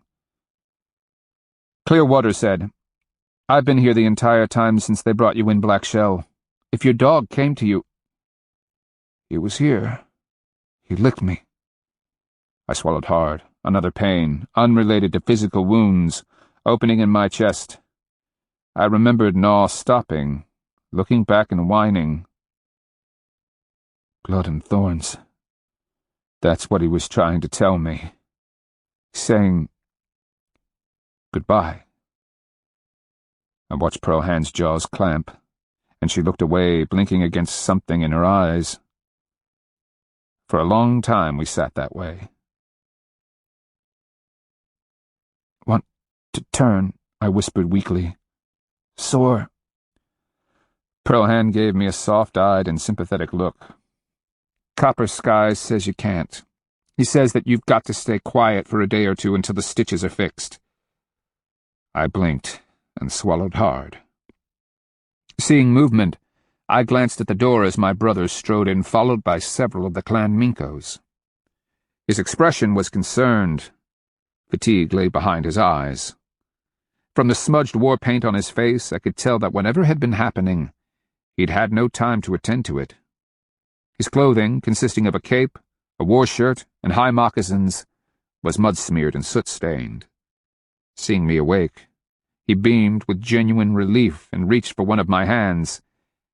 At the sight of the grease that smeared them, he thought better of the idea. Instead, he just smiled. "I am glad to see that your souls are safely back home in your body, brother. What's happening?" "We have to evacuate. The Kristianos are marching on Black Oak Town. Our best guess is that with Chicaza Town nothing more than smoking ruins, and half of their people naked, they'd rather sleep under these roofs than in the open." He stood, attention shifting to Pearl Hand. "Warriors will be here with a litter to transport Blackshell. They are to follow your orders. Copper Sky will try to check with you, but he's busy with other wounded." "We'll be fine," Pearl Hand told him. And as quickly as that, my brother was gone. Even as he and his entourage stepped out, the warriors were carrying the litter in. Clearwater was on her feet, calling orders to the servants. In a flurry of activity, boxes were filled, blankets appropriated, and supplies packed. I have to admit, the warriors tried. They really did. With 4 of them lifting the blanket I was on, and Pearl Hand helping, it still felt like my side was being physically torn in two. When they'd finished, the room was spinning, my stomach churning with the dizzy sensation of endless falling. Flickers of light danced behind my eyes, and the edge of my vision went gray. "Careful," Pearl Hand needlessly ordered, as they maneuvered me out of the door and into the cool afternoon air. She called, and to my relief, Bark and Blackie appeared from where they'd stayed by the door. And Gnaw? Where was Gnaw? One by one, were being whittled away. Gray clouds hung low in the sky, threatening even more rain. In the plaza, people were milling, packs on their backs as they evacuated their most cherished possessions. Women were calling orders to children, and the town dogs were trotting back and forth. Using what little mobility I had, I kept craning my neck, expecting to see plumes of smoke rising from the clan houses and storerooms. Burn the town! But the thought came to me too late. I was already being hustled up the forest trail to the ridgetop past the burial mound where Patches and Squirm lay. Then it hit me. Unlike the rest, Gnaw had had no prayers said over him. He'd been given no provisions for the long journey to the edge of the world. And the chances of finding his body in the immolated remains of Chicaza town? A spear of anger mixed with the grief and rage in my heart. I hated Kristianos. Let them freeze, starve, and die in misery. Let them— I glanced around. Surely now that the Kristianos were naked and vulnerable, my brother wouldn't leave that abomination de Soto with a perfectly good town to shelter in. He had to order Black Oak Town burned. Something I couldn't see bumped us from behind, and I just opened my mouth, wishing I could have found the breath to scream. Just one good scream.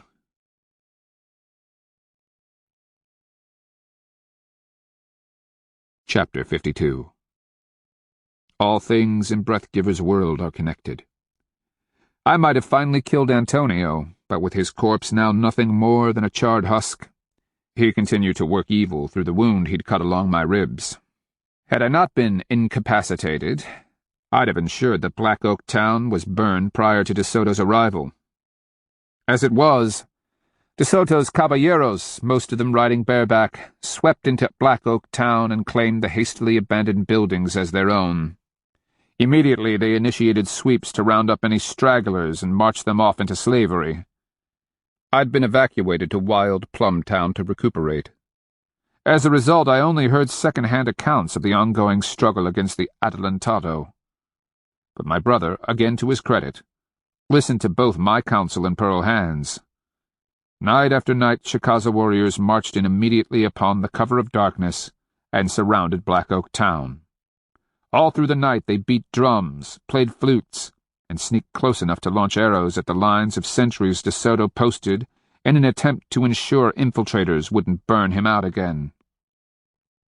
On occasion, Chicaza's sorties erupted into pitched battles fought by the light of torches or Kristiano bonfires. De Soto's casualties began to add up by ones and twos. Chicaza archers concentrated on the caballos, risking life and limb in an attempt to hit them when the caballeros raced out into the night to break up the attacks.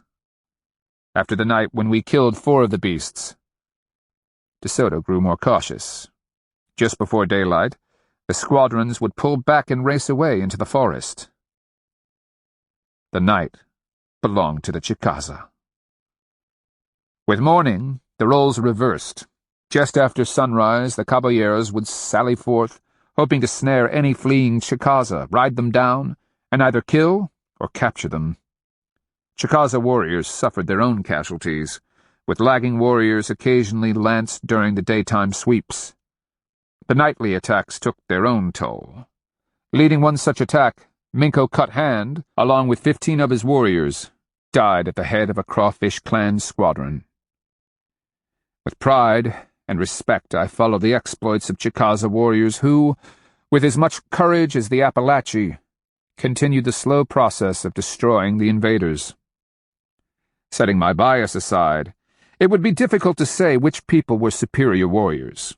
The Appalachee had better ground on which to fight, country laced with thickets and swamps that allowed them freer movement, concealment, and maneuvering. At the time, the Kristianos had been better supplied, armored, and mounted, negating many Appalachee advantages. Chicaza country was mostly rolling hills covered with old-growth forest, which allowed the Kristiano caballeros to sweep like the wind beneath the high branches. Chicaza warriors had fewer places to hide or spring ambushes. Offsetting this, much of the Kristiano armor, particularly the cotton-batted shirts, had been burned. They were increasingly vulnerable to Chicaza war arrows. In the end, however, just as was the case in Appalachia, my Chicaza were prevailing. For every Chicaza killed or wounded, 5 more were ready to step in and take his place. Each soldado or caballero the Adelantado lost was irreplaceable. Through it all, his men spent every day in the forest, chopping down white ash trees to replace the handles on their spear axes. They also began roasting gyro, in that big metal contraption I'd once carried, and pounding on it with hammers. Perhaps to call some spirit quality into the gyro? Who knew? Whatever their efforts, the Kristianos were surrounded, exhausted, and living in a state of perpetual warfare.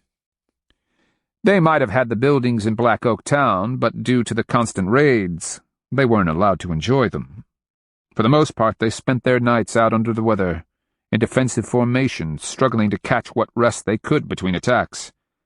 Their bedding burned, half-naked and freezing in the cold spring rain and occasional snow. Most of them made grass mats for cover. I could almost admire them for the discipline they showed in spite of the misery inflicted upon them by both our warriors and the weather. As the forest began to flower and the spring leaves burst from their buds, the Chicaza licked their lips in anticipation. Thickets that had consisted of bare stems provided excellent concealment once fully leafed out. Where a passing Kristiano would have spotted 5 or 6 crouching warriors but 10 days ago, now he would only see a wall of green. And a half-moon past equinox, just as I was getting up and around, the Adelantado packed up his dressed-in-grass army. Pearl Hand had told me how they'd rebuilt shields and refitted their weapons. They are, after all, a clever, if malicious people. Nevertheless, my first sight of the Adelantado's army was a revelation. Lined up in the forest was a collection of bearded men wearing corroded gyro helmets and carrying green wood shields banded with metal. Where their breastplates had always been at least partially polished, the ones worn by those who still had them were a muddy brown color. So desperate were they for clothes, some wore tunics of grass. Others had partially tanned deer, raccoon, bear, or dog skins tied about their bodies with lengths of vine. The soldados marched with hide wraps on their feet. Caballeros, many on crudely manufactured saddles lacking stirrups, they had no leather left, rode barefoot. What had become of that once colorful, gleaming, and mighty 1,000 who'd marched into Ahocalaquin town? They'd had the great colorful banners fluttering from long poles. Sunlight had glinted on polished armor and waving plumes. The brightly dyed, fine cloth clothing had dazzled the eye, and their high leather boots were polished black and shiny. Everything about them had reeked of splendor and fabulous wealth, color, and shine. I remember the elegant arrogance of the caballeros who rode with backs straight, heads high, long lances glinting with gyro-tipped death. Their mounts had pranced on dancing feet, necks bowed, tails waving and bobbing. Each of the riders and mounts had been marvelously outfitted with an emblazoned shield. Bright blues, reds, yellows, and greens had decorated beast and rider.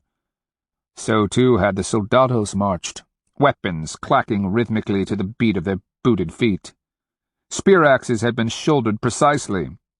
Thunderstick shooters had swaggered while crossbowmen paraded in precise formation. Behind them had followed the well-dressed household servants, the cooks and tailors, and their domestic possessions, including the heavy tents, chairs, and tables, great pots, endless ceramic jars, bales of cloth, casks, a wealth of beads, mirrors, and trade gyro. Some of it had been transported on the backs of nearly 100 big-boned caballos. The rest had been borne on the shoulders of 1,000 slaves chained at the neck. We brought them to this. I smiled grimly from my forest hide as I watched the motley survivors pass, a long thread of weary men, their worldly possessions carried on their backs and packs made of floor matting they'd ripped from Chicaza houses and somehow laced together. But for the 30 or so riders in the vanguard, most of the caballos had heavy packs, mostly salvaged gyro, strapped to their backs. Their riders, also burdened, led them by sections of poorly braided fiber rope. In the rear came the 20 or so wounded, some limping, others with bloody bandages visible. 6 of the critically injured rode in litters borne by Alba Amaha or Chicaza slaves. The women and converts followed, all but the one surviving Kristiano woman, were Indios de Soto's men had kidnapped from their people. Many of them, like Garden and the Kusa High Sun's niece, Yellow Stem, were pregnant. On tired bare feet they plodded along, heads down, grass skirts on their hips, burden baskets either on their shoulders or hung from tumplins they'd constructed. Mixed in with them were the converts, looking anything but happy with their lot. Many exhibited burns slaved with grease, having barely escaped Chicaza town with their lives. I didn't wait for the reduced herd of little puercos to pass. I'd seen them when they'd numbered nearly 1,000 and traveled like a swarm. "Go on," I told him as I watched. "As much as Chicaza has already taken from you, we have yet one more surprise in store." And with that, I slipped back into the brush where Pearl Hand, 2 packs, and my dogs were waiting. We would have to hurry. Redbuds and dogwoods splashed vivid color against the spring greens spurting from every branch and stem. A heady perfume from honeysuckle, wild rose, catalpa, and magnolia scented the air, mixing with the lusty odors of awakening forest. Daisies, mayapple, and phlox bloomed in profusion. At our feet lush grass was growing in the open sections, while budholes pattered down from the high branches where oak, ash, hickory, elm, chestnut, and mulberry leaves curled out and unfolded in splashes of green. I led the way as Pearl Hand, 2 packs, a handful of warriors, and my sister, Silent Spring, atop her litter, descended a winding tree-lined trail into the upper Tallahatchie bottoms. My sister had insisted on accompanying us despite the danger. Not that I could blame her. Her husband waited just up ahead. He and his Alabamo had been preparing for a couple of moons now, knowing that the Adelantado had set Quisquis as his next goal. Originally, Minko Firetail's Alba Amaha intended to cut off any escape, had some lucky Kristianos managed to survive the Battle of Chicaza town. They hadn't anticipated that most of De Soto's army would survive intact. Neither had the rest of us. That De Soto's army had somehow extricated itself from total disaster was a circumstance that had become depressingly familiar. Most Chicaza remained optimistic that De Soto's troops would be crushed when they arrived at the Alabama fortifications and found the northwestern trail blocked. Pearl Hand and I would remain skeptical until we actually saw what Firetail's people had built. Bitter and bloody experience had taught us the Kristianos always found a way to avoid extinction. At Chicaza town, we'd come closer to achieving it than anyone ever had. With Bark and Blackie coursing back and forth ahead of us, we emerged from the forest onto the open and grassy floodplain of the Tallahatchie. Before us stood Firetail's surprise. The sum of his and his people's labor was a U-shaped, triple-walled palisade sitting astride the Quisquis Trail where it crossed the Tallahatchie River. The fortification consisted of upright logs set in a trench, then woven together with stout vines, and finally covered with a thick layer of clay plaster. The rear of the enclosure was open and backed against the steep-banked Tallahatchie River. Any attempt to flank the structure would leave the Adelantado soldados floundering in the water. The first wall was a little over head height, with a shooting platform on the top, and loopholes cut every 4 paces for archers to shoot through. 3 small gates allowed warriors to sally out and engage the enemy in the trampled, grassy clearing before the walls. A pace and a half behind the first wall rose the second, slightly higher and similarly constructed of upright logs bound and plastered. It, too, boasted loopholes and an overhead shooting platform. Every 20 paces, a flimsy bridge linked the first wall with the second, allowing defenders to retreat without having to climb down and file through the small interior gates. Behind the second wall rose yet a third, an even higher wall, also linked by the rickety bridge ladders. Firetail, after greeting his wife and seeing to her evacuation to the forest beyond the Tallahatchie, gave us the grand tour from atop the third wall's shooting platform.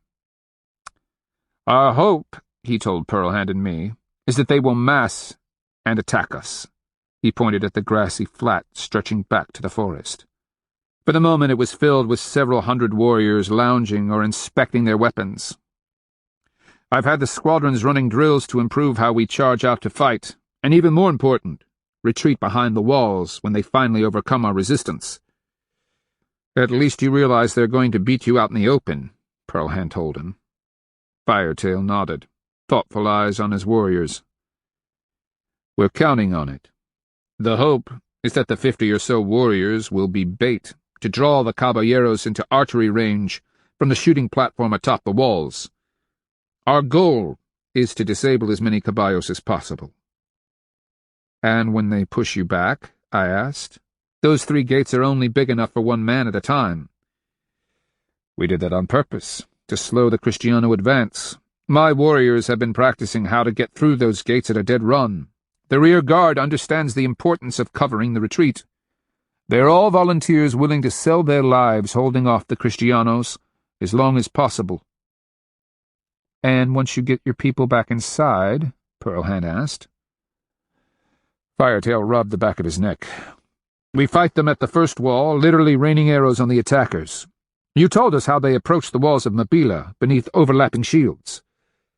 We expect them to do exactly that here, too. As soon as the first wall is breached, everyone evacuates to the second wall. Hence these bridge ladders. The warriors on the shooting platforms are supposed to scamper across?" I asked, staring skeptically at one of the fragile-looking bridges that ran to the second wall. Made as it was of 3 parallel poles and topped with bark, I wasn't sure I'd trust so much as a crow to walk across it. "Don't worry, it'll hold 2 warriors at a time. When my squadrons aren't practicing evacuation drills through the gates, I have them running across the bridges. Only 2 failed during our practices. After that we promptly made improvements." He arched a knowing eyebrow. "Let's just say that the first time across was a test of courage for even the bravest among us." "And once the Kristianos breached the first wall?" Pearlhand frowned down at the narrow depths. Firetail braced his muscular arms on the plaster, peering down where some of his warriors now milled. "This is where the fight really begins. Outside they can approach like a turtle under overlapped shields, but down there, in those tight confines, their shields can either be lifted to protect them from fire from above, or held over the loopholes to keep them from being shot in the breast or face." "But not both," I said with appreciation. "And these flimsy bridges of yours?" "As soon as the shooting platform atop the first wall is abandoned, we pull the bridge back. That's one of the reasons they're so light. That or we can toss them down on the Kristianos' trap below. If something happens and the Kristianos capture one intact, what are the chances they're sure-footed enough to cross?" "Not likely." Pearlhand was smiling grimly, obviously liking what she was seeing. Bundles of war arrows had been strategically placed at 4 pace intervals. Firetail must have had his men working overtime to produce them and conscripted every stone-pointed shaft his warriors, hunters, and clans possessed. Once they take the second wall, everything starts over again. They're trapped down in that small space while we rain more arrows down, and the warriors drive shot after shot through the loopholes. Pearlhand turned her attention to the fortification's protected interior, where a collection of camps and ramadas covered the flat. Even now, in the middle of the day, no less than 100 warriors were tending cooked fires, inspecting arrows, and making final preparations. Behind them, the Tallahatchie River flowed between its incised banks. The surface roiled and sucked, as if anxious over the coming battle. Additional rickety bridges had been built across the muddy brown waters, now swollen by spring storms. The banks had been denuded of willows and brush, materials used during the construction of the walls, but beyond the river the back swamp beckoned. It remained a murky tangle of bald cypress, tupelo, and water oak through which no Kristiano caballeros could pursue. "That's the final route of escape," Firetail said, following my gaze. "The hope is that we'll have hurt them. that they'll be thirsting for revenge and we can entice them to chase after us into the swamp and the forest beyond, where we can ambush them again and again. Once they would have obliged you without a second thought, Pearlhand told him. But you're right. If their blood is up, and they think they have the chance to pay you back for the misery they've endured over the last couple of moons, they might— A conch horn sounded from the forest. We turned, seeing the warriors in the grassy flat rise to their feet, every eye on the forest trail. Then a party of scouts burst from the trees. Shouts of, "Kristianos! They're coming!" carried on the still spring air. Immediately the warriors began filing through the gates. As each ducked through the door, he turned in the opposite direction of the fellow before, hastily moving out of the way. I'd never seen such a thing before. It was neatly done, and in less time than I'd have believed possible. The grassy flat was empty but for the scouts and perhaps 50 painted and armed warriors, who were organizing themselves into a formation. "The monster is coming," Firetail told us, his weight braced on the plaster wall. Then he glanced at the midday sun. "Let's hope he gets here soon." I licked my dry lips and nodded, an eerie premonition running through my bones. Firetail gave me a horrified look. "You don't think he'll just take one look around and ride around us? If he was smart, he'd just circle wide, refuse to offer combat, and be on his way.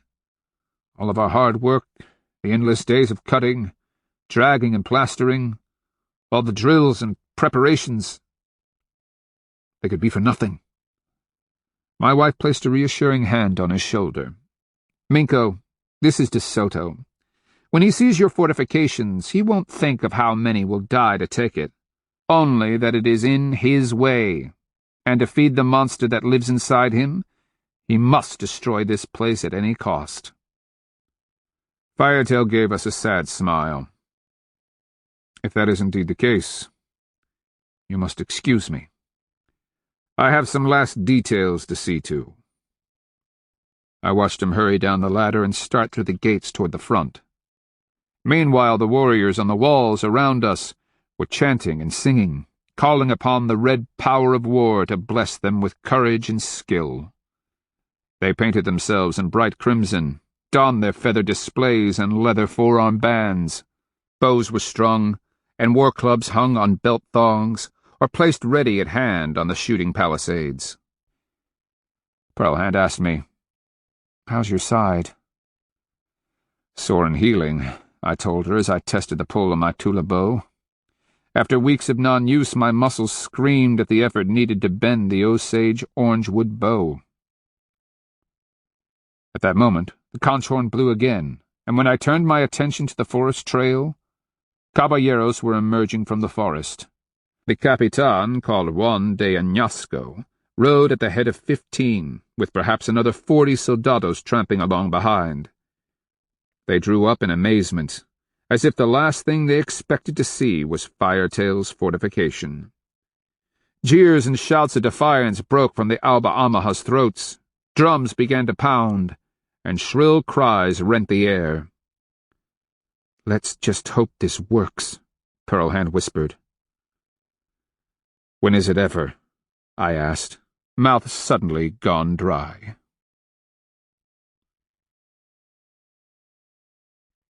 Chapter 53. "This is not a good idea," Pearlhand said insistently as she stood beside me before the walls, her crossbow cocked and loaded.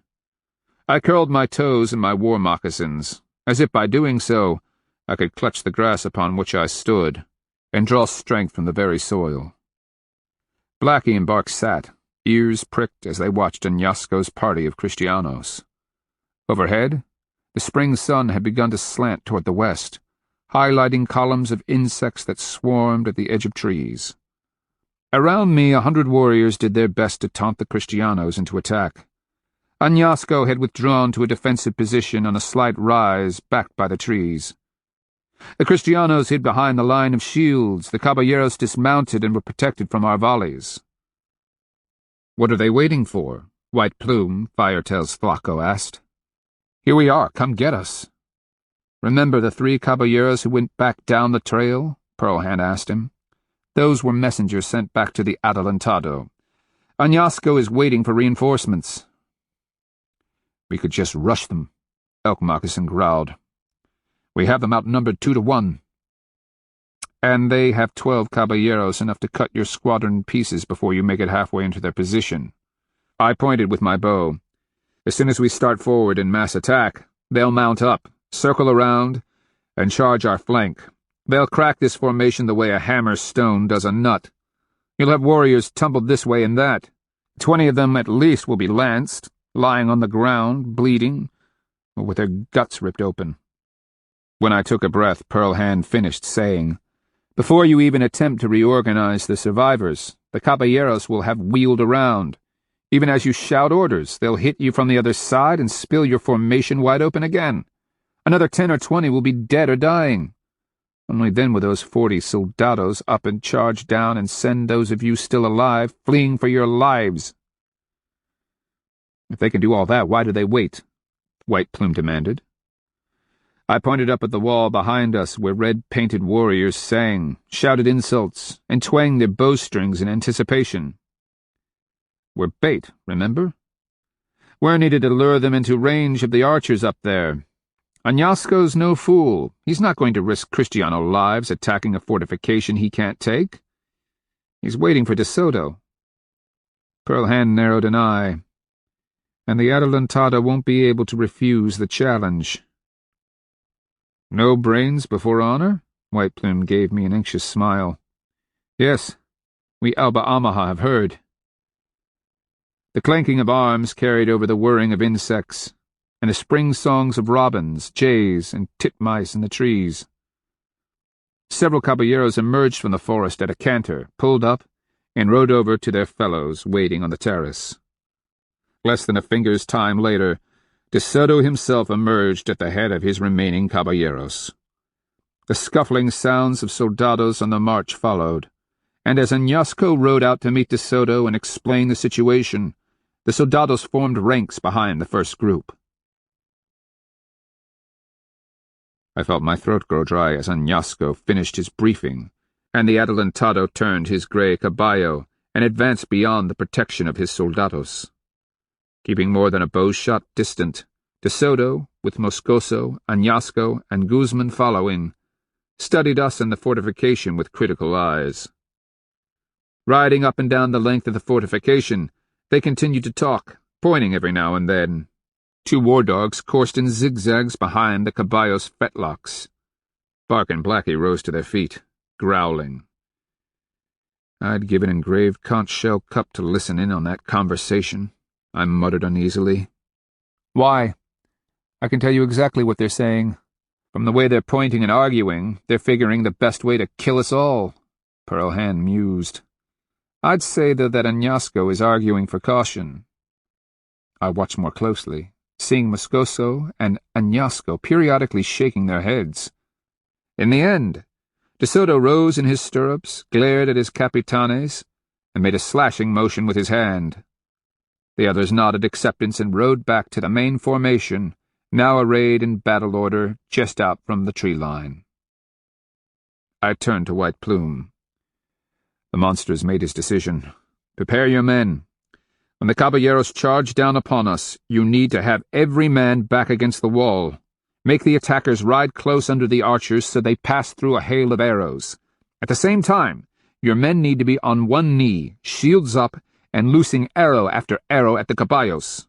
They may break your formation in the end, but it will cost them at least half of their precious mounts. Understood, Minko Blackshell.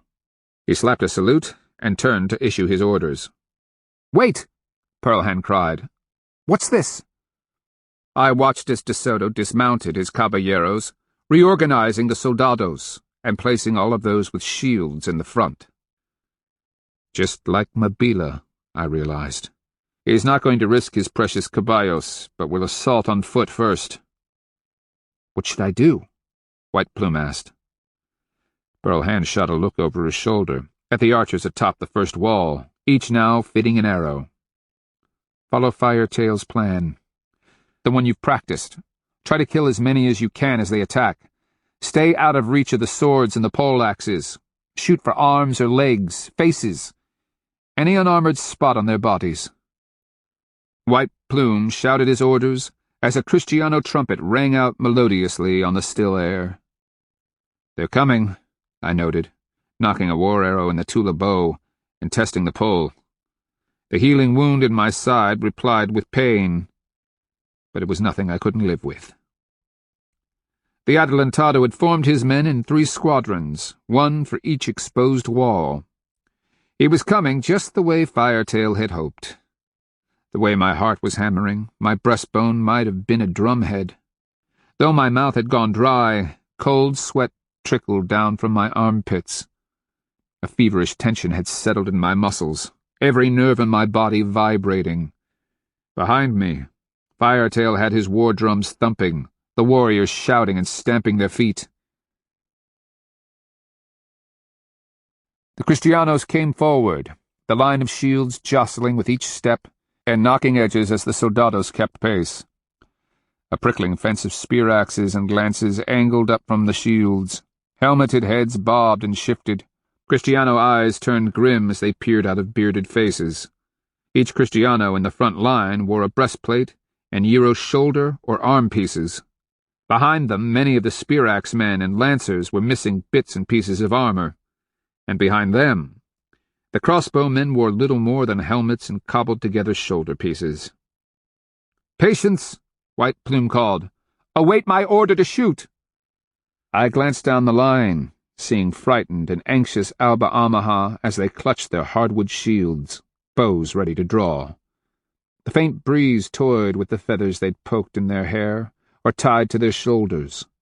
Sunlight bathed the bright red, yellow, black, and blue colors of their face paint. Some sang prayers to invoke power, mouths moving in time to the melodious songs. Others were shouting insults. One young man was laughing hysterically, cavorting and leaping into the air. I watched him spin around, pull up the flap of his breech-clout, and slap his butt derisively. "Ballestas! Listos!" came Moscoso's cry. Pearl Hand cupped her mouth, shouting, "They're shooting!" Behind Moscoso, De Soto rode back and forth, as if to ensure the advance. He held a lance at the ready, helmet shining as he called encouragement to his men. As the front line stepped into a dip, I could just make out the 2 war dogs at De Soto's heel. An additional 20 caballeros held their mounts just back from the Adelantado, ready to charge should the opportunity arise. "Disparad!" Moscoso bellowed, slashing the air with his sword. From the third line came a fluttering, clicking sound, and perhaps 100 crossbow arrows rose in a hissing swarm to arch high. "Arrows!" White Plume warned, dropping to knee and raising his own shield. Most of the Kristianos' shots fell short. Some thunked into shields, others sunk in the dirty silty clay. I heard only one Alba Amaha cry out in surprise and pain. "Rise!" White Plume ordered. "Knock, aim, and shoot!" I smiled grimly as I drew the thick-shafted war arrow to my ear. Well within my range, the Kristiano line was spread all across the field. I listened to the strumming of the bowstrings, heard the whooshing whisper of the Alabamo arrows winging toward the Euro line. They hit with a clatter on brown Euro helmets, thunked into wooden shields, and cracked on impervious breastplates. This ends Disc 14. A Searing Wind, Disc 15. I saw my opportunity when a soldado staggered, and taking aim, I released my shot. As quickly as I drew another, knocked it, and chose yet another target, a tall Kristiano with a yellow beard. Shot by shot, I did my best to seek out some vulnerability in their armor. Here and there, a Kristiano screamed, dropped, and had his position filled as someone from behind grabbed the man's shield and stepped into the gap. Their legs and feet were vulnerable, but so hard to hit as they marched forward. Around us, I could hear the yells and taunts as the Alba Amaha warmed to the battle. On the Kristianos came, hunching down, raising shields high, as the hail of Alabamo arrows clattered and rattled on their armor, or thunked into the greenwood shields manufactured after the burning of Chicaza town. "Ballestas! Listos!" Moscoso called. "White Plume!" Pearlhand shouted to the Thaco. "Shields up!" "Shields up!" White Plume ordered. Down the line I heard his seconds repeating the order as warriors up and down the line released their arrows. They dropped to a knee, swinging their shields up. This time the impacting crossbow bolts could be likened to the cracking of dry sticks, as the metal points hammered into cured maple or hickory shields. Immediately the warriors were back on their feet, launching their rain of arrows onto the closing Kristianos. Now the enemy were close enough that it was impossible to miss. "Shoot for the legs!" Pearlhand kept repeating. "Shoot them in the legs!" I was so lost in the fight I almost forgot the danger of the spear axes that thrust out ahead of the line of shields. Sunlight glinting off a freshly sharpened edge brought me back to reality. "White Plume!" I grasped his arm as he reached for another arrow. "Fall back! They're getting too close!" "Fall back!" White Plume bellowed, and the call was repeated down the line. As we began to back away, a shout went up from the Kristiano line. At that moment, De Soto, perhaps interpreting our move as a portent of defeat, rode close. It was just opposite me, no more than 20 paces distant. I knocked an arrow, drew, and sighted down the hardwood shaft with its keen white chert point. Gauging the drop, figuring in the lead, I released. The arrow leaped away, the polished shaft glistening, fletching and parting a slight spin. Just at that moment he turned to say something to one of his Kristianos, and my shot took him just above the brim of his helmet. I heard the crack as the arrow bounced high into the air, and I watched De Soto's head snap back at the impact. The adelantado reeled in the saddle but kept his seat. I was drawing a follow-up shot when he shook his head, as if to clear it, and spurred his caballo further on down the line.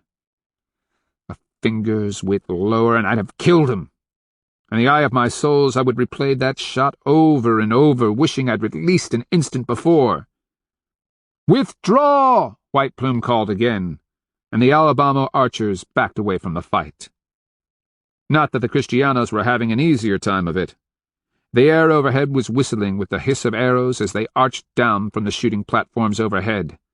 The crackling sound of it reminded me of a hailstorm on an exposed granite knob.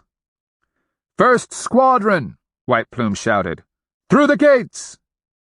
I took my time, waiting as the Kristianos staggered closer, accompanied by the clicking and clattering of war arrows on their armored tops. They were so close, they thought they were homing in. Their quarry appeared backed against the clay-plastered wall. At the same time, the deadly missiles from above kept them from breaking formation and charging in for the kill. Some of the newly made shields had as many as 50 war arrows stuck into the wood. Before me, a soldado lifted his shield higher, giving me the shot I wanted.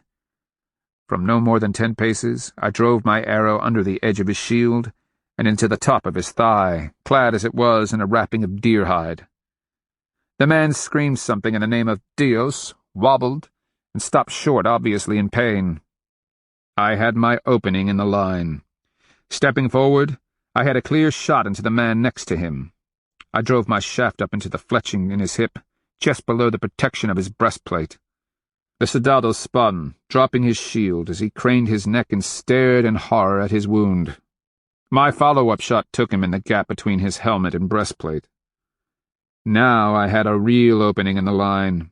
If I had just 10 warriors, I could— "Black shell!" Pearlhand's scream pierced my euphoria. I shot a glance over my shoulder to see her perhaps 10 paces behind me, both dogs at her heel, watching me with worried eyes.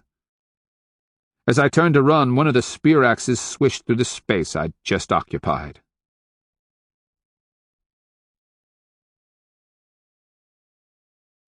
Chapter 54. Pus and blood, Black Shell, you're going to get yourself killed. As soon as Pearlhand saw me coming, she spun, taking her turn and ducking through the low doorway. Bark and Blackie rolled through on her heels. I charged through a gap between the remaining warriors, shooting their quivers empty against the advancing soldados. You should have heard the Kristianos. You'd have thought from the shouts, whistles, and cheers that they'd just whipped the payaso himself. With the last of the rear guard through the door, I helped muscle the heavy wooden slab over the entrance. Poles were dropped in place, wedging the thick planks against the wall. Not only would it have to be chopped through, but the stout bracing poles would have to be dislodged. I scrambled up one of the ladders to the first wall shooting platform. Pearl Hand was leaning out, taking careful aim. Her crossbow made its distinct twang, and she pulled back, fishing for another of the bolts in her belt pouch. "Where are the dogs?" I asked. "One of the warriors took them back through the walls. They'll be waiting for us in the compound." "Kill any yet?" I drew my bow, leaning out and shooting. The heavy arrow exploded into splinters as it hit a Euro-clad shield, one of the old ones that had survived the fire. "Skewered a couple of legs," she growled out of the side of her mouth. Crossbow arrows were flashing up at us from below. "Concentrate on their archers," I cried. "Drive them back." Those who heard me did as I asked, and within moments the crossbow men opposite us broke and fled, several with shafts stuck in their flesh. This let us concentrate on the soldados below. As I expected, they made their turtle back and were chopping at the gate with axes and swords. I had that brief moment to take in the battlefield. All across the grassy flat, little knots of Kristianos were hobbling back toward the rise, many being supported by their fellows. Drop weapons marked the places where they'd been wounded. I winced at the sight of the first dying Alabamo. He lay on his back, his chest sliced open to exposed ribs, a still beating heart, and bloody lungs. Even as I watched, the heart beat its last. And try as I might, I could only account for one other dead Alabamo sprawled in the field. Could this be? I attempted a quick count, coming up with at least 12 of De Soto's wounded being borne toward the rear, 2 of them sporting arrows of mine. "Don't get too excited," Pearl Hand noted my amazement. "The day's far from over, and your side's bleeding." I glanced down when my flax-fiber war shirt was spotted with blood. "Must have torn one of Copper Sky's stitches." "See, that's all you do," Pearl Hand ordered, an eye narrowing as she leaned out and shot at a scrambling Kristiano. The short arrow clanged off the man's Euro-clad shoulder, leaving a silver scar. As I leaned to shoot over the wall, I could feel the vibrations as Kristiano axes chopped at the plaster and log. Another soldado stumbled back, a fletched shaft transfixing his arm. Just below my position, over the gate, I could hear Moscoso shouting, and the Kristianos raised a triumphant cry as they finally splintered the plank gate. One of the bracing poles crashed down with a bang. "About time to think about that bridge," I shouted at Pearl Hand as she struggled to reload her crossbow. All down the line, Alabama warriors were shouting insults, leaning over and raining arrows down on the attackers. One by one, the Kristianos pulled the planks away and dragged out the bracing poles. I watched as the first of them darted through the gate below, then scudded to one side, his shield held high. He screamed as an arrow from a loophole across from him transfixed his arm. Another splintered against the side of his helmet. One after another, Kristianos sprinted through the opening, finding themselves hemmed in by the narrow space. They cowered in knots of 2s and 3s, trying to protect themselves. It took longer than I thought before they figured out how to angle their shields before the loopholes to deflect shots while still providing cover from above. Working in teams of perfectly positioned shields to negate our archery, they began working their way down the passage. I told Pearl Hand, "In a finger's time, the wall's going to be taken." She took a final shot at Nuno de Tovar, where he rode his caballo just out from the wall. Her arrow sailed so close to his cheek that he jerked backward, spooking his prancing mount. At my last glimpse, he was fingering his cheek as if he expected blood. Pearl Hand took a deep breath, narrowed a skeptical eye at the bridge, and trotted across, her long braid bouncing. Being no less brave than my wife, but a great deal more terrified, I made a face and screamed as I hurried over the bucking and bouncing poles. "How are we doing?" White Plume asked as he took our hands and helped us behind the protection of the second wall. "But for that accursed armor of theirs," Pearl Hand wiped beating sweat from her brow, "we'd have killed them all." "How many of our warriors are down?" I asked him. He frowned up and down the length of the wall as warriors minced their way across the bridges, abandoning the first wall. "That I know of, 2 dead, maybe 20 wounded." I tried to get my head around that. I saw maybe 15 Kristianos carried away with serious wounds. De Soto might be an abomination and a monster, but he's an accursedly smart one.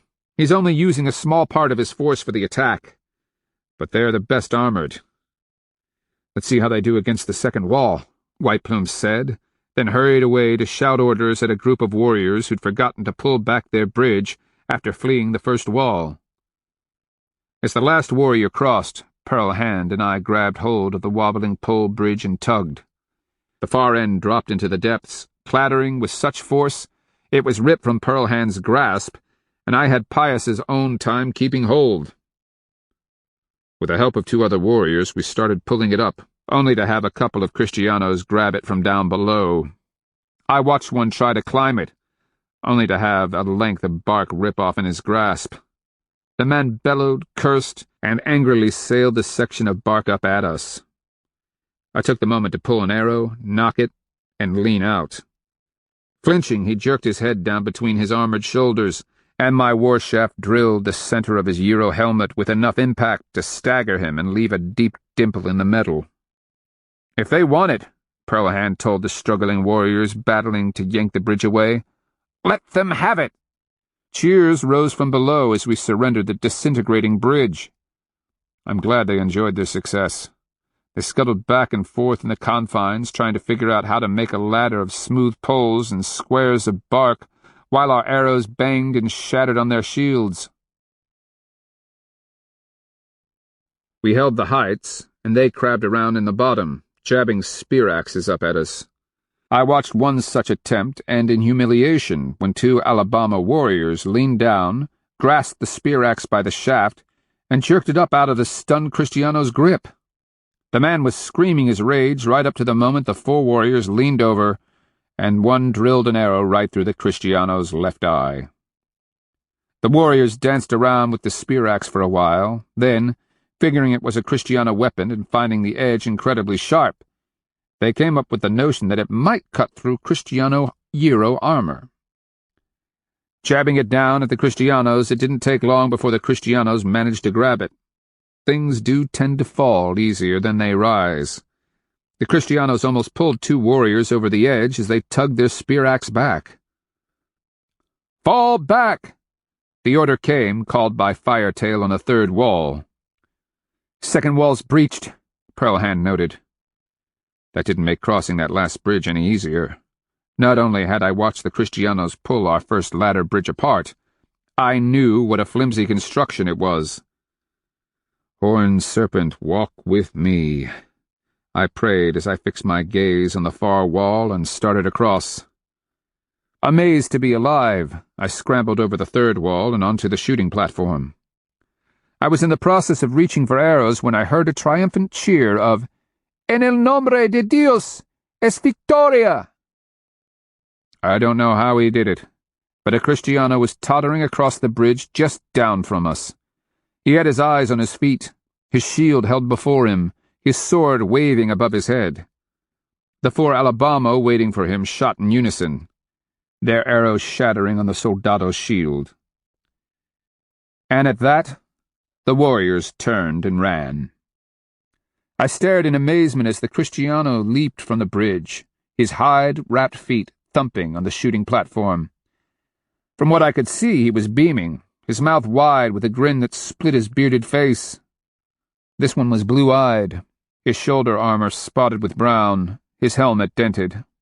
The man's breastplate had 100 dimples and dents in it, and his hips and legs were clad in wraps of deer hide tied on with lengths of vine.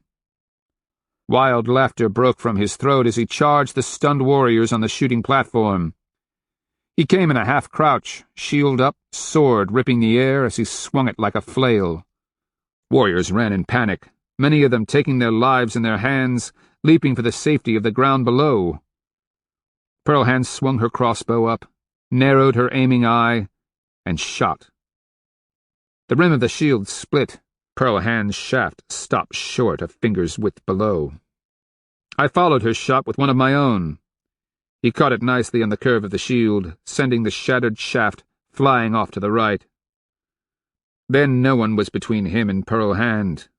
I grabbed her by the shoulder, jerked her back, and charged the Kristiano head-on. My eyes were fixed on his, and I saw the glee in those sky-blue depths as he prepared to kill me. Of course, he had no idea who I was. To him, I was just some Alabamo, an Indio Sucio, who'd never seen a sword before. In that moment I wish I hadn't left Antonio's blade with our packs in the rear. With a heavy Tula bow, I blocked his first cut, meant to slash across my abdomen. Then I parried the second and third, watching as his eyes narrowed into a crafty squint. As quickly as he was catching on, I had but one hope. I was skilled compared to an ordinary Chicaza warrior, but no man with a bow stave was going to hold him off for long. Rapping at his sword with the heavy bow, I charged forward, seeking to get inside his swing. I slammed into his shield, dropping the bow, reaching down and lifting the thing by the rim. Off balance, he staggered, and I ducked beneath the shield, grabbing his left arm, spinning, and lifting. He screamed as I pivoted on my heel and bodily threw him back over the wall. He crashed down onto the shields of two Kristianos creeping along the base of the wall. The three of them tumbled in clattering confusion. Bellows of pain and rage rising, they struggled to entangle themselves. Now, where was my bow? My position was perfect.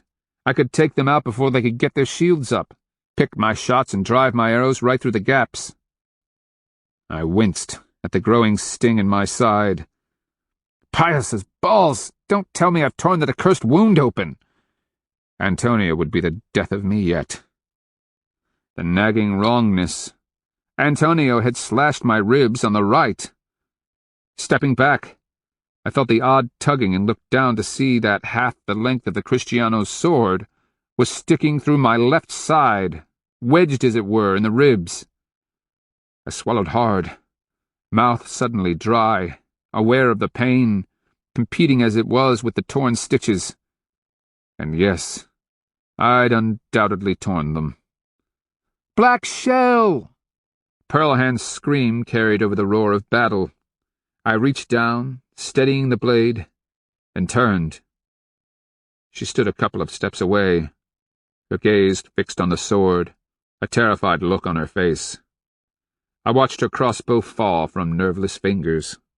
Then she lifted her smudged hands to her mouth, as if to stifle a scream. Behind her, Tupac, grinning from ear to ear, came striding down the platform, a bow in his hands.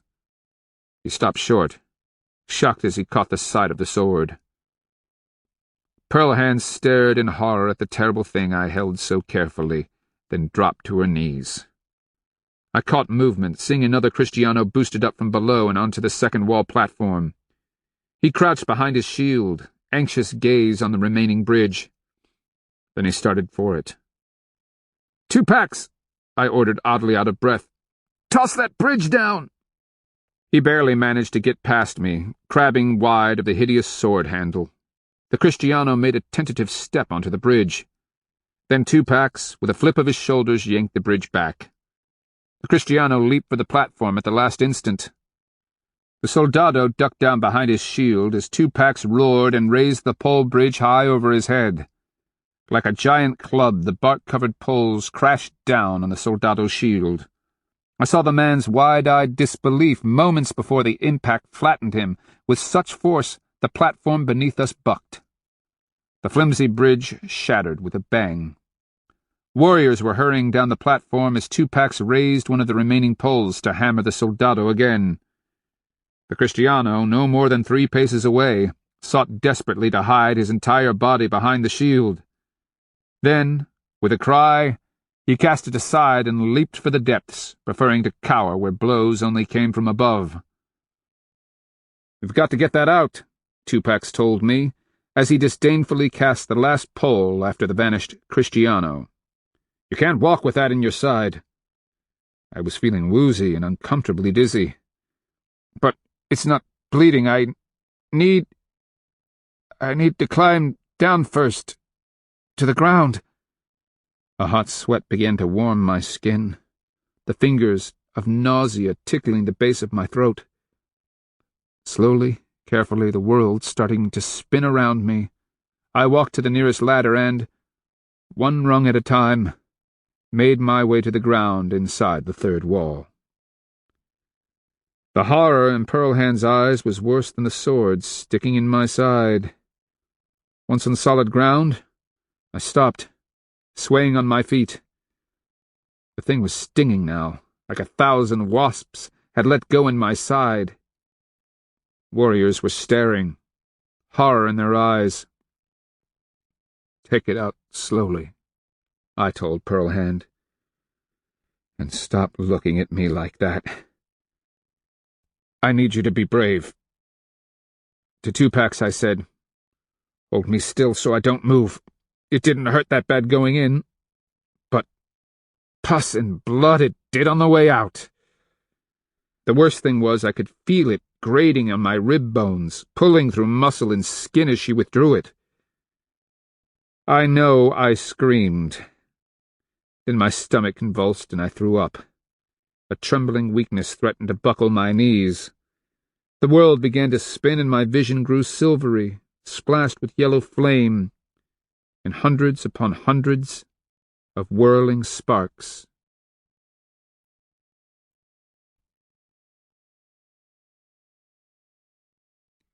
Chapter 55. I barely remember being carried from the Alabama fortification. My souls kept fleeing my tortured body until I lost consciousness of the blurry images of sky, forest, and the shifting bodies of the warriors who bore me through a maze of trees. I know that my souls returned to my body at least once that night, probably because, like the rest of me, they weren't smart enough to just let me die. I vaguely remember lying on leaves, my chest feeling as though a great stone sat on my breastbone. I kept trying to catch my breath, but gasp as I might, the sense of suffocation only increased. I remember pawing weakly at my chest, anxious to find the weight and remove it, and discovering nothing but sticky blood. If I could fill my lungs with one wonderful breath. My head lay propped on Pearlhand's lap, her fingers stroking my face and hair. My mouth was so dry, the taste of blood lingered on my thick tongue. Why couldn't I breathe? What? I rasped, and I remember coughing. The exertion of it sent agony through my lungs, and I made a mewing sound. Shh, Pearlhand said, trying to soothe me. Hold still. Tupac is gone for one of the litters. Hold still. Gods.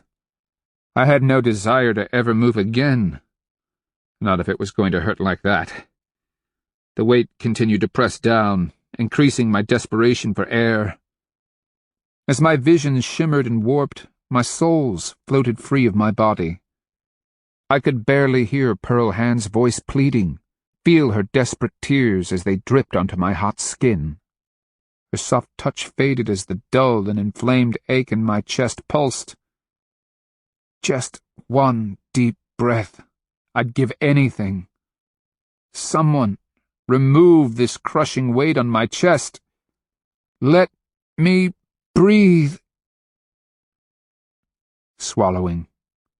From the grey haze and elusive phantasmal images came the act of swallowing. My body did it, acting of its own volition. I clung to the simple reality that I had swallowed. Then my body did it again. To my delight, I tasted moisture. As my soul slowly filtered back into my fevered flesh, I realized that my head was being held, my mouth open. Water was dribbling onto my tongue. Blurry voices wavered into and out of recognition. I swallowed again. Not too much. The voice came to me from across a terrible distance. Someone answered, but it was muted. I swallowed again, greedily, desperate for the liquid. "This must be done carefully," a different voice said. "If he coughs it will break open the clotted blood." "I understand." The first voice was Pearl Hand's. Something inside me warmed with relief. For the time being, I was happy to simply float, aware of nothing more than the slow trickle of water that wet my mouth to the point where I would swallow. It seemed impossible to catch my breath. What seemed like hands of time later, I thought to open my eyes. The image was blurry. "Don't move," came Pearl Hand's order. "You're safe, Black Shell. I'm trying to get you to drink." As weary and hot as I felt, I wasn't going to argue. Not that I was even sure I could draw the air to do so. After a while, I was able to bring her into hazy focus. She sat with my head in her lap, a wad of cloth in her hand. Every so often she would drop the cloth into a bowl of water. Then, holding it over my lips, she'd squeeze it until a trickle dribbled into my mouth. "You're badly wounded," she told me seriously. "Copper Sky has your ribs bound, but there is infection." I tried to find breath, seeking words from my numb soles. "Don't try to speak," she told me firmly. "All you need to do for the moment is drink. When you can finally pee again, I can give you broth." My vision was clearing, and I was able to determine that I lay on a sleeping bench in what appeared to be a farmstead house.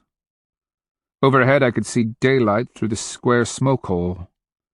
A shaft of light angled through the thick blue that rose to the ceiling. I couldn't find my voice, like my poor wounded souls. It, too, had fled. "Lung wound. I am dying." The sapaya felt like ice where it lay against my skin. All I could do was struggle for each breath and savor the miraculous water that trickled over my tongue.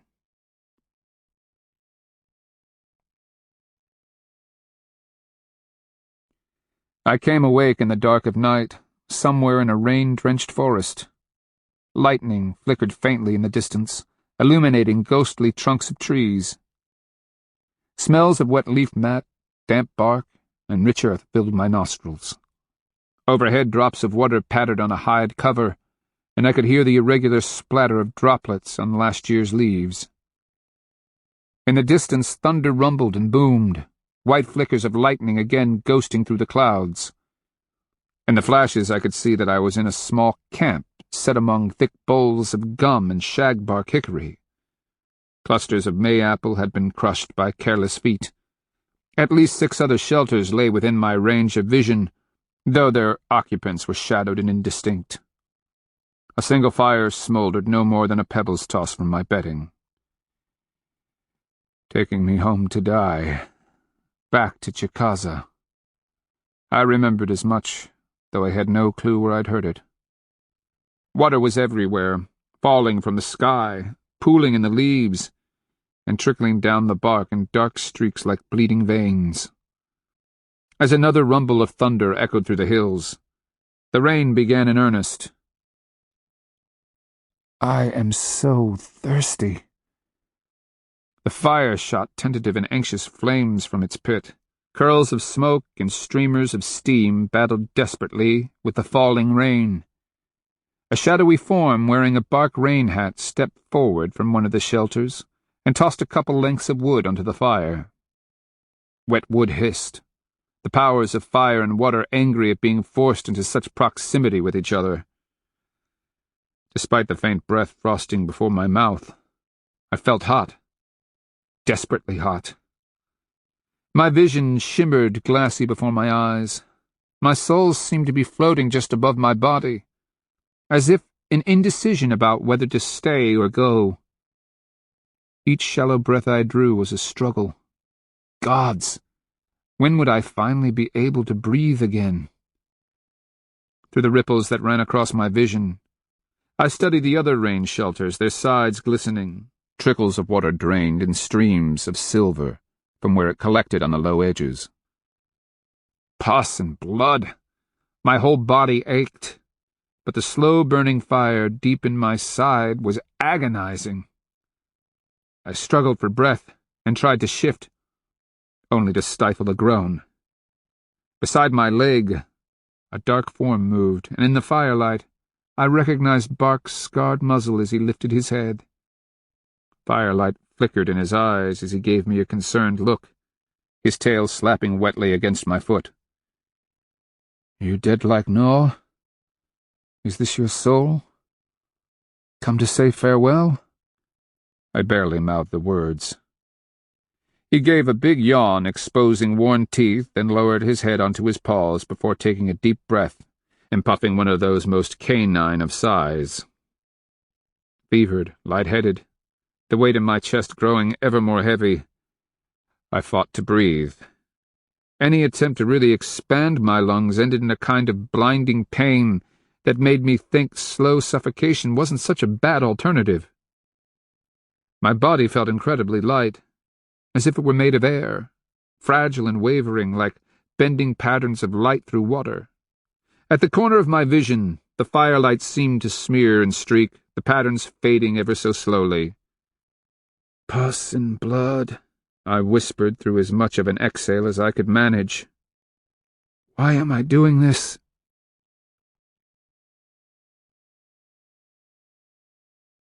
"Why are you?" I knew that voice. Scrunching my face into a fierce blink to clear my glassy vision, I cocked my head, turning around as far as my neck would allow. There he stood, his fur oddly dry, looking for a beast from the watery underworld. Pius stepped forward into the firelight. Even then his cougar-colored coat appeared almost translucent, as if illuminated from within. Hard yellow eyes fixed on mine, the pupils enlarged. I could see the three-forked patterns around his eyes, and watched the long, bristly whiskers quiver. The water panther's wings were folded close to his back, the lines, stripes, and dark dots that decorated them muted in the night. "Lucky for me, the Kristianos finally got you on the banks of the Tallahatchie.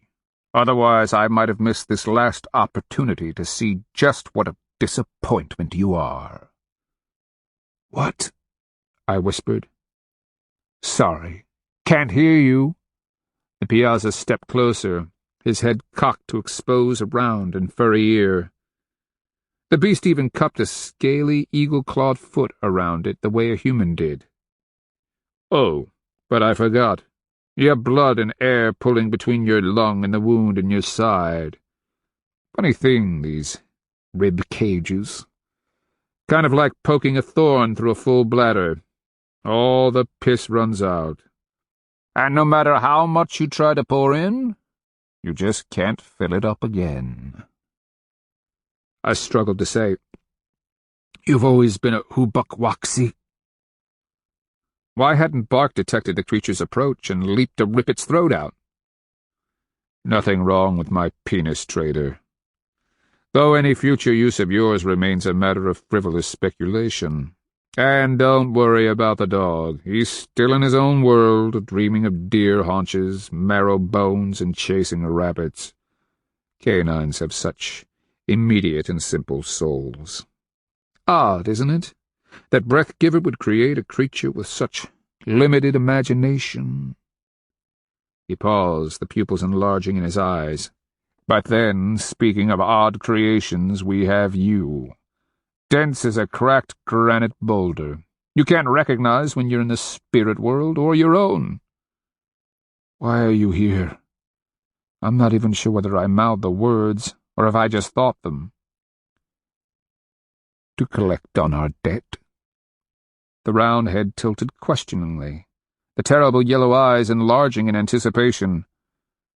"Not much left to take," I whispered, that sick sensation of falling mixing with the fever's illusion that I was drifting. Gods, yes. Anything to stop the pain. I tried to mouth the words, "Come and get me." Not afraid? Oh, foolish black shell. When I eat your souls, it's the end of everything. There will be no journey to the west. The west wind won't be there to smack your flawed souls into the abyss when you attempt to leap through the seeing hand. No eventual trial by Eagle Man where the path of the dead forks. And most certainly no ancestors waiting to greet you with open arms. He paused, then added, Fletch, Skipper, Squirm, Patches, and Gnaw, they'll be so disappointed when you never show up. Dogs never forget when they've been betrayed by a beloved friend. I clamped my eyes shut against the hurt that truth dealt me. Despite my desperate thirst, a tear trickled down from the corner of my eye. Come on, this is Pyasa. You're smarter than this, even dying. Think of something. I said, better oblivion than something like Paraíso with a bunch of Kristianos. I think I actually smiled in an attempt to goad him. For people so clever when it comes to medals and making things, they sure have an unimaginative and boring afterlife. He leaned down, sniffing in that slow and deliberate cat manner. The bristles of his whiskers tickled my face. Puffs of breath purled over my hot and sweating skin. You could have run from that Kristiano who killed you, lived to fight another day. Couldn't run. That bridge was the key to the whole battle. I wet my dry and cracked lips. That soldado had everyone in a panic. Others would have followed. I paused, glancing past him at the hissing fire, wondering where the guard who'd thrown wood on the flames had gotten away to. A large panther bird serpent beast was standing in the center of camp. Shouldn't he at least have screamed a warning before fleeing into the forest in terror? Disillusioned, I added, Besides, it doesn't matter if I die. We knew it was coming. Pearl Hand and I lived long enough to see the Chicaza finally beat them. Pius's smooth brow furrowed, the pupils shrinking to pinpoints. Is that what you think? We burned them out at Chicaza town. Everything. Even their clothes. Fought them to a draw at Alabama fortification. We bled them, Pyasa. They'll never be the same. The burst of agony as I absently tried to shift left me half stunned and trembling. Exhausted, trying desperately to pant for air, I finished, I can die now. Really? Looking forward to it, actually. Anything's better than the suffering, the slow suffocation. You can't stand watching Pearl Hand's grief and misery as you gradually fade. Stop it. I traded you my life long ago. As to what you can give me in return, I'll trade you what's left of my life for a happy and quick death. Even if it means your complete extinction. There is an end to everything, Pyasa. Even Blackshell. He stood there, his coat unsullied by the rain, that odd internal glow bathing his fine fur in a bluish light. Those burning yellow eyes fixed on mine, penetrating as if to inspect my very souls. You are afraid? Of course. I struggled for the shallowest of breaths. He stepped around Bark's body, the blocky wedge of his head extending beneath the rain tarp. Like the great cat he was, he sniffed along the length of my body, pausing where the binding of my wound pressed against the bedding. Exhale all you can. It will be easier for me. It took a moment for his words to make sense. Pus and blood. I could barely breathe. How did he expect me to exhale? Easier for him? How? Just do it, Blackshell.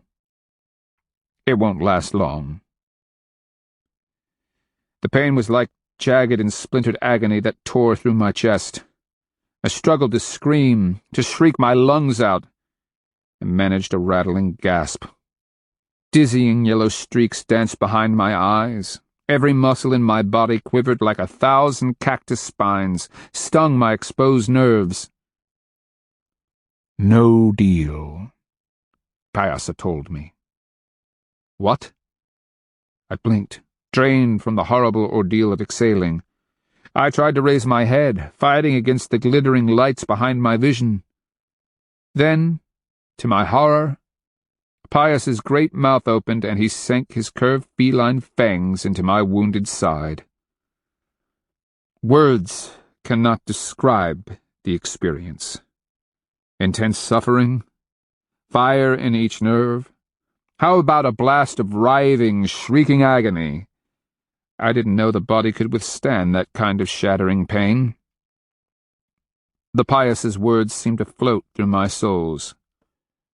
"You honor your trade, and you have taught me that everything has its time, even spirit beasts such as myself. But for now, if you are tough and resilient and willing to make the fight of your life, I can give you a chance." Then the pious began to suck, and through the howling pain, I felt my guts being pulled sideways. If it hurt when he bit me, it was nothing to what now exploded through me. I remember jerking under the impact, eyes clamped, jaws clenched, and then nothingness.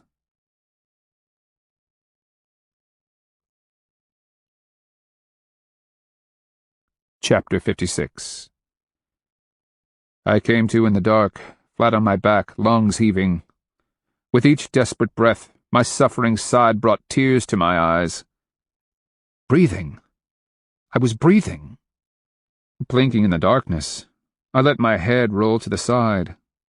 Rain continued to fall from the midnight sky, pattering and splattering on leaf mat and sheltering hides. Chicaza had just given an entirely new meaning to the phrase, sucking chest wound. Even the mere memory of it hurt. And if he ever showed up to do it again, my response would be to smack him so hard across that nose that he'd just snuff me out in wild rage. Quick and clean. Bark slept fitfully at my side, his nose buried in his tail. The pitiful fire had been replenished. The flames now leaped and snapped angrily at the silvered rain. The hunched figure of the guard, a bark rain hat on his head, was crouched before the fire, his brown and muscular hands extended to the warmth. I felt life slowly stirring through my bones and muscles, a renewed clarity to my thoughts. Yes, my side hurt, but the simple joy of being able to breathe, to fill my lungs? How can something we take for granted from birth become so precious? Expel your breath for as long as you can, then try taking just half a breath and see how it feels. I tell you, even the kind of pain I was feeling is a fair trade after that. The fire flared up, and I flexed my hands, wincing. In the mud right there beside my shelter, I could see the great eagle-taloned prints. Water was already pooled in them. Back to the fight, I said to myself, delighted to have some voice back. Bark stirred at my words, lifting his head to stare inquisitively at me. Power was here, I told him. Where were you when the Chicaza was trying to suck my life away? Sleeping? At the tone in my voice, he stood and stretched his front end, butt high, tail slashing the chilly air. Even as I raised my hand to give them the down sign, he was prancing, his wide paws mashing the Chicaza's tracks into muddled confusion. Pearl Hand appeared in the company of a party of Chicaza warriors. They came threading their way down through the dripping trees like gray forest wraiths. From their loose-kneed walk, I could tell they were all exhausted. Heads were bowed as they picked their way down the slope, their bows cased on their backs, war clubs hanging from thongs on their belts. Pearl Hand made straight for my shelter, stopping only long enough to pet Bark, ruffle his neck fur, and give him a reassuring pat on his scarred head. Then her expression tightened as she saw me. Rushing forward, she cried, "Black Shell? You're awake! But Copper Sky said—" I shot her a weak smile. Desperation lay behind her frantic eyes. "I had to go last night. De Soto sent caballeros down our trail just before dusk. Medicine Killer was short of warriors to ambush them." She closed her eyes in misery. "He begged. He said you'd want it this way.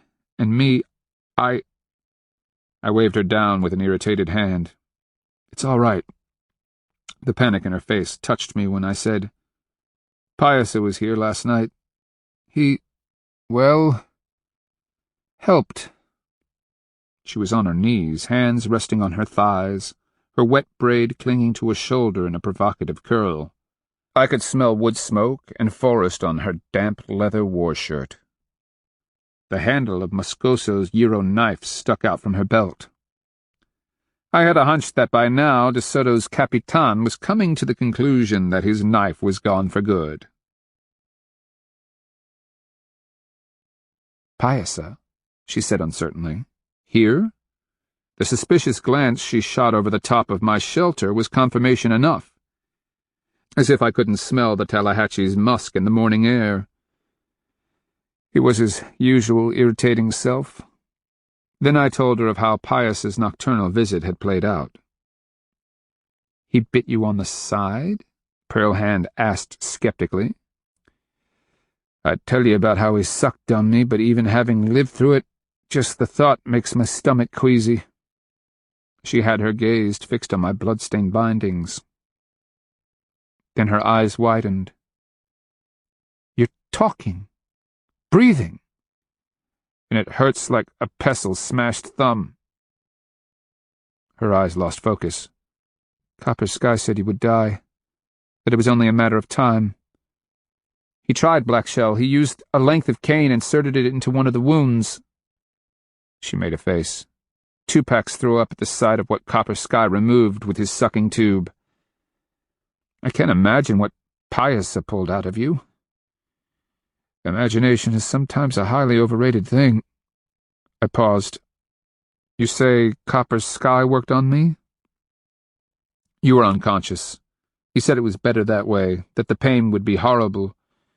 When he sucked the air and blood out and pressed down on your ribs, he sewed up the holes. Said you'd live or die." She looked away. "Then yesterday afternoon I saw the infection. I thought you'd die." "Wanted to." She swallowed hard, back stiffening, eyes clamped closed. Her throat was working as tears began to leak out from the corners of her eyes. I waited while she fought for control. Pearl Hand might cry, but she never allowed herself to bawl. Well, but for that one time after I rescued her from the old Kafita Miko slavery. "Medicine Killer's ambush didn't work?" I asked, seeking to divert her attention. She sniffed, wiped her nose, and blinked the tear luster from her dark eyes. "They didn't take the bait." She swallowed, trying to keep the quaver from her voice. "It's been 3 days since the Battle of Alabama. As of this morning, they're lining up on the Kiskis Trail. Firetail, meanwhile, is walking upon the clouds. We killed at least 15, wounded another 20 or so, most of whom will recover. And our losses?" She gave me the first hint of her old self, a saucy smile. 3. 300? 3, she said insistently. 2 outside the walls and 1 in an archery duel with a Kristiano. I meant it when I said Alabama was euphoric. He evacuated all of his warriors from the fortification and laid his ambushes in the Tallahatchie swamps. But De Soto, for the first time ever, didn't pursue. "Breath give or take me," I whispered. "The Appalachie only fought him to a draw. We really and truly defeated him." I filled my lungs to whoop in victory, but it hurt way too much. Pearl Hand, however, was giving me that horrible look, the silent and haunted one that asked, "Yes, but at what price?" One thing was sure. Assuming I even survived my wound, I was going nowhere for the time being, and De Soto was on his way to Kiskis to work more misery.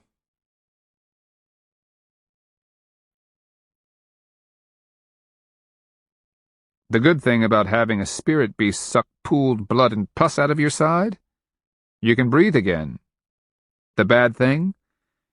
You have enough air in you to make whimpering sounds when warriors lift you onto a litter.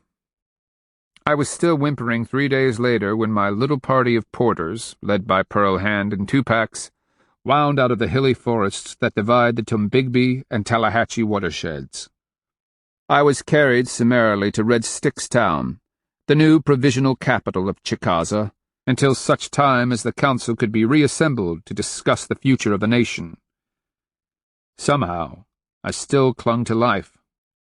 Pyasa hadn't lied about my chances.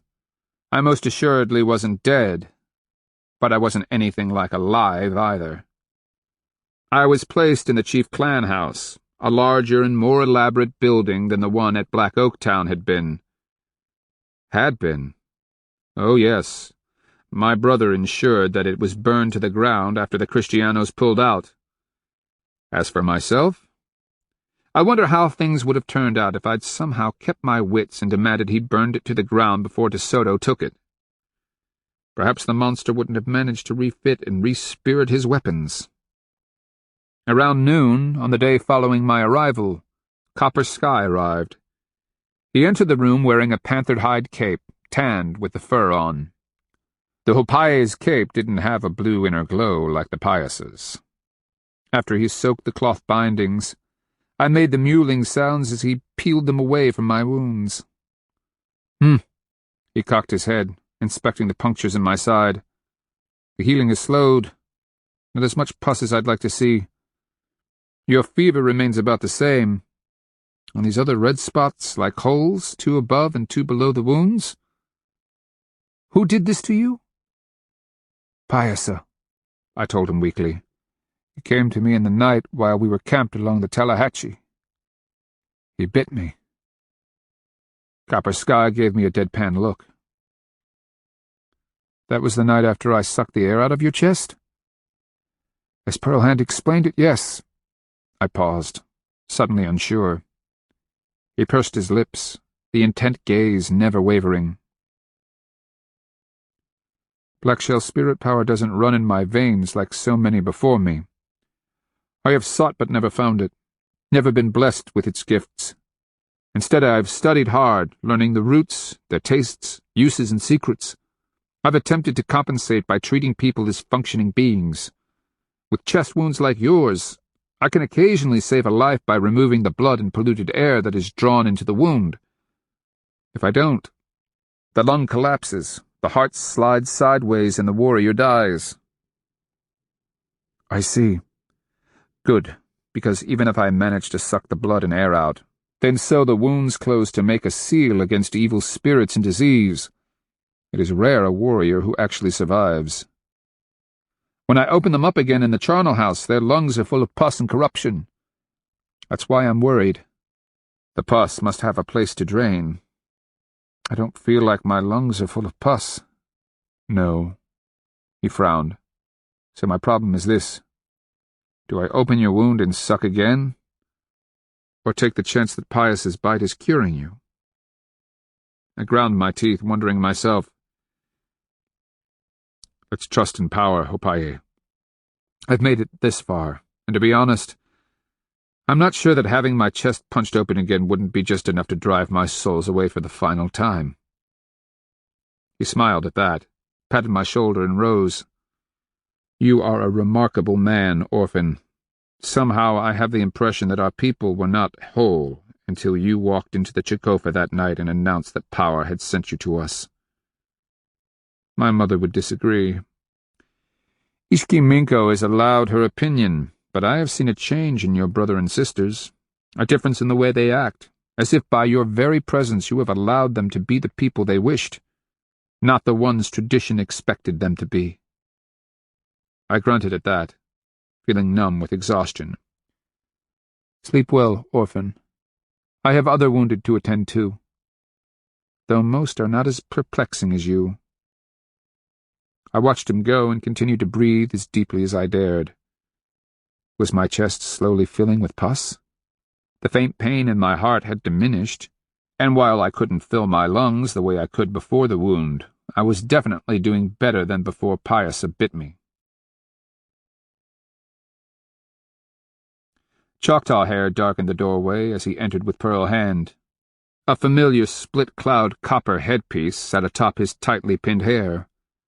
The bear-hide cloak over his shoulders was thrown back in recognition of the warm day. A long white apron dropped to a suggestive point between his knees, and he carried an ornate copper-headed axe. "Greetings, Tikva. I'm delighted to learn that you're still breathing." "Breathing? Yes. Breathing well? Now, that's another story entirely. I'm not ready to race you around Red Stick Town quite yet." I paused for breath. Neither Piasa nor the Hopaye is willing to wager on my chances. That Kristiano might have killed me after all. If it makes you feel any better, your Kristiano's not walking. 2 packs recognized him when he was spying on De Soto's camp. The man's legs were broken when you tossed him over the wall. Choctaw Hair gave me a mocking smile. "And you did get to keep his sword." "Next time," I wet my lips, "I won't be so possessive." He lowered himself to the bed beside me. "According to the scouts, De Soto is almost to Kiskis. Did you send emissaries under the White Arrow to warn them?" "Warn the Kiskis? Are you joking? Those people—" He stopped realizing what he was saying. "No, Blackshell, I did not.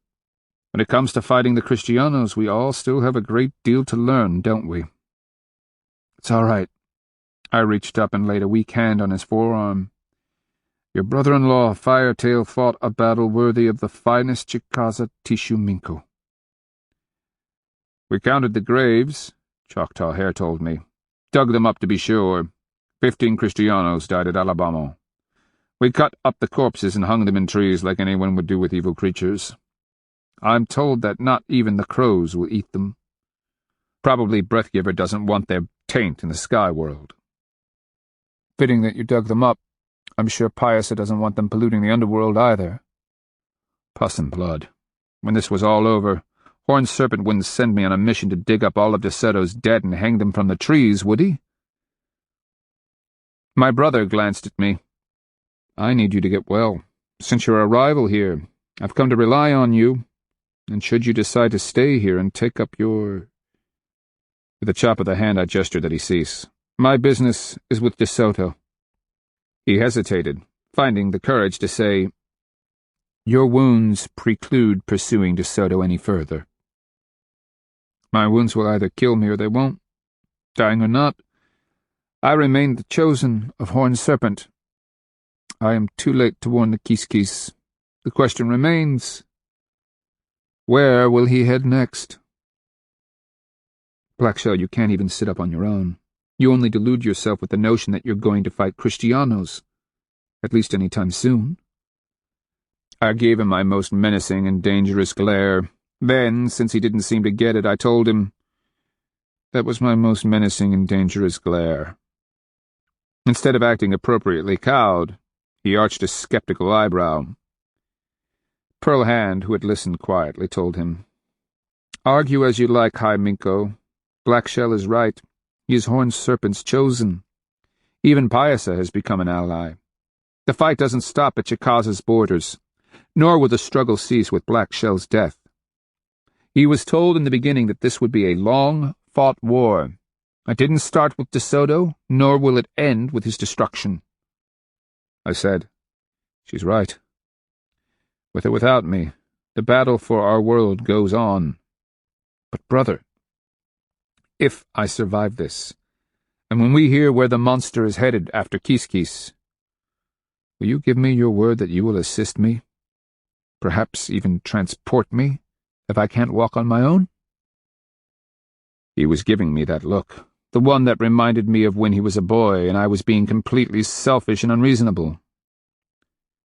You have my word, even though it may tear the heart from my body.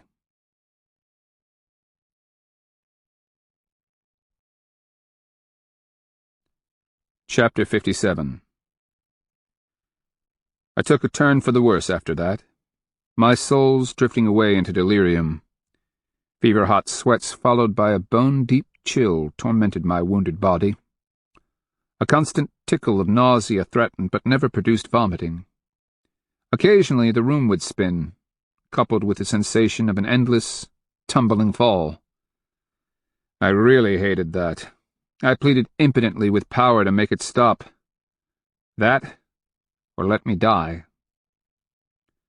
Several times my souls traveled to the spirit world, and I remember conversations with old woman who never dies, though I avoided uncomfortable, if potentially ecstatic, intimacies with corn woman.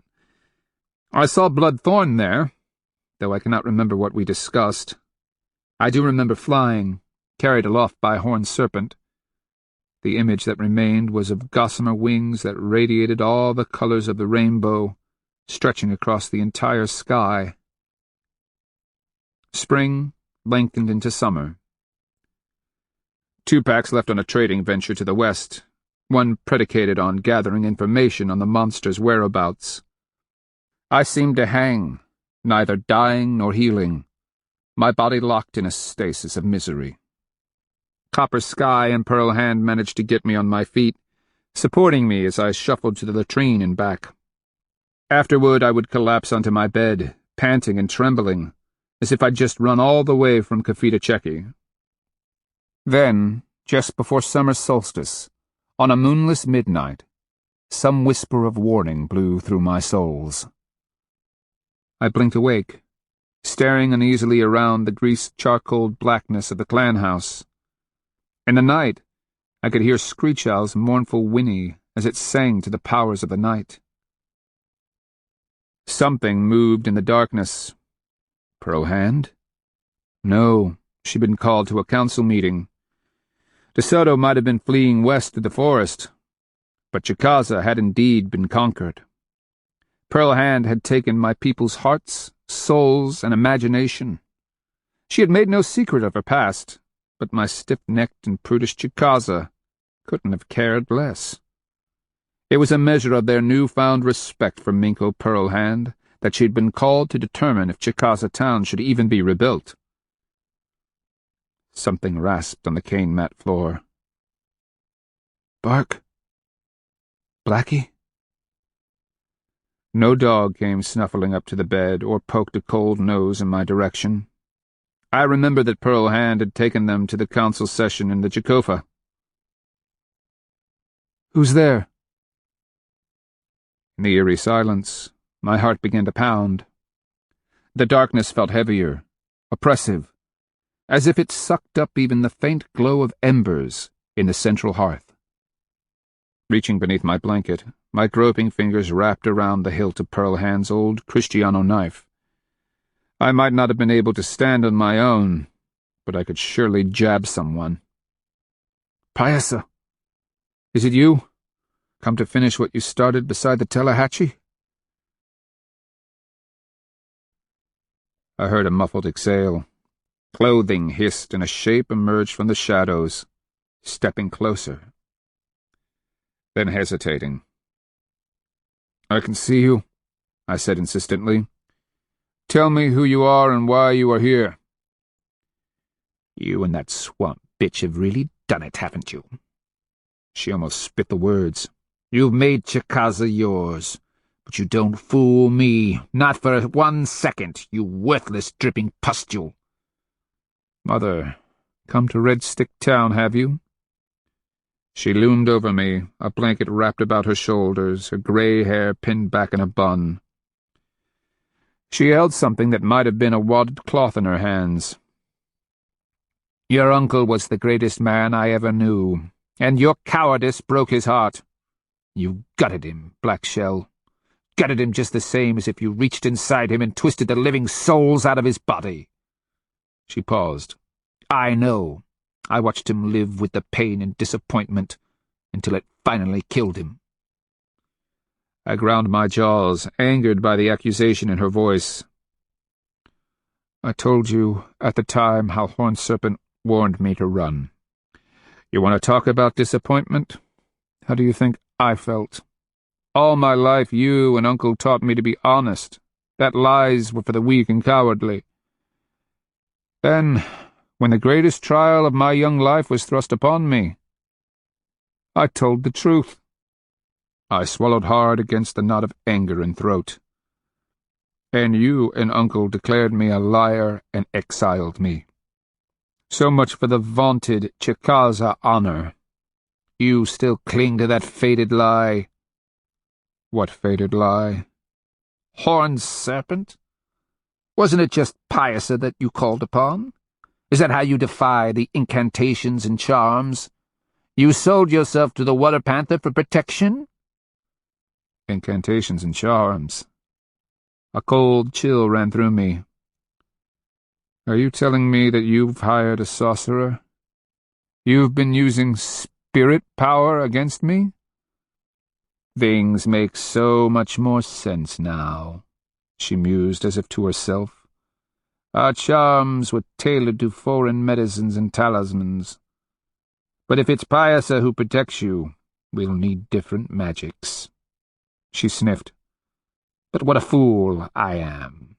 Your she-bitch of a wife is off beguiling your gullible brother. Clearwater, for whom I'd once held such high hopes, is in the woman's house preparing to deliver my next grandchild. But I can win her back after you're finally out of the way. Clearwater will always be your daughter. You shouldn't have returned, she told me coldly. All you did was remind me of how much I hated you then, and how much more I despise you. I can't let the pain go unavenged. I swore on my honor that if you ever came back, I'd destroy you. She paused. And I keep my word. I eased the knife out of its sheath. Blood and pus. I was as weak as a newborn rabbit pup. Maybe it was her sorcery. Or maybe Pius's bite and Copper Sky's medicine just weren't enough. But I wouldn't have strength for more than a couple of flailing jabs in her direction. Murder me, I told her, and you'll lose Choctaw hair, Clearwater, and Silent Spring forever. You'll make yourself into a pariah. Her laughter sounded as brittle as dry sticks. Your lies end now, you filthy worm. With despicable ease, she batted the Euro blade from my grip. I heard it thump on the floor. You are pitiful. She leaned over the bed. How could a creature so weak and pathetic have sprung from my womb? As soon as you slid out, I should have taken the birth cord, wrapped it around your scrawny neck, and strangled you. She smacked her lips. But better late than never. With a flick of her shadowy wrists, she took out what I thought might be a leather bag. You are condemning yourself, I told her, fear running bright through my blood and bones. They'll blame you. What? Do you think I'd be foolish enough to leave a wound? Your lungs are weak enough as it is. She bent down, and I realized she was trying to fit a leather sack over my head. I batted at her, struggling, and got my thumbs under the edge. She pressed down with all of her weight. My arms trembled, strength failing, lungs and heart laboring. "No!" I cried weakly. And in that instant the old woman relented, pulling away. I heard her grunt and utter a curious gurgling noise. I ripped the bag from my head and flung it as far as my wobbling arm would permit. Pearl Hand's voice sounded deadly and reed thin as she asked, "Old woman, is there a single reason why I shouldn't slit your throat the way Black Shell did to that maggot ears?" I heard Mother whimper. Yellow sparkles of light danced behind my eyes. The dark shadows before me wavered and swayed as Mother bent backward in Pearl Hand's grip. "Please, don't," I struggled for breath. "We'll never hide the blood." I sucked all the air I could get into my wheezy chest. "And I'm too exhausted to help you dispose of the body." I was thinking about turning her into little pieces, small, easily carried. Pearl Hand sounded eminently reasonable. But to disperse an evil like hers, we'd have to chop her into so many parts they'd be dangling from half the trees in Chicaza. Thank Breathgiver, Pearl Hand was joking. I realized I might actually have a chance to talk her out of this. As filled as she is with hate, I'm not even sure the crows would touch her. Pearl Hand's voice turned deadly. What do I do with her husband? This is the second time she's brought pain into my life. There will not be a third. I nodded, as if anyone could see me in the dark. As much as I'd like to tell you to just cut her throat, she'd be better served by it than we would. Mother made a strangling sound. A scuffle ensued, feet skidding on the matting. I heard grunts, flesh smacking flesh, and then the shadowy figures crashed to the floor. "Pearl Hand," I cried, actually managing to sit up in my bed, panicked by what I could not discern in the inky blackness. A loud smack was followed by a groan.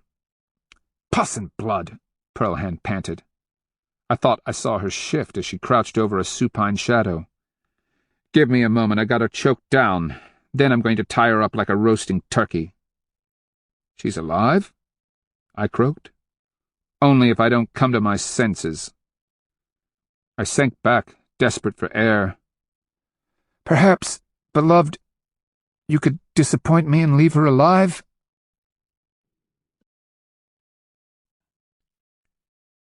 This ends Disc 15. A Searing Wind, Disc 16. The only happy thing in the chief clan house was the great roaring fire in the central hearth. It leaped, popped, and crackled enthusiastically, tossing sparks up toward the high smoke hole. Light danced in warm yellow and illuminated the honey-colored timbers that supported the roof. It shot wavering shadows over the patterns woven into the cattail mat flooring. It also shone on Mother where she lay trussed like some unusual cocoon. Her eyes reflected the fire like polished stones of coal, her expression one of pure rage. The angle of her head cast deep black shadows that turned the lines of her face into a midnight webbing. My brother sat on the pole bed next to mine, his arms braced on his knees. A deep melancholy lay behind his weary brown eyes. Pearl Hand had snagged him on the way out of the Chicaza, so he was still dressed, in an immaculate white apron, his hair done up in his falcon wing headpiece. Strings of shell beads adorned his neck, and a myrtle fiber cloak hung down his back, leaving his shoulders bare. Pearl Hand stood, arms crossed, her glowering eyes fixed on Mother. The old woman glared right back at her, with the intensity of a snared bobcat. "She admitted that she's employed a sorcerer to witch Black Shell," Pearl Hand declared hotly. "But the witch wasn't working fast enough, so she sneaked in here while we were in council, figuring to use this." Pearl Hand tossed the leather sack onto the chevron-patterned matting between Choctaw Hare's feet. "I didn't take her down until she attempted to tie that accursed thing over Black Shell's head. If you'll look, High Minko, even the stitching has been waxed to ensure that it seals completely. As weak as Black Shell is, and with the drawstring tight, he'd have suffocated in no time. Had word not come that Clearwater had delivered her child, we might have been gone half the night. I'd have come home to find my husband a corpse, and not a mark on him." Choctaw Hare stared woodenly at the leather hood, then asked, "Mother, is this true?" "Wake up, High Minko," she raised her chin defiantly. "The Akeahuza and his foreign slut are just using the Kristianos as an opportunity to gain position. They've woven themselves into the very fabric of our society. I've even heard that you would step aside and allow this bit of wandering shit to sit upon the panther hide chair. Is this so? Mother, he saved Chicaza. Bah! They've duped you. If your uncle were alive, we'd had marched out and crushed these Kristianos the way we've crushed our enemies for generations. All you had was this Hubukwaxi's wild stories of Kristiano's superiority. He was the one who talked you into letting him play high minko. He convinced you to wait, allowing the Kristianos to take Chicaza town and make themselves at home." Her eyes narrowed into glittering slits. "It fell on me to ensure that he didn't bring us all to eventual ruin. And I give you, my only living son, my word that I will not stop until the Akeahusa and his camp bitch no longer disgrace this family, this lineage, or this clan." Even where I lay, I could hear Pearl Hand's teeth grinding. My dear woman was almost vibrating with rage. When she passed a certain point, violence always ensued. But what could I do to stop it? Choctaw Hair raised one hand. "Mother, you are not the—" "I am Ishkiminko, and as Ishkiminko I give you my word that I will destroy the pollution that has come among us." She shot him a crafty smile. "And, son, until my body is carried cold and soulless into the charnel house, I will not stop." Pearl Hand's anger broke. She went for her knife just as I called out, "Wait!" All eyes turned my way. I sucked frantically for breath, wondering if this was the way I'd live the rest of my life, half alive, half dead. She is right. I no longer have a place here. My brother gave me a panicked look. "Pay her no attention, Black Shell. She's a bitter old woman, frustrated and—" "She's the Ishkiminko," I replied reasonably. "She's made up her mind to kill me and Pearl Hand. Sworn it. So what are you going to do?" "Nothing, that's what. Because any action you take will dishonor yourself and the family." "She dishonors the family," he thundered, pointing a trembling finger. "Only if the extent of her hatred and madness become public," I continued, keeping my voice level. "And, brother, as true Chicaza, it falls to us to maintain our family's honor and act with discretion and humility." He and Pearl Hand were both scowling at me. I continued softly. "Pearl Hand and I are no longer needed in Chicaza. Our calling now lies to the west. Where the monster has gone, so must we follow." "Have your souls left? And taken all of your good sense with them?" my brother asked. "You can barely sit up. Even this old woman was able to subdue you." "And as long as I am here, whoever she's hired to witch me will continue to work his magic against me. Pearl Hand and I must leave. Our lives are pledged to the destruction of the Kristianos. We're fighting for our world." "Fighting?" Choctaw Hair cried, hands lifted imploringly. "You can't even stand, let alone draw a bow." "There are other ways to wage war," I told him patiently. "I remain Horned Serpent's tool, and he will use me until I am completely broken before he discards me." Pearl Hand suggestively fingered the handle of Moscoso's knife, the narrowing of her eyes and her pinched lips expressing her opinion. "By the Pius's balls," Choctaw Hair spread his arms wide. "How much more broken do you need to be? You're half dead now." I tapped my head. "My cunning and experience remain as keen as ever.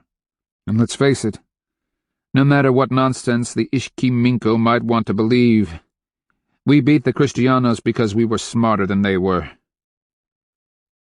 "And you would go where?" Pearl Hand finally asked. "To the Natchez," I told her. "The scouts tell us that De Soto has passed through Kiskis and has crossed the Mississippi. Last we heard, he's turning Pakaha and Kaski upside down. If he proceeds according to his usual plan, he will continue to head westward, in part to see if he can find this place called Mexico. He'll end up in the plains." Choctaw Hair gestured the futility of it. "Nothing out there but half-nomadic bison hunters who grow a little corn. If we're lucky, and he's not, he's going to run right into the Tula. I doubt he'll like the reception they'll give him." Pearl Hand said, "To feed his army, the Adelantado needs a great nation." "Exactly," I nodded, seeing it all in my head. He's going to run out of rich nations to loot and eventually head back to winter along the Mississippi. My guess is that he will follow one of the major tributary rivers back, and when he does, what is the single largest, strongest, and most dominant nation along the Mississippi? The Quigualtum alliance of the Natchez, my brother said with a nod of understanding. And I want to be waiting for him when he finally gets there, I said with conviction. It's the old Quigualtum great son still in the high chair? He is? I smiled. I used to always beat his war chief, the great serpent in Chunky. Even won his head once. You will again, Pearlhand told me with a smile so forced it betrayed the depth of her lie. What? My brother cried.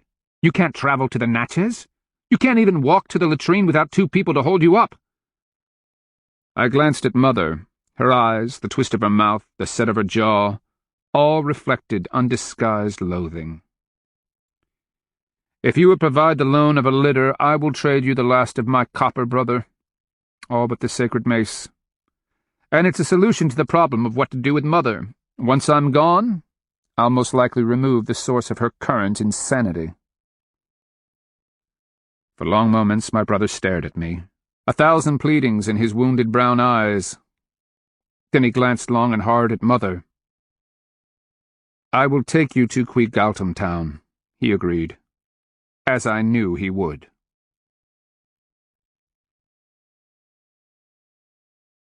Chapter 58. The old trader's trail followed the hilly divide southeast, to the headwaters of the Black River, then kept to the uplands parallel to the floodplain. We were making good time. On the 5th night out from Chicaza, camp was made in a grassy flat where a clear stream tumbled down from the thickly forested hills.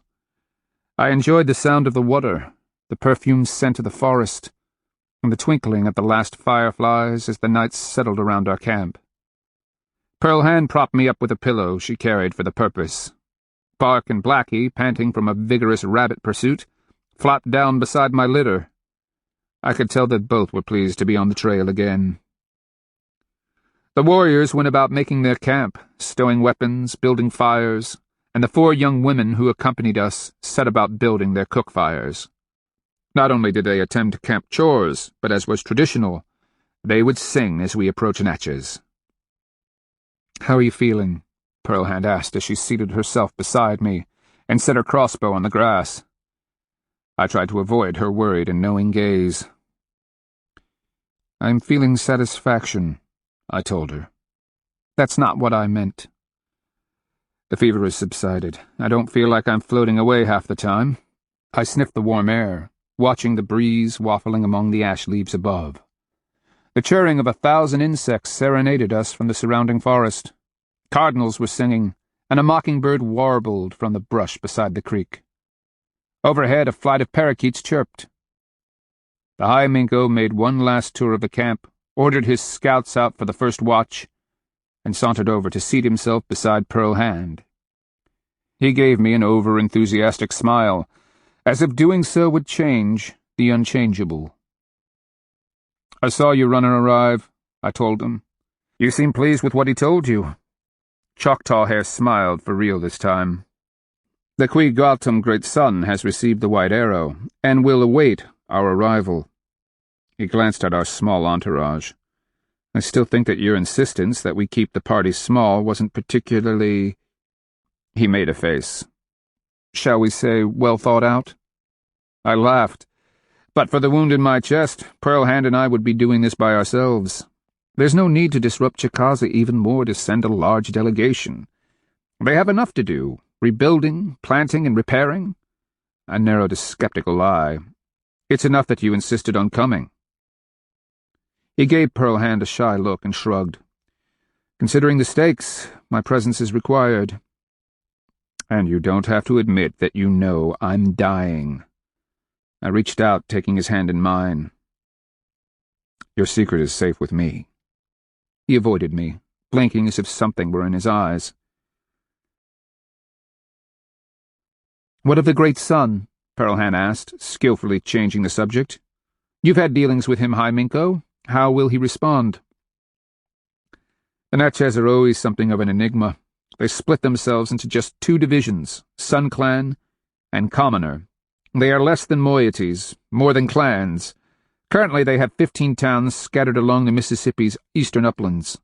The Quigualtam Alliance, composed of several lineages within the Sun Clan, currently dominates most of their affairs. What the Natchez call the White Woman, the Ishki Minko in our terms, is the head matron of the Quigualtam lineage.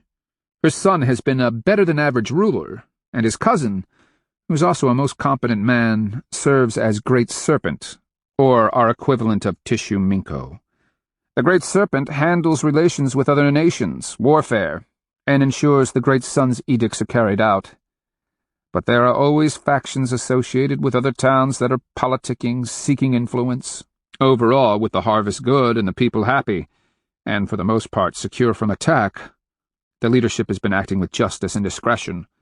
The Quigualtam Alliance, as far as I can see, is stable for the foreseeable future. Thoughtfully, I said, they are Muskogean people.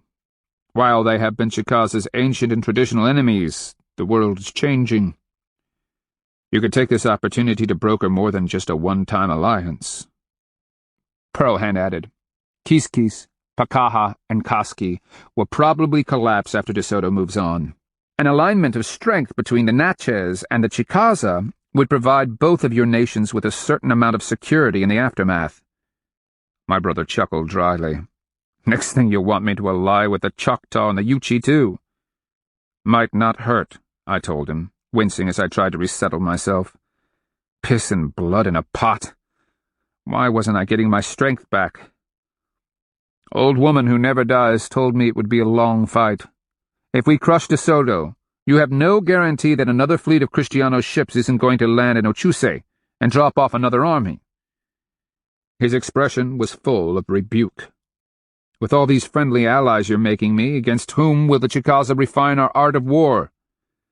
Let's see what happens with the Natchez first, shall we? Pearlhand suggested. Hi, Minko, if your messengers have found Tupacs, he should know to find us in Quigualtam town. I closed my eyes, desperate for sleep. Truth to tell, the traveling was taking a toll. My chest hurt constantly. My litter-bearers were among the best, but the ride often jolted me into excruciating pain. Somewhere during the conversation, I drifted away into dreams. When I came to, it was the middle of the night. My bladder was aching, and I woke, desperate for a drink. I blinked up at the night. The ash tree above was yellowed by the great fire. All around, people were wrapped in blankets, and I caught sight of bats winging through, snatching insects before vanishing into the darkness. Pearlhand, I called softly. Bark and Blackie rose from where they slept on either side, and I petted them as Pearlhand stood groggily from her blankets. She helped me up, and my chest felt like it was pulling apart. Together we tottered to the edge of camp, where I made water. Helping me back to bed, she lowered me, and I gasped for breath. Just that short trip had drained my strength to the point my muscles trembled. A burning ache filled my wounded side. "How are you?" She crouched, arms braced on her knees. "Standing up didn't hurt nearly as much," I lied. "I didn't get dizzy until the last." "Among the Natchez there will be a healer who can remove the witchery. It's just a matter of finding the right—" I placed my fingers against her lips, admiring how beautiful she was, half silhouetted in the firelight. Copper sky fixed the holes and made my lungs work. Beloved wife, you can exhaust yourself in the search, but in all the world there is no Hopaye, Elishaya, or healer by any other name who can rival the medicine power in the water panther's bite. That I have lived this long is a miracle. She took my hand, gripping it with desperation. I watched her swallow against the knot that I knew was half choking her throat. "Here, here," I chided. "Power has given me enough time to deliver our message to the Natchez." "Black Shell," she said miserably. "We've known this day was coming." I used all of my strength to reach out and run my fingers through her hair. And each day, My love for you has been like a thunder between my souls. I pity all the other men alive. In their poor lifetimes they will never feel the passion I've had for you since the day I first saw you alongside the trail. A tear glimmered crystalline fire as it traced the smooth curve of her cheek. Do you— She ground her teeth against the building grief. Do you want your body taken back to Chicaza? Maybe placed with Squirm and Patches up in that mound? I considered, then shook my head. No. When the time comes, I want you to have me carried down to the river's bank. I'm Black Shell, the traitor. I have to make good on a bargain. She nodded, sniffing. In a fragile voice she said, I know. In Pearl Hand, these Natchez are peculiar.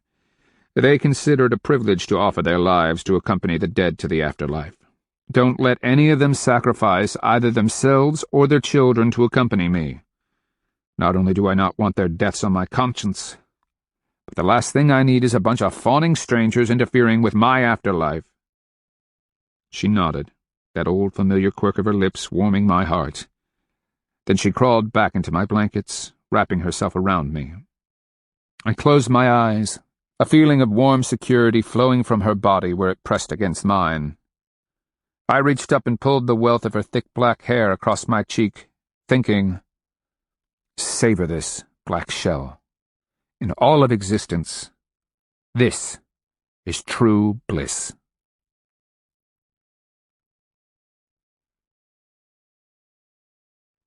Chapter 59.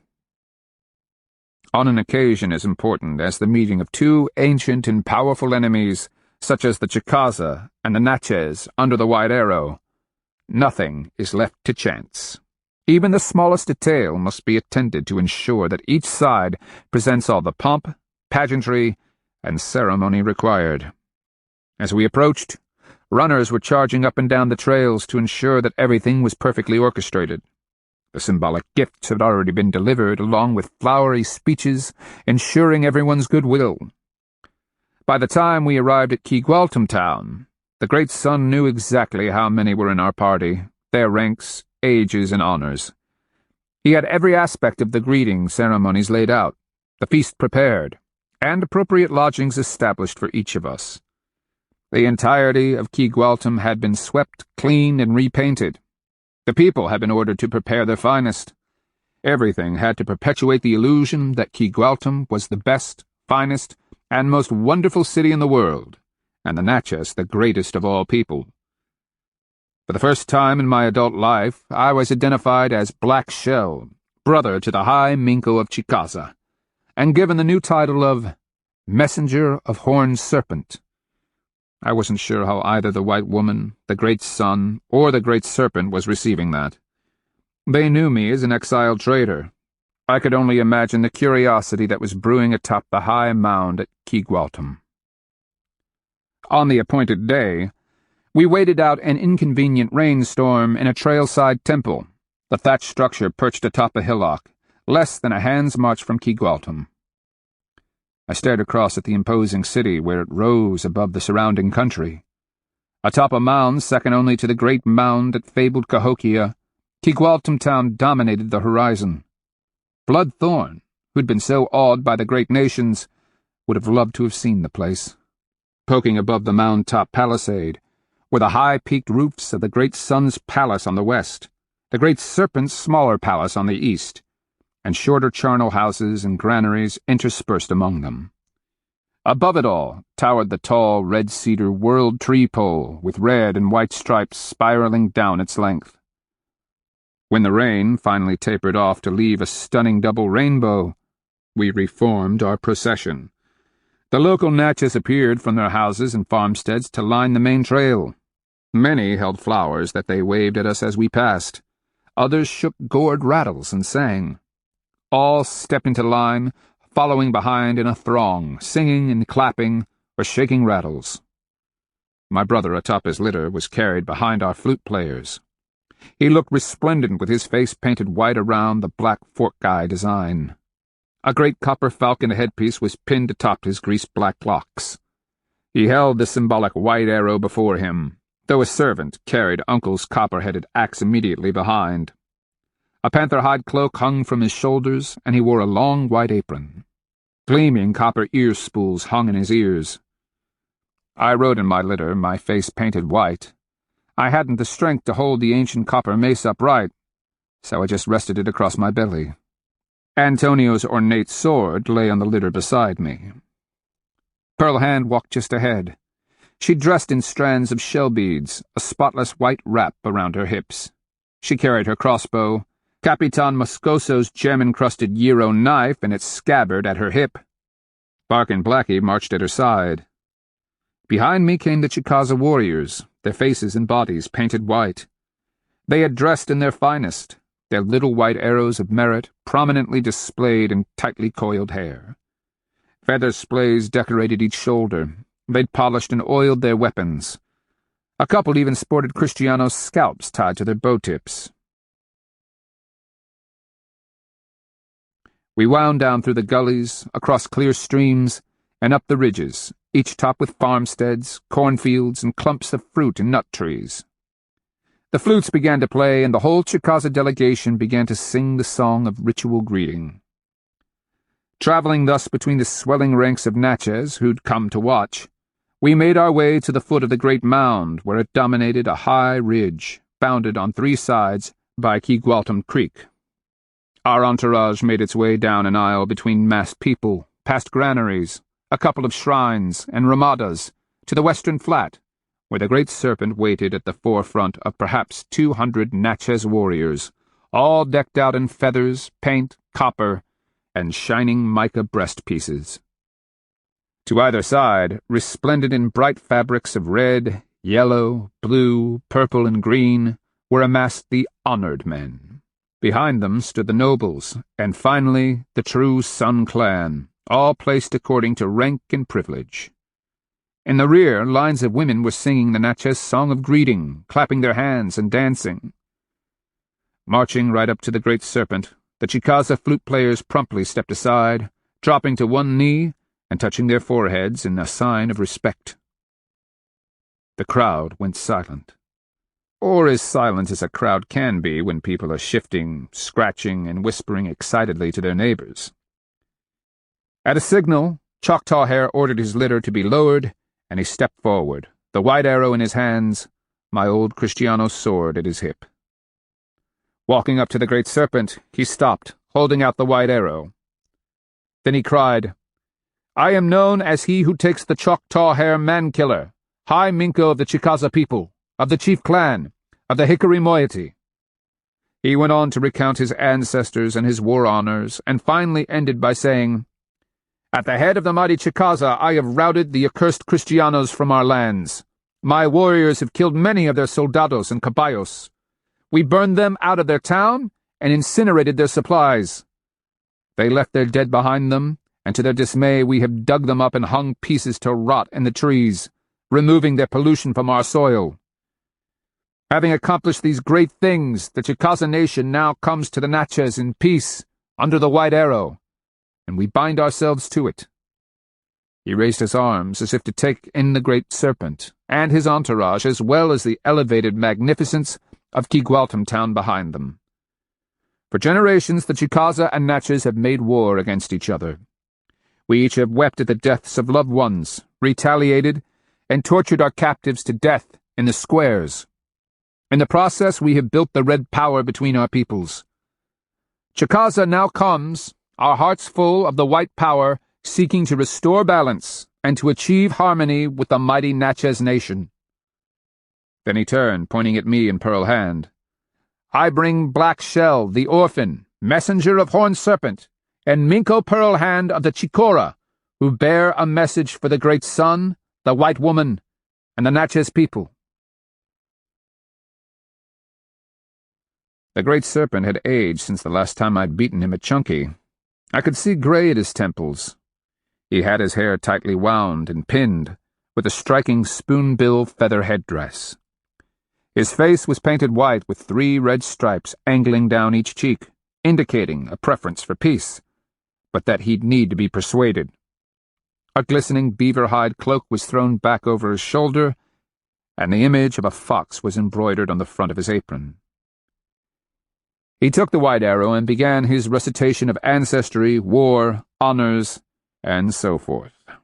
I sighed, missing the friendly clouds as the sun now beat down, driving little fingers of mist from the damp red soil. I wished for a sunshade, hadn't thought I'd need one. Why was I so miserable and drenched with sweat? The heat wasn't that bad. The nagging discomfort in my chest just kept getting worse. "You all right?" Pearlhand asked. "It's getting very hot," I whispered. She promptly signaled for a water jar. "One thing about when we were racing just ahead of De Soto," I whispered. "We didn't have to endure all these hideous formalities." "True," she agreed, winking encouragement at me. "But this time around, we don't have to wonder if we'll still be alive to watch the sunset." I bit my lip, refusing to admit that the sun might kill me before we even passed into Keigwalton. I began to pant, wondering if I'd ever felt this hot before. The copper mace felt so hot to the touch I thought it would raise blisters on my fingers. "Fool! You survived Mabila and Chicaza town. Why is a little sunlight bothering you?" Time began to slow into eternity. I think I passed out in the end. The movement of the litter brought me awake, desperately thirsty and sweating. I felt it thump to the ground, and Pearlhand, my brother, the great serpent, and the white woman were looking down at me.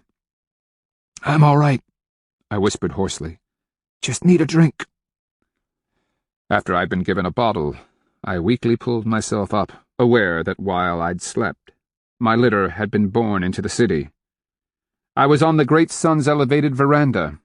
I could look down onto the great plaza of Keigwalton, where people crowded the stickball grounds, reverently touching the world tree, and thoughtfully avoided stepping on the chunky courts. The Chicaza were walking among them, escorted by appointed nobles who ensured their comfort. "Blessed gods," Pearlhand said wearily. "You gave me a scare, husband." I grinned, reaching out feebly to take the great serpent's hand. "Good to see you again, old friend." "I come under the power of trade, binding myself to it. I have a message from Horned Serpent for— Gods, why couldn't I get my thoughts organized? For the white woman in the great sun." He clasped my hand, staring down at me. "Is it really you?" His gaze fixed on the copper mace, lying heavy as a log across my hips. "Fit to whip you at Chunky," I managed hoarsely. "Are you taking good care of my head? I wouldn't entrust it to just anyone, you know." "Your head has suffered a little wear and tear, but I'm doing the best I can to care for it." He clasped his other hand atop mine. "I think, old friend, that in the years since you've been here, a great deal has changed." He hesitated. "Is it true that you wear the sapaya?" I took my hand back, fumbled under my shirt, and withdrew the leather pouch. In the early summer light I realized it was stained with old dried blood. I was being devoured by Horned Serpent when I broke it from his brow tine. I could feel the sapaya, warm and vibrating in my hand. "Power always did favor you, Black Shell," he said softly, frowning enough to crinkle his face paint. "Come, let us enter and approach the great sun." He glanced up at the white woman, her grey hair pinned with a large, conch-shell comb. "Perhaps we could dispense with the ritual given our visitor's health?" "My son will understand," she agreed. And summarily I was born inside the most sacred space in the Natchez world. They carried me to the central stone, said to be the actual remains of the first great sun. A piece of the sun itself, he descended to earth along with his mother, the first white woman. According to the Natchez creation story, it was he who brought fire from the sky, he who taught the Natchez the rules of proper behavior. And in the end, at his death, he turned himself to stone to preserve his body from corruption and decay. I was placed before the stone, facing west as was customary. Knowing the rules, I kept my eyes straight ahead, not glancing at the great sun, who sat atop his elevated couch on the right, or north side of the room. I raised my arms as high as I could, feeling woozy, and said the ritual how, Natchez greeting.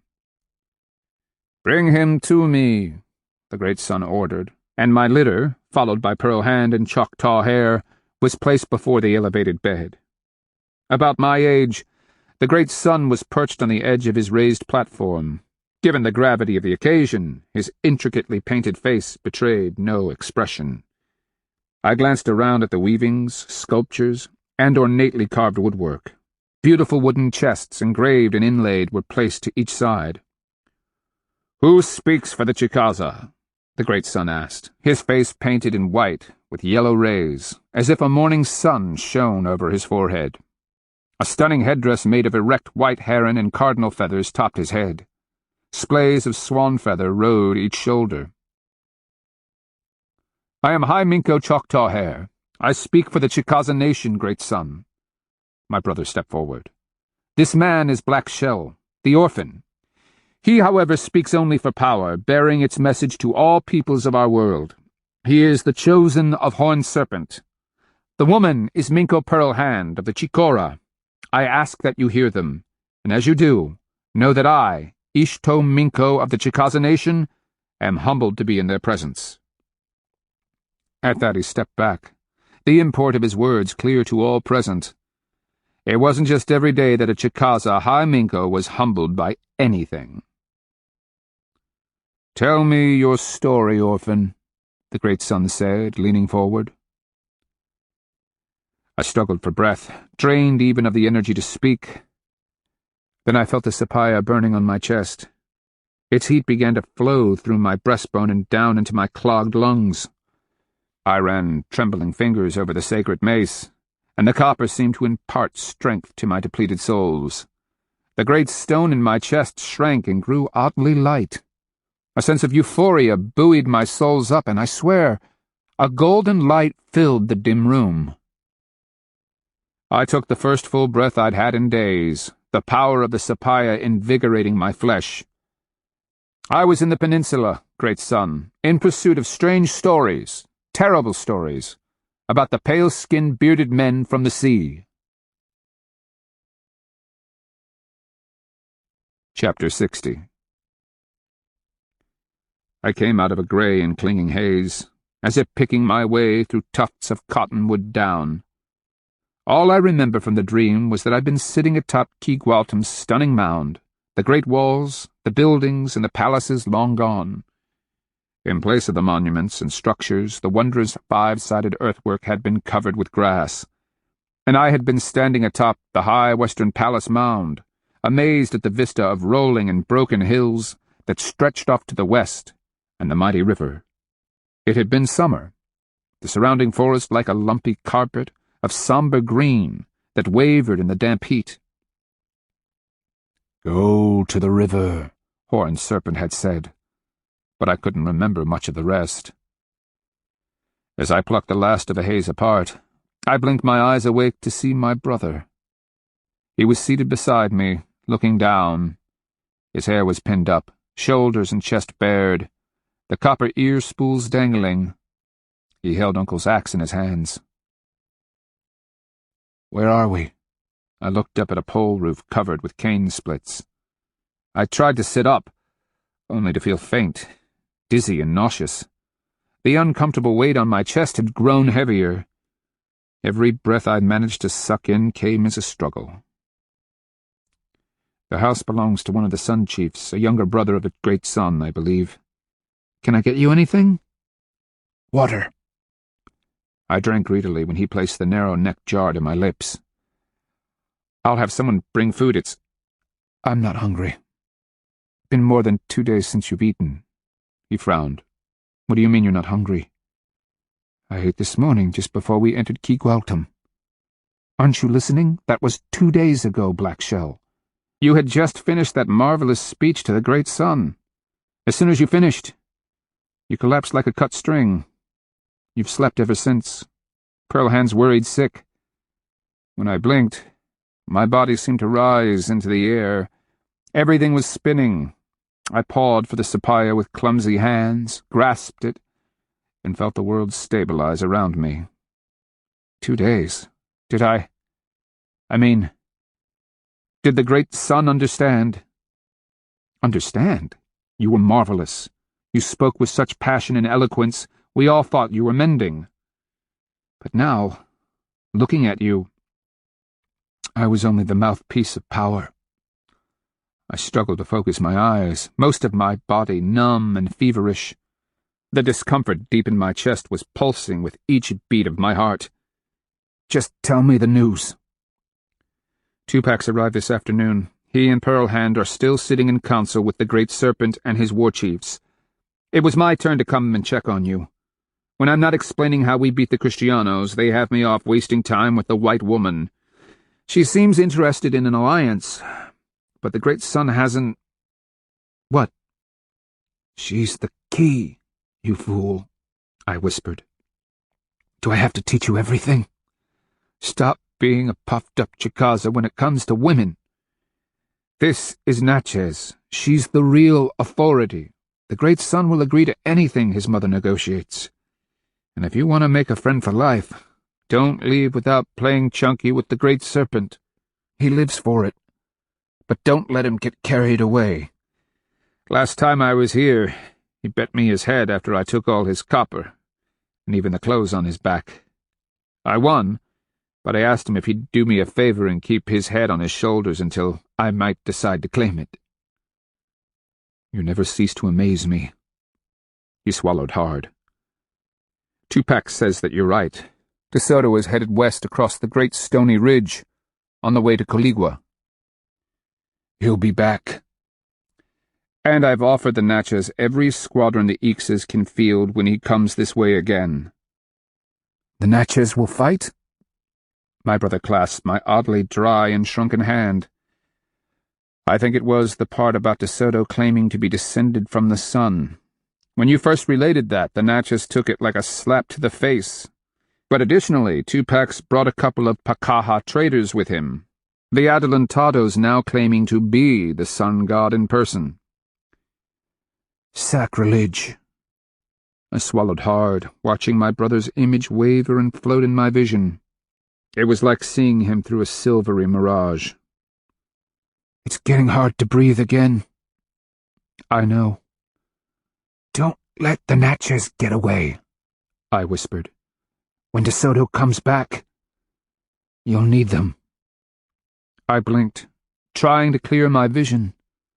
The great hot and heavy stone had grown to fill the space inside my ribs. Tired now. Think I should rest. I hesitated, trying to remember something important. I fished around in my souls, got it, and added, Tell Pearlhand. Need to go to the river now. You need to go to the river? He asked from someplace far away. The river. I dreamed, floating on its roiling surface.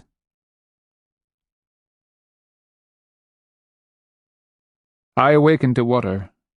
I felt it dribbled on my tongue, smelt it rich and thick in my nose, and heard the musical lapping of waves. In the distance, gulls were crying and squealing. I swallowed, aware that the taste was laced with the great river's tang. Over the years, I'd drunk a lot of Mississippi River water. Once tasted, you can't forget it.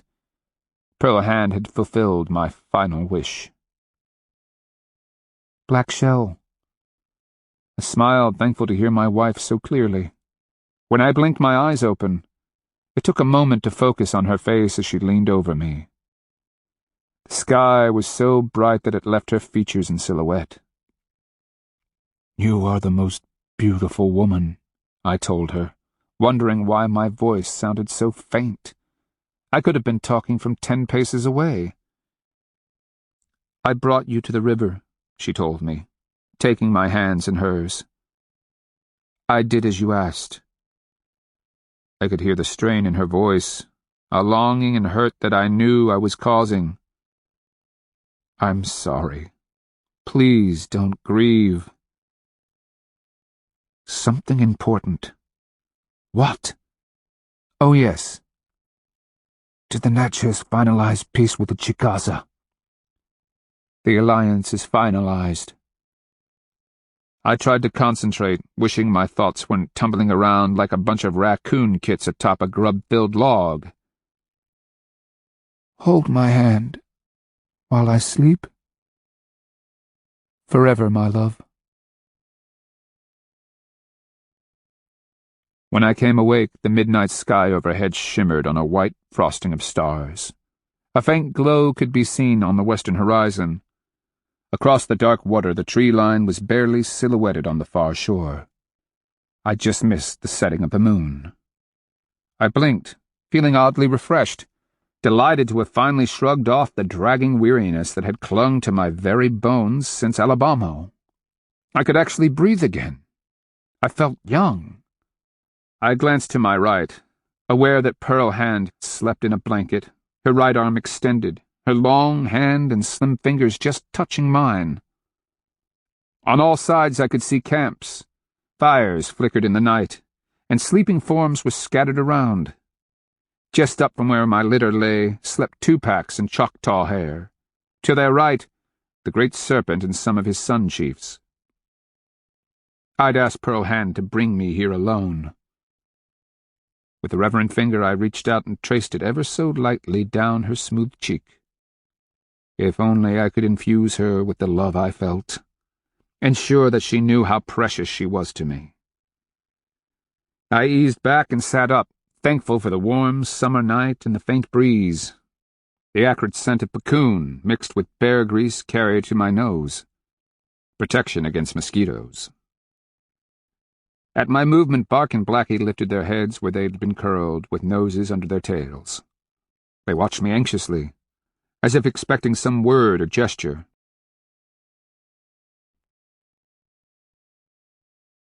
"Feeling better, are we?" the familiar voice asked. "Much." I turned to where Piasa stood, ankle-deep in the lapping waves. Behind me and the collection of camps, the high Mississippi bluff rose like a blot against the eastern sky. He inspected the camps with curious yellow eyes. Oh, this nobility. Natchez and Chicaza. Not even Old White was so honored. I only wanted Pearl Hand to be here. His yellow gaze fixed on my wife, sleeping so peacefully. The monster is out there, and she still has a role to play. Piasa cocked his head. Do you think this alliance between your prudish Chicaza men and these lusty Natchez women will seriously amount to anything? I do. De Soto is claiming to be the sun god now. I wonder how that sits with his Kristianos. He flicked at the water with his eagle-taloned foot. I need a little longer, with just a few more alliances. As you told me, trader, everything has its time. Horned Serpent would have come for you, but allowed me the honor. He will bear you personally to the sky world, and your ancestors when you think it appropriate. But come, Old White would like to speak with you. And these dogs of yours. Does that fetch ever tire of chasing sticks? And that gnaw, if he chews up another cypress root, I swear, I'm going to make stew out of him. Gnaw's souls aren't lost. Do you think power would turn its back on a hero? I stood, looking down at Pearl Hand, a hole tearing in my soles. I didn't know that leaving you would be so hard, I told her, wanting only to rush back and crush her in my arms. Bark and Blackie stood, tails wagging slowly, ready for whatever I had in mind.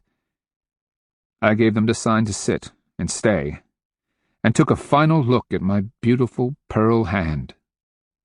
Her delicate face seemed to glow, the midnight wealth of her thick black hair swirling behind her.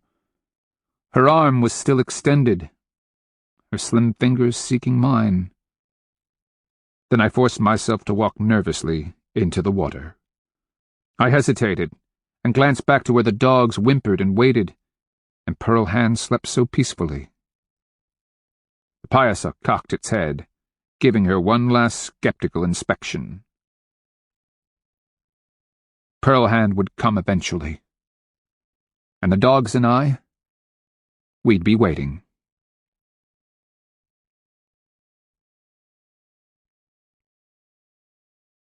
Culmination. They have carried her into the Chicaza and placed her on one of the beds. In the background she can hear the prayers of the Hopaye as he conjures yet another cure. Her souls are drifting between memories and dreams, and mixed in with them is understanding. For everything there is a culmination, the moment when forces, passions, and desires converge with finality. She's experienced culminations before. Everything in her early life, the pain, fear, and abuse, brought her to the instant when she first saw Black Shell and the dogs on the trail outside of Iraparakoke's town, or the moment when she knew she had to risk her life to rescue Black Shell from De Soto's slavery. The realization that she had to return to Cofitacheki had taken longer, but had been no less inevitable. The battle with the Kristianos had inexorably culminated in the sword impaling Black Shell's chest. That in turn had culminated in the hollow morning when she'd awakened beside his empty litter, the unforgiving waters of the Mississippi, slapping arrogantly at the sandy shore. Culmination. The moment when disparate threads weave themselves into the inevitable. This night, the final culmination awaits. It lurks overhead in the smoke-filled rafters of the Chicaza. As she lies on her bed, gasping for breath, she stares up at the high roof, waiting. It will be soon now. Please, let it be soon. As if for comfort, she draws her blanket close about her age-waddled neck. Like tendrils, images creep out of her soles. She sees herself walking through the burned wreckage of the town the Homas people called Aniko. It was a year after Black Shell's death. From her count, Nuno de Tovar and his caballeros had killed more than 130 men and boys. The Guachoya warriors, who had accompanied the Kristianos on the dawn raid, had murdered another 200 or so women and children before they set fire to the town. Black Shell would have wept. He always wept and bled for the murdered innocents. But what happened to me? She believed herself a hard woman to begin with, but somewhere along the endless trails, she'd softened, learned to weep with him, a vulnerability once unthinkable. Until that Kristiano's sword had so keenly refocused her priorities. Without Black Shell's patient empathy, she'd hardened into the old Pearl Hand, tough enough that she could walk through Aniko, counting the sprawled bodies. Her practiced eye could catalogue the wounds despite the swarming flies and balls of tumbling maggots. Kristiano lance, sword stroke, arrow, war club. Each had its signature. Butchery. She'd stood at the edge of Aniko, staring in the direction of Guachoya town, where the monster had curled in his lair. Until the end, De Soto had only acted for himself. The surprise attack on the unsuspecting people at Aniko allowed him to pretend that he was still the adelantado, el gobernador de la Florida. I killed those 300 and some people, she tells herself. After all, she had composed the message the great sun's emissary delivered to De Soto. The words still resonate between her souls. If you are truly born of the sun's loins, let us see you dry the Mississippi to dust. If you cannot, your claims are nothing more than the lies of a pathetic deceiver. You wish the Natchez to meet you in Guachoya? I am Kigaltum's great son and require your obedience, tribute, and service. Whether you choose to voluntarily submit to my authority or be compelled by force is up to you. If you arrive in peace, I will welcome you. If you seek war, I will destroy you before the very gates of Kigualtum. Had some wandering trader told the monster that Chicaza's squadrons waited for him, shoulder to shoulder with Natchez warriors? Or had his Kristiano god, seeing the end of everything, spoken to him from a dream? The important thing was that he'd refused the challenge and taken the insult. The De Soto she'd seen at Uriutina, Napetuca, Mabila, and Chicaza would have bellowed in rage, murdered the poor messenger, and stormed straight into the ambush awaiting him across the river. Instead, as if to prove his impotence, he butchered the unsuspecting population of a peaceful town, thinking it would intimidate the great sun. Aniko clarified everything. The monster was broken. If she were ever to have peace, the final action had to be hers. She'd carefully chosen a cloudy and moonless night. Her timing could not have been better. Having just perpetuated the massacre at Aniko, the patrolling guards were lax and careless. Any vengeful enemy should be cowering and terrified. As if I could ever be terrified of anything again. She smiles as she remembers the calm certainty of that long-ago night. Nothing had mattered beyond the moment. Even now, so many years later, she remembers her relaxed heartbeat as she slipped silently between the sentries and walked into Guachoya. She might have been a phantom of her own imagination, drifting among the cane-roofed dwellings. The chief's house, illuminated by a great fire, had drawn her irresistibly. In Kristiano fashion, she draped a fabric shawl over her head to leave her face in shadow. Walking up to the guard with a weary nonchalance, she'd said, "El adelantado deseame, el llamó para me." Her voice had been perfect, weary with acceptance. The guards had glanced at her naked breasts, at the casual wrap around her full hips, and how her muscular legs gleamed copper in the firelight. The senior guard had glanced at his companion, stating, "El jefe está enfermo? Esta mujer tiene frescura, y ella podría matarlo. The big man is sick. This saucy bitch could kill him." That had brought a snicker and a flip of the head, indicating that she should proceed. Passing through the doorway, she'd taken only a moment to discern that the monster slept on the rear bed, several of his servants snoring on the mat floor before the fire. 3 women were wrapped in blankets on the pole beds surrounding the room. Pearl Hand stepped silently across the room, looking down on the shadowed face of the monster. His sleep was troubled, his eyes flicking back and forth. Then she noticed how sunken his face was, the beak of a nose contrasting with deep hollows below his cheekbones. The stench of stale sweat, fouled bedding, and fever rose, causing her to turn away. She fought the reflexive desire to gag. "You are here to end it," she had told herself. "Do it." Her fingers wrapped around Moscoso's leather-handled knife. It slid soundlessly from the sheath. At that moment he blinked his eyes open. They wavered, almost swimming in their sockets. Then he spoke, the voice barely more than a whisper. "Mira, hay una gran culebra, con alas, como un arco iris, y los ojos como cristales iluminados. ¿Qué manera de criatura es?"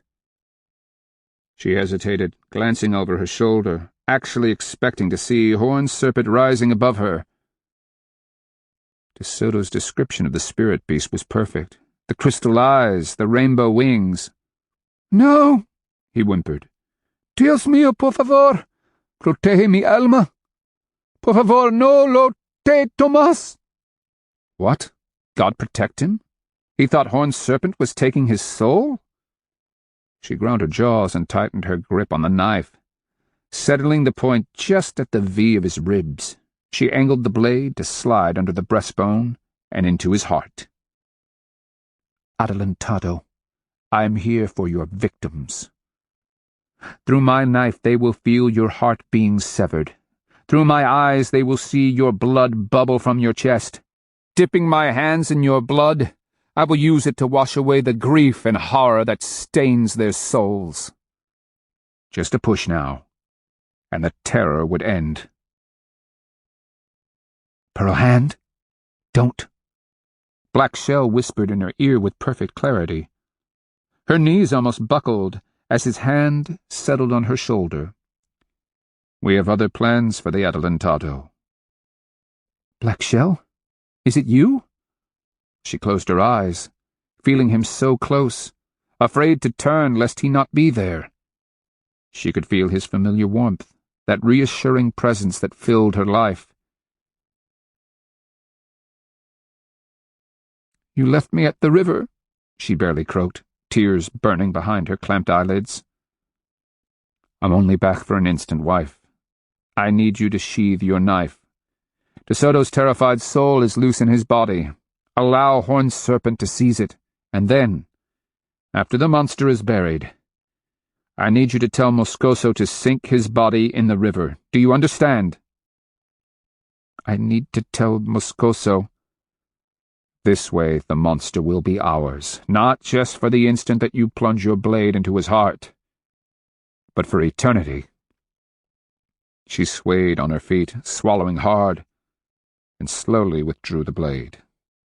He whispered, I need you to live, wife. You have work to do. The dogs and I will be waiting when the time is right.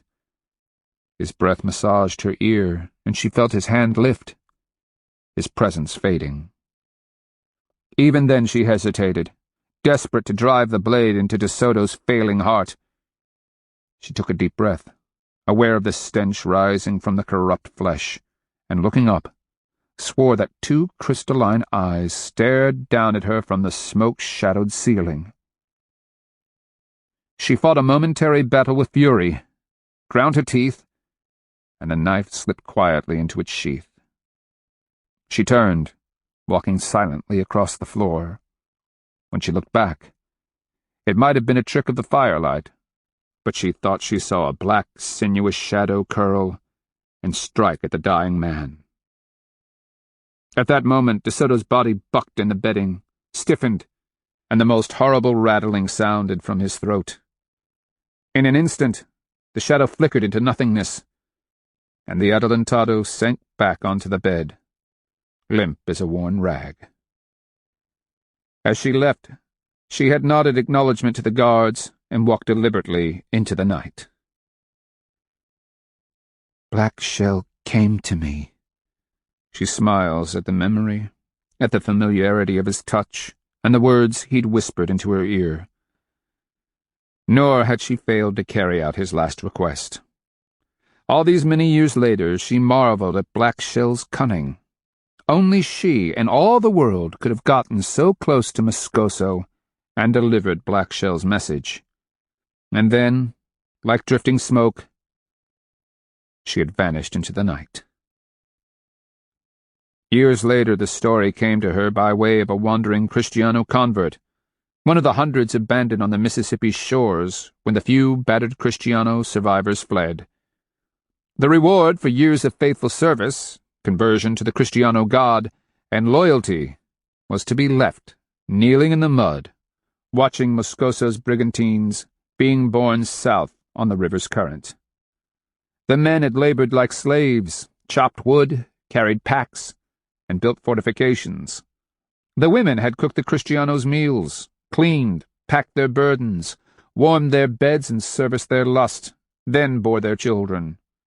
In payment, they were abandoned to suffer murder and slavery at the hands of the embittered and vengeful Guachoya, Anlico, and Kigaltum. They buried him first, the man told her on a cold winter's night. They told the Guachoya he had gone back to the sun. Then they grew afraid the Indios would discover his grave and dig him up. Rather than see their Adelantado's body abused, they dug it up again and took it out into the river. There they let it sink. She remains as amazed now, tens of years later, as she was on that long-ago night. Black Shell had known. Even in the end, he'd understood how to inflict the ultimate defeat. She reaches up, touching her shoulder where Black Shell had laid his hand the night De Soto lay dying. Was that really you, husband? Was Horned Serpent actually there? Did you come that last time to save my life? For weeks now, she too has been praying to see Horned Serpent. Her old heart is failing. Like Black Shell in those last days, she can't seem to catch her breath. Glancing around the Chicaza, through hazy vision, she can see the Hopaye. He continues to chant, using a blowtube to insert power words into the latest concoction he is brewing to restore her health. I am exhausted, tired of waiting. She dreams of Black Shell, the long trail, and the dogs, all bearing packs brimming with trade. Soon now, Horned Serpent. Please make it soon.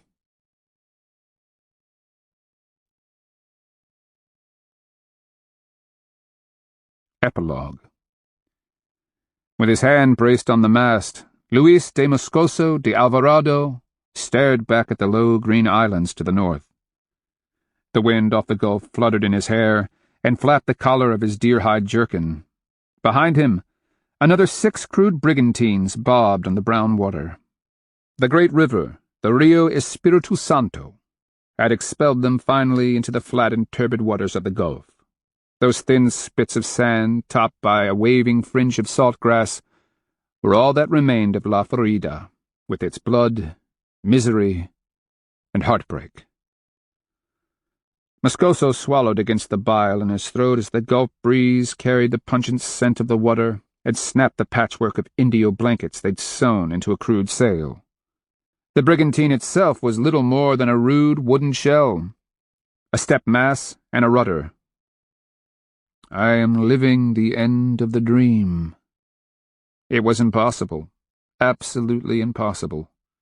4 years ago he had landed at the Adelantado's side, riding at the head of the greatest army his world had ever known.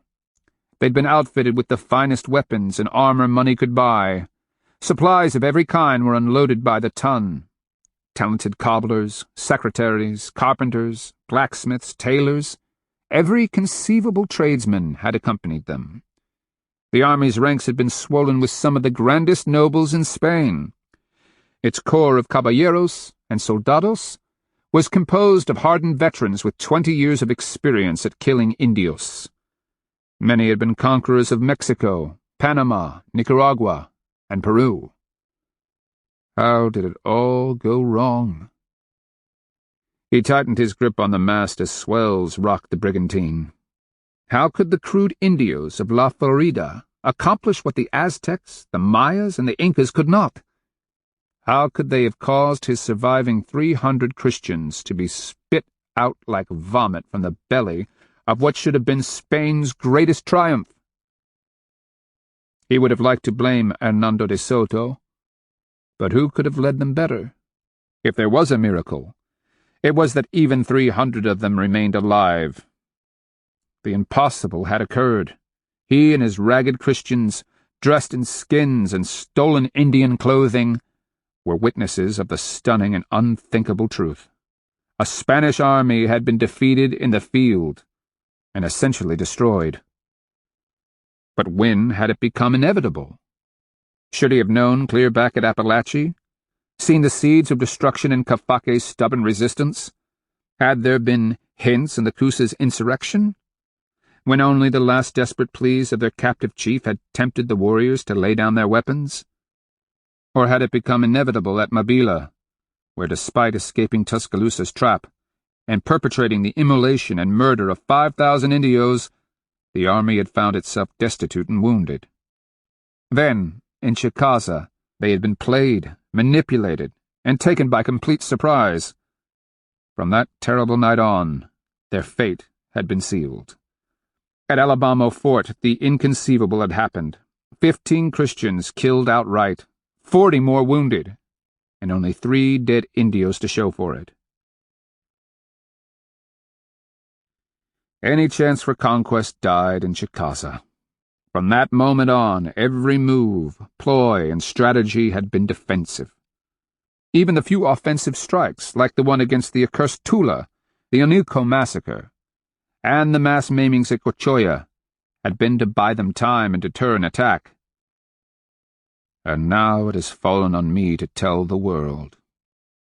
On his deathbed, Hernando de Soto had declared Luis de Moscoso governor and successor to the wealth of La Florida. Oh, and what a wealth it was! Moscoso took one last glance at the pitiful barrier islands, the last of his domain.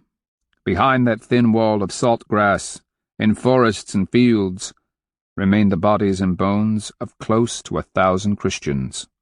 With them had perished a king's ransom in armor, weapons, horses, and trappings. At Moscoso's order they'd abandoned more than 500 Indio converts to certain death or slavery on the shores of the great river. They'd cut the throats of the last of their loyal horses, and watched those they couldn't bear to kill be shot full of arrows before the brigantines were even out of sight.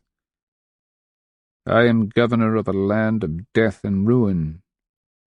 And demons. He couldn't forget the demons. He remembered the warm day in May when De Soto had died.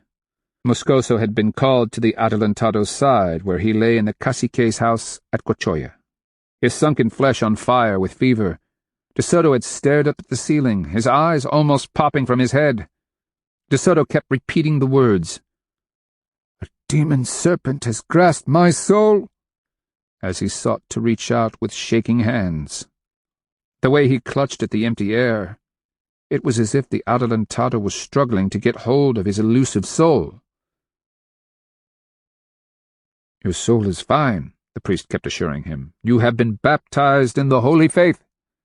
But until De Soto's last breath, he weakly kept saying, "Can't you see it? With diamonds for eyes, wings of rainbows. It hovers over me. My soul is pinned in its fangs.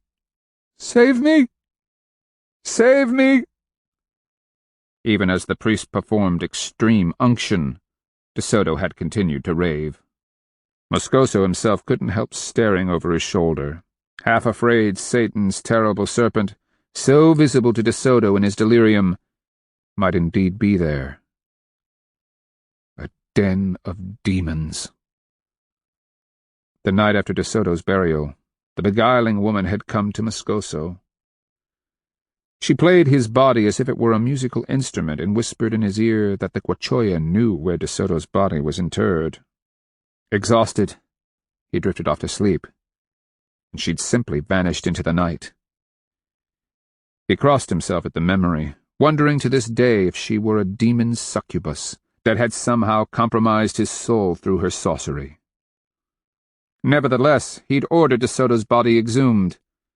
In the dead of night they rowed out and lowered Hernando's corpse into the river's dark waters. As Moscoso watched it sink, he'd have sworn he caught the briefest glimpse of a great panther down in the depths. By a trick of the waves and reflecting moonlight, the thing seemed to have a blue luminescence. Impossibly, it had snatched the body, and then it was gone. Demons. La Florida was a writhing nest of them. He turned his face toward the south and open water, and swallowed against the knot of fear cramping his throat. It was a measure of their desperation, and the terror behind them, that they would entrust themselves to the open sea in their cobbled-together boats. God willing, he would survive the coming voyage. In return, he would tell the story of La Florida and how its demonic and savage peoples had brutally murdered the cream of Spain's noblest, kindest, and most honorable men. The world would hear how the devil's ignorant minions, with their winged serpents and deformed animal idols, had rejected the benevolent mercy of the Holy Church, how they had chosen their squalid forest spirits and eternal darkness over salvation and eternal life bathed in God's glory. "In the name of the holy saints," he prayed, "just deliver us alive, and let no true gentleman ever cast covetous eyes upon La Florida again." When he looked back, the last of the sandy spits had vanished over the horizon.